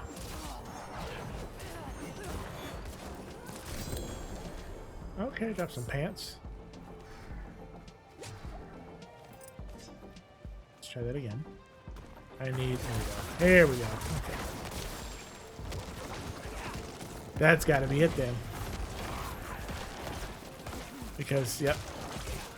It's not proccing because it's not on my list. Dang it. So that's the big difference that I've been feeling on here. Because it's harder to kill people because they're all over the place versus normally when there's a whole bunch of people, I can get them pulled together with the tendrils and I can make quick work of them with Sever, but not when that's the proc. Because that was the thing with those, is that it gets, oh, come on, is it procs for free with that. I don't have to do anything to it. Blood Orbs in 20 seconds? Oh, okay. Nice. I didn't realize that.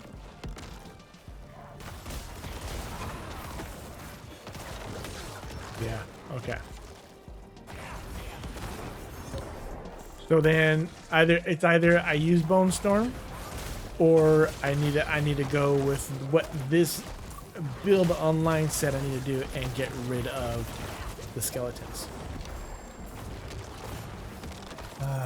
So I'm gonna have to do some testing on that, and so this feels a lot more like it. So that's one of the things I do like about the seasons is I don't like how they have the hearts set up. I think it's a good idea, but not quite implemented really well.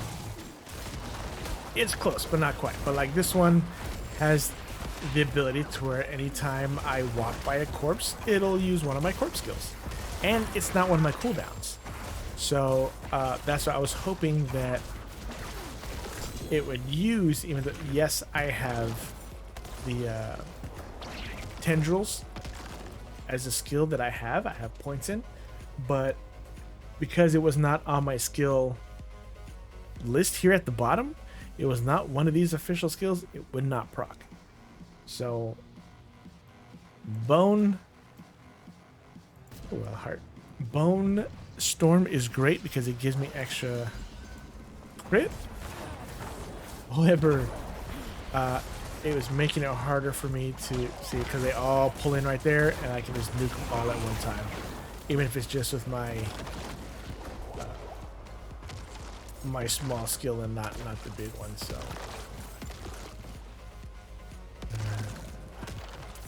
that's the thing when you test out other things. Like now I see why they made that decision to get rid of all of them.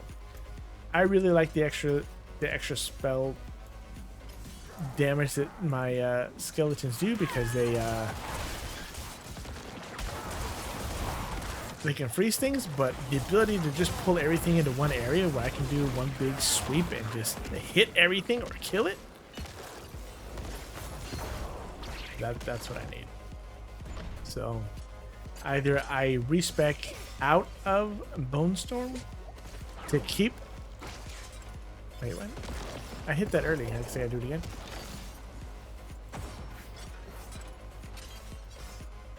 What?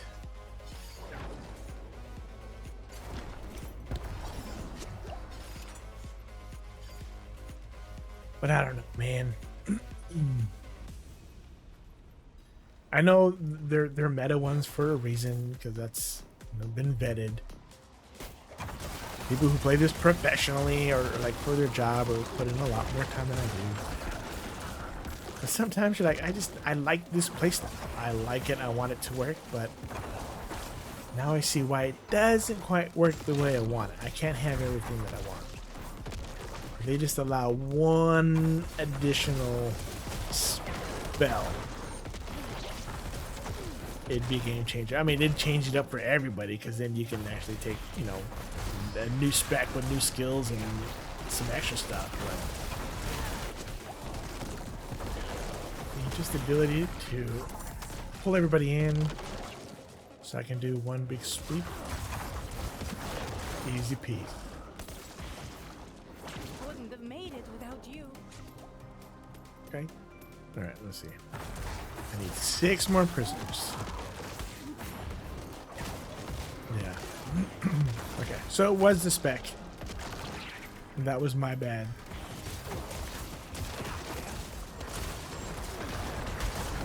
So I have to put that back on there. The only thing is, well, I mean, granted, I didn't play the build right anyway because I was not proccing the Bone Storm whenever it was off cooldown. So not really missing anything. Just the couple, obviously the couple of spell points that I put 3 points into that. So that changes up quite a bit there. Okay, so now I'm doing the damage that I'm used to. And I'd do even more if I had a crit, which I have to get from 1, using Bone Storm, and 2, sacrificing all of my minions. Because then I put points in the skill to where I get extra bonus sacrificial bonuses. Whenever I sacrifice those, I get a bonus. With that spell, I get even more. But they're pretty good, just with being able to freeze people. Did I miss one? I did miss one up there. I'm sure there's one over here. Then I'll go back. Oh, hello.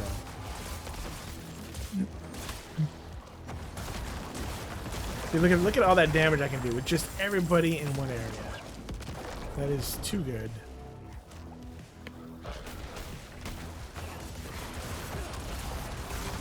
Which is like, I mean, it was key for Bone Spear as well, because I mean, you gotta have everybody in a line to do it. But Cyber is just so good because even if you have like 2 groups of people going on, You send your guy out there, and then it comes back to you and does another swipe for less damage, but it's still doing damage, especially if there's people up on you.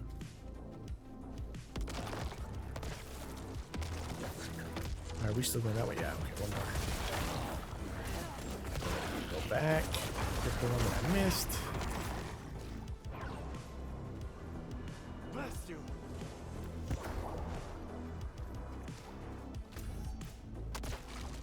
Do I need to go down this way?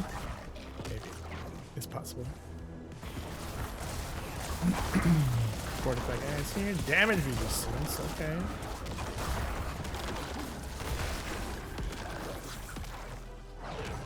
Wouldn't have made it without you.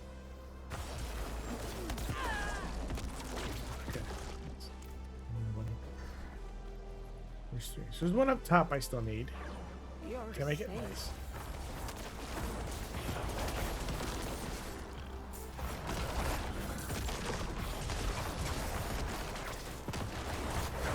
Man, I'm still pretty bummed that tendrils will not proc if it's not on your skill list. Or I guess your ability list? I don't know what to call that one. It's not on my cast bar. I need to go up middle. But first, gotta take care of these fools. Oh, ow, ow.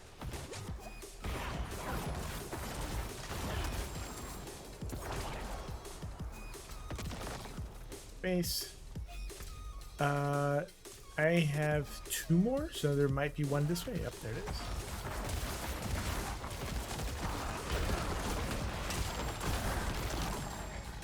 Away. Very good, very good. Let's see, anything here? Still got some space.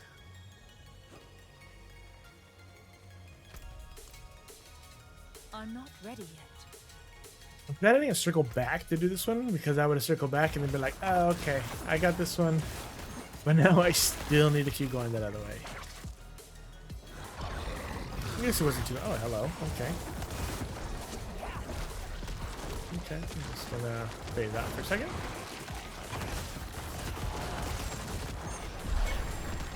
Oh, that was it. Okay, sweet. Well, we did it. Let's see here. We're still going for exploit. Give me all 28. Thank you very much.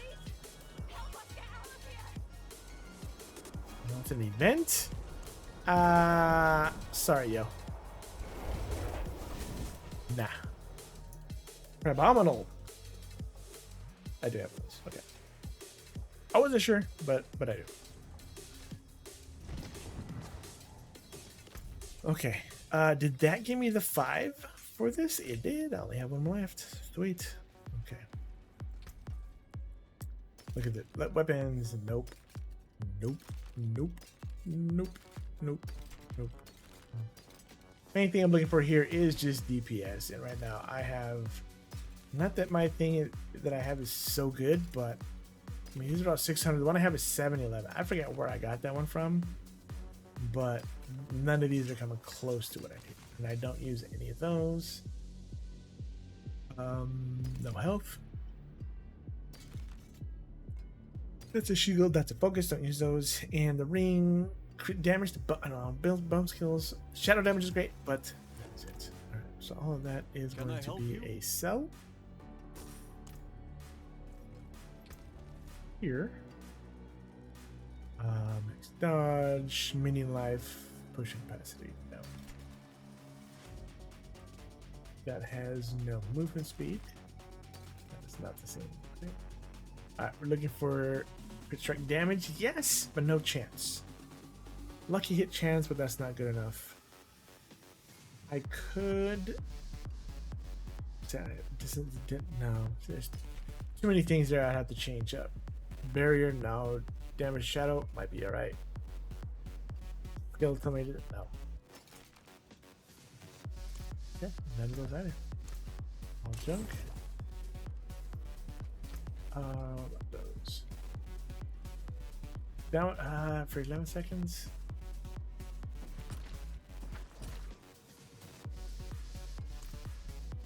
No, not quite. Okay, these I got Ancient Reservoir. I don't think either of those are good. We'll see. I want to do the cellar would be quick. That is what, 35 werewolves. This could be. Then we'll check out the whispers, and that'll be it for today. We're back at it again tomorrow.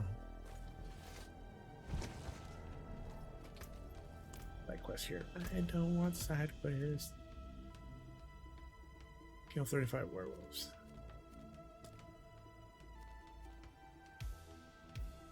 We can walk away over there. Isn't too bad. Complete an event anywhere.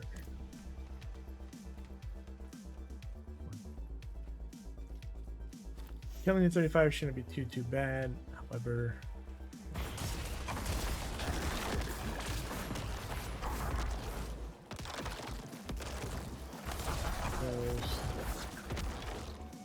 and then I can't. Well, okay.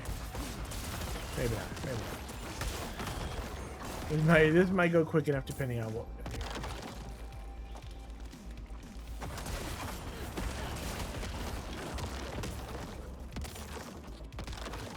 Collect 100. I'm already at 40. And we got all these werewolves here. Which ain't nothing.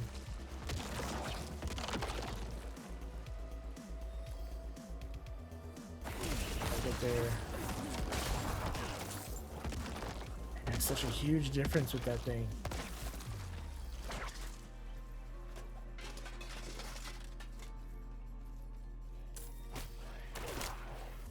Skeletons. Get in here. Bam. They're dead.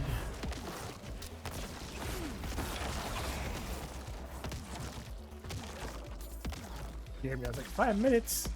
I thought that was for my event thing here, but it's not.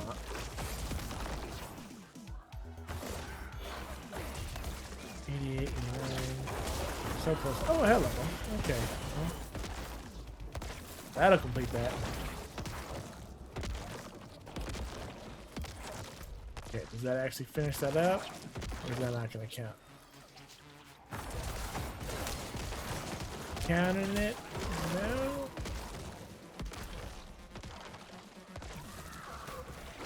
Doesn't look like that's gonna count. That's fine. So I'm about to do this. Okay, you can run away. That's fine. Bye bye now. Now I like the new armor that I got on the Necro with. She's got the like the smoking shoulders in armor.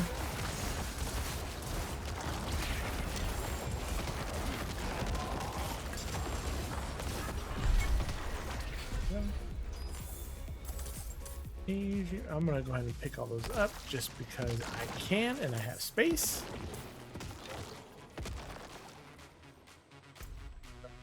To claim this anyway. Space, here we go.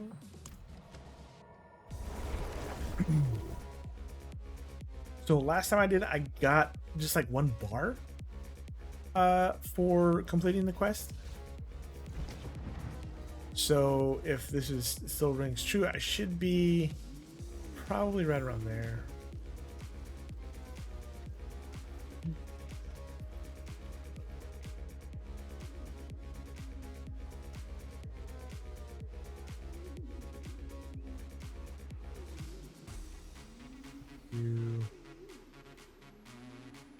Little screenshot here.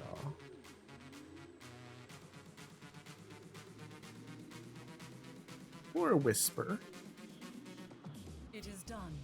Do I want chest plates, amulets, 2-handed weapons? I think I'm still working on amulet because the amulet I have is pretty low.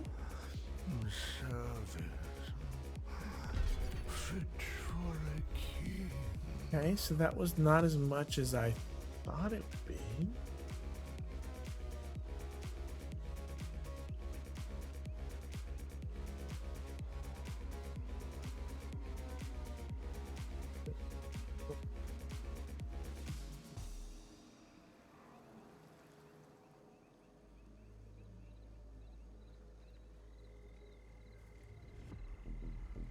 After Whisper.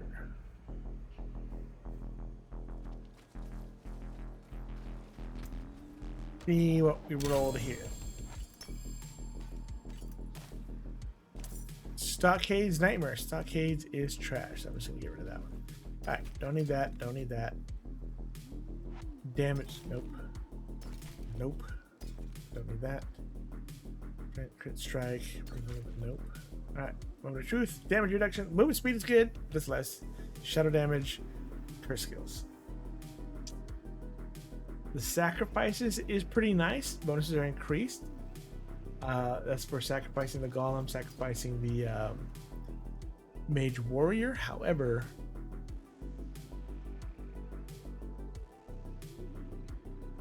losing 3.5% intelligence is pretty rough, especially because in the Paragon cable or Paragon table here, for this one, I am short. Yeah, I'm short 39 intelligence, so I'm gonna need more. That's gonna help out with giving me a +5. These will help as well, but again, that extra 10% damage, I'm gonna need that.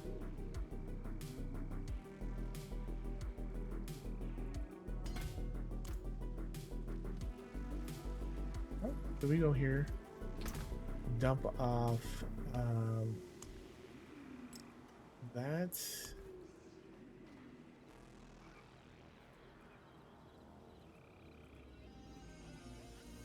that's not what I use.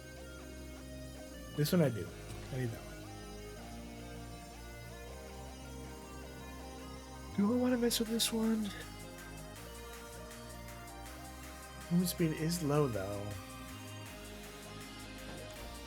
See, that's the thing that I'm coming up with some of those that are fairly decent, but not what I need.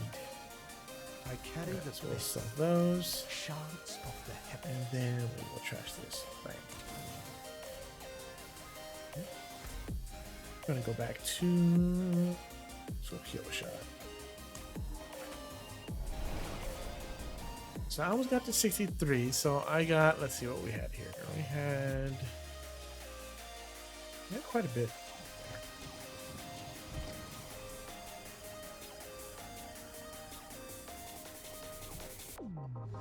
Yeah.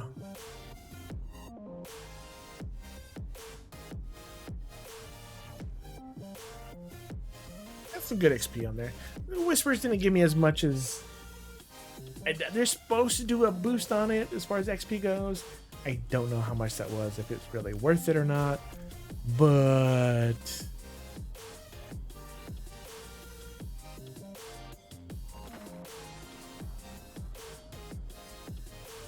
let's see what we got here.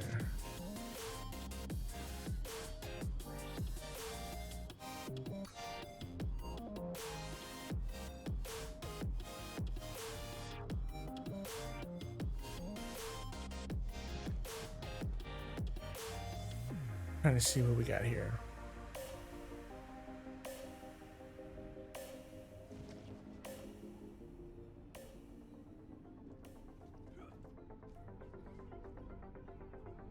What's we got? There's a lot of people have been playing Baldur's Gate 2, so I know, or Baldur's Gate 3, or Baldur's Gate also, not Baldur's Gate 2. I haven't played Baldur's Gate in a long time. I played it for PS2. Was it Champions of Norath was one that I did. I did Baldur's Gate. I forget which one. I know they had some stuff there. I just don't know. Remember what it was. But thank you all for hanging out, man. I appreciate it. It's been a long time since I've been back. Felt good to get back. You know, turn everything back on here, fire it up.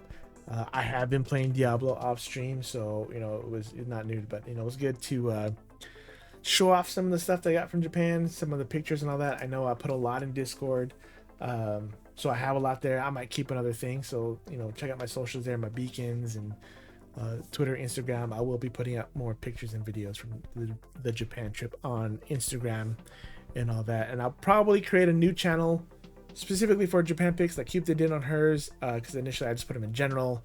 but you know, then those are all flooded up. So you know, new people coming in trying to check out the Japan trip and stuff like that. We'll see how that goes. And then also, at some point, I'm probably gonna do a stream where I do my my Gundam models, since I got 2 of them now. We'll see. I've got another webcam. I just need to actually set it up to where, you know, if I'm doing a top down here or just a view on the side, I don't know. I'm gonna have to play around with that and see how it is. But tomorrow we will be back with some more Diablo 2. Well, I did it again. Diablo 4. We're playing 4, not Diablo 2. D2 is old school back in the day. Haven't done that in a long time. So we'll see. Let's see. Baldur's Gate 2. We got Kitty Powers. What is that? I need to check out what's going on here. Let's see who else is in. Let's see what's in category. I don't know who's in category. Diablo, hello. Man, my kids were into the Gundam. The Gundam arcade game we have, man, it was so much fun. Just we don't have that here in the States, unfortunately. It's just a bummer. Just a big bummer. What's up, AJ? How you doing, man?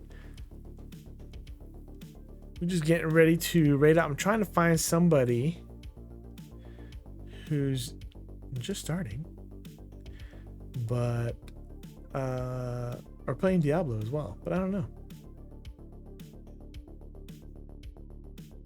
Might just go for Baldur's Gate. Might just go for, I don't know, I haven't done Rocket League. I have another friend that is playing games and demos, but they are, I guess, in BRB, so I don't know what they're doing. So I might not go there. Ooh, Onyx. I got an Onyx, right? I gotta have an Onyx, yeah. But is it a good one? Let's just do regular poker catch and see what we got. See if we get lucky. Let's see, Baldur's Gate. I don't know if I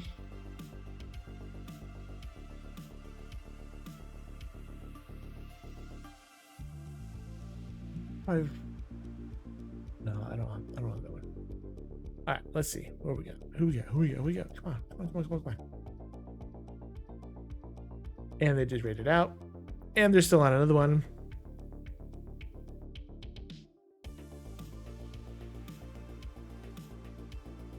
Loco's playing Star Siege. He's doing a stream with that one. Galactic, it's her birthday. Okay, we can do a birthday raid. What's their what's the name? Full name, so I can look at it real quick.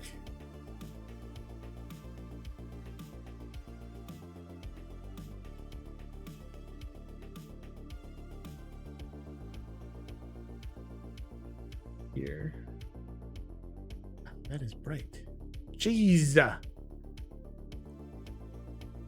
Websites don't open up in dark mode. Like, come on now. And the Onyx escaped. Stupid Onyx. Come on now.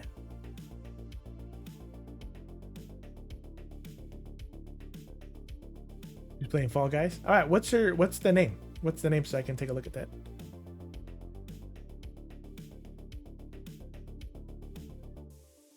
We got Loco. Kitty Powers, Matt? What? That's crazy. If not, we'll raid Quados. He's doing Baldur's Gate 3.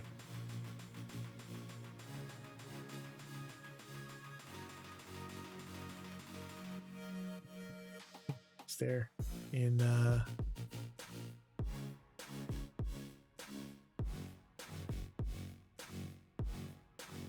lot of people there. What's up, Madish? What is the hockey bag? I use one of the upright ones. Geez, it's a blue and white. Was it the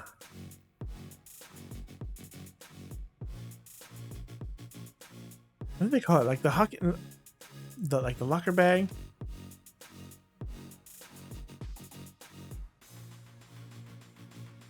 It's the grit. Yeah, let me show you right here. Browser, come on now. Oh, come on now. Let's go here. Browser. There we go. Yeah, this one. The grit hockey tower. So this is what I have here. Because you're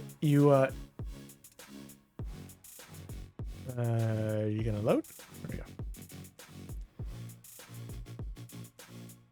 Yeah. So it's pretty cool because you can have, like, it has your skates up on the sides, your hat in the middle, and then it has like a mid tower where you gotta put my elbow pads and my gloves, and then the bottom you've got your shoulder pads, your pants, and your shin guards. So the grit hockey bag, grit tower hockey bag is what I use, and it's a rolly bag too. So it has like a Velcro strap here on the side, and this one doesn't have it. There you go. This one does. So it has the Velcro thing up here, and then these two things here. So you put your sticks right there. So if you're righty, you put sticks here. Has the exact same on the other side. So if you're lefty, you have your sticks there.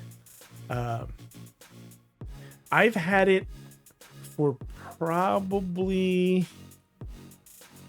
Crusaders 7 years now.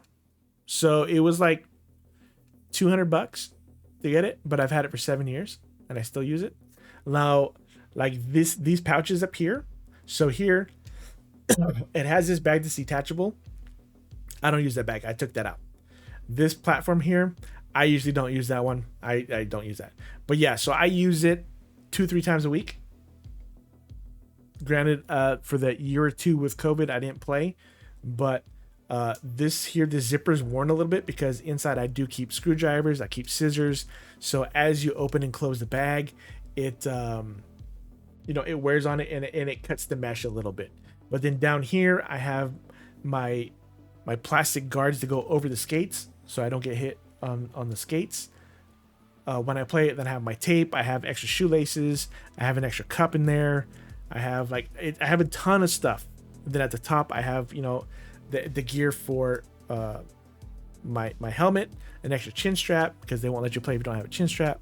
So, but this is the one I have right here because it goes with my colors, with the blue in that one. You're debating between a $60 CCM bag with 0 frills, or buy this bag and be set for.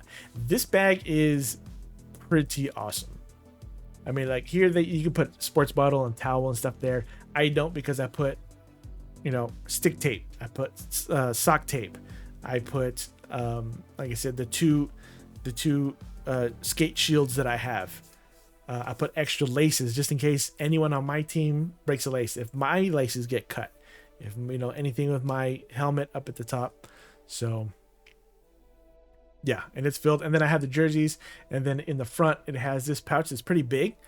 So in there I put so usually I put my jerseys in the front, and then inside I'll put like my shirt, my undershirt. I'll put the socks, the 2 pairs of socks for the black or white, and then my actual socks that I use for my feet inside the bag. And then on the outside I'll put my 2 jerseys on there, and then my Gatorade. And then, like I said, on the side here you can tape up your sticks, or you just carry them in. But it's rolly. It's really good. It's pretty solid. I was hesitant because it was so much, but it's definitely lasting and it's cool. So I highly recommend it. And it does have holes on the sides, so like you can leave it in there, open up the bag and leave it in there. I've done that on some hot days as well, but for the most part I just take all my gear out and hang it up on a PVC pipe thing that I have. But yeah, grit tower bag, pretty solid. So it has the handle up here to lift it up, and it has a handle at the bottom which you can't see because it's there, but when you lay it down it has handles so you can pick it up to put it, like if you're putting it up over a truck bed or like an SUV. It's pretty solid. So I recommend that one. There was what was it? The Banks bag, I think it was. It looked pretty cool because you have all this stuff on there, but carrying it, man, like if I got a couple games or I'm sore, or I'm tired, I don't want to have to lift that over my shoulders, because especially when you got the wet gear, it's even heavier. And like in the case where I got my new skates, I was carrying both pairs of skates just in case I didn't like the one. But I highly recommend the Grit. When it first came out, and I was one of the first ones to have it, you know, a lot of people like, oh, you got your locker all set up, whatever, what a noob. I'm like, I don't care, man. It gets me from point A to point B with what I need, and everything has a spot. So you're not going to just throw stuff in a bag, get to a game and be like, oh, I forgot a shin pad, I forgot this or that, because everything has a spot. You're good to go. Thanks for breaking it down. You had a bag that you loved. You went to pick it up after 10 years, and the straps came clean off. Yeah, man. Things disintegrate in the heat, and you know, when sweat just eating away at it. It happens. But yeah, I guess the only thing after the years is the Velcro on my side at the top for the to hold your stick. It's a little weak, because, you know, like I said, I use it 2-3 times a week, ripping that thing off, putting it back on, ripping it off, putting it on. But it still holds. I mean, it still holds 2 sticks. I put 2 sticks in there. You can probably get away with 3, maybe even 4, because the Velcro strap is pretty wide. But I only take 2 sticks per game. I have 4 or 5 in the garage, but I only take 2 with me to a game. I'm not gonna go ham and break 2-3 sticks. If I do, it's like, damn. But yeah, good investment. And now, I mean, not that half the team has it, but quite a few people have it. I mean, like I said, when I first got it, it was brand new, and you know, you got made fun of a little bit, but I'm like, hey, it's my team colors. So you show up, it's like it's a team. Well, this is exactly the one I got right there. Yeah. It's worth the investment. Definitely worth the investment. Expensive for make 1 stick, 2 sticks, you're in trouble. Yeah, man. See, here you go. So here's a picture of how like the sticks are. So you can pull it, and they stand up right there on the side. So it's great for like if you have 2 games in a day, or you're waiting around, you put your stuff in there, and like it just stands. You don't have to, you know, lug it, get out of the way, and it stands up. So if you're in a crowded locker room, like you're not taking up 2 spots because it's not wide. It's tall. So you stand in front of you, and you've got like everything that you need right in front of you.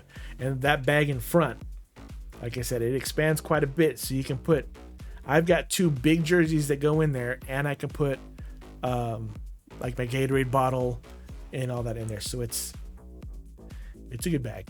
It's a good bag. The only thing, I guess, like I said, like the straps at the top, where you see there's 1 stick there, but you can easily fit 3 sticks in there. I take 2, and it still wraps around.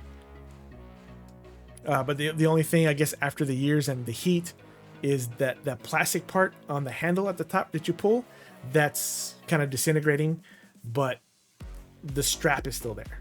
So the strap's still there. It doesn't have that fancy thing on there, but after the years that I've had it, it's put in some work. Yeah, they got a whole bunch of different colors and stuff now, depending on what kind of team stuff you want. But this is the one that I got. Pretty much exactly the one that I got. Well, you just want to say hi. Thanks for stopping by, saying hi. I appreciate it. We're gonna be back tomorrow doing some more. What's that?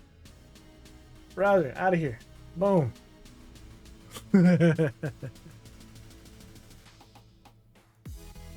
I can talk hockey stuff all night, man. There's some good stuff going on. All right. Oh, AJ, yeah. So Galactic. Okay, I see. Galactic is your buddy that's having a birthday stream.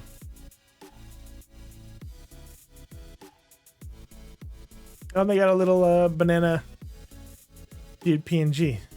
Nice. Okay, so AJ's friend, we're gonna go ahead and raid over to here, Galactic. It is their birthday. Raid Galactic. And we said your buddy Galactic. I thought it was a name. I didn't think that was actually a thing there. Cool. All right, guys. So yeah, so there's the link to my Discord. I have, like I said, all the Japan picks there. I'll create a new channel and put all the Japan picks in one area so you guys can see that and the videos. I will be redoing some and putting them up on Instagram and Twitter. So if you want to do that, bam, there's all my socials on that. We'll be back tomorrow with some more Diablo 4. There's a couple other Japan things that I have that I don't have ready here, so I might show some more tomorrow. But let's go over and wish Galactic a happy birthday. AJ, thanks for the recommendation, and I'll see you guys tomorrow.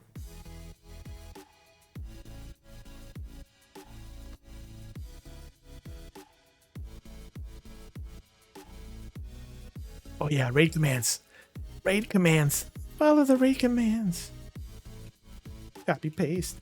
Let's go.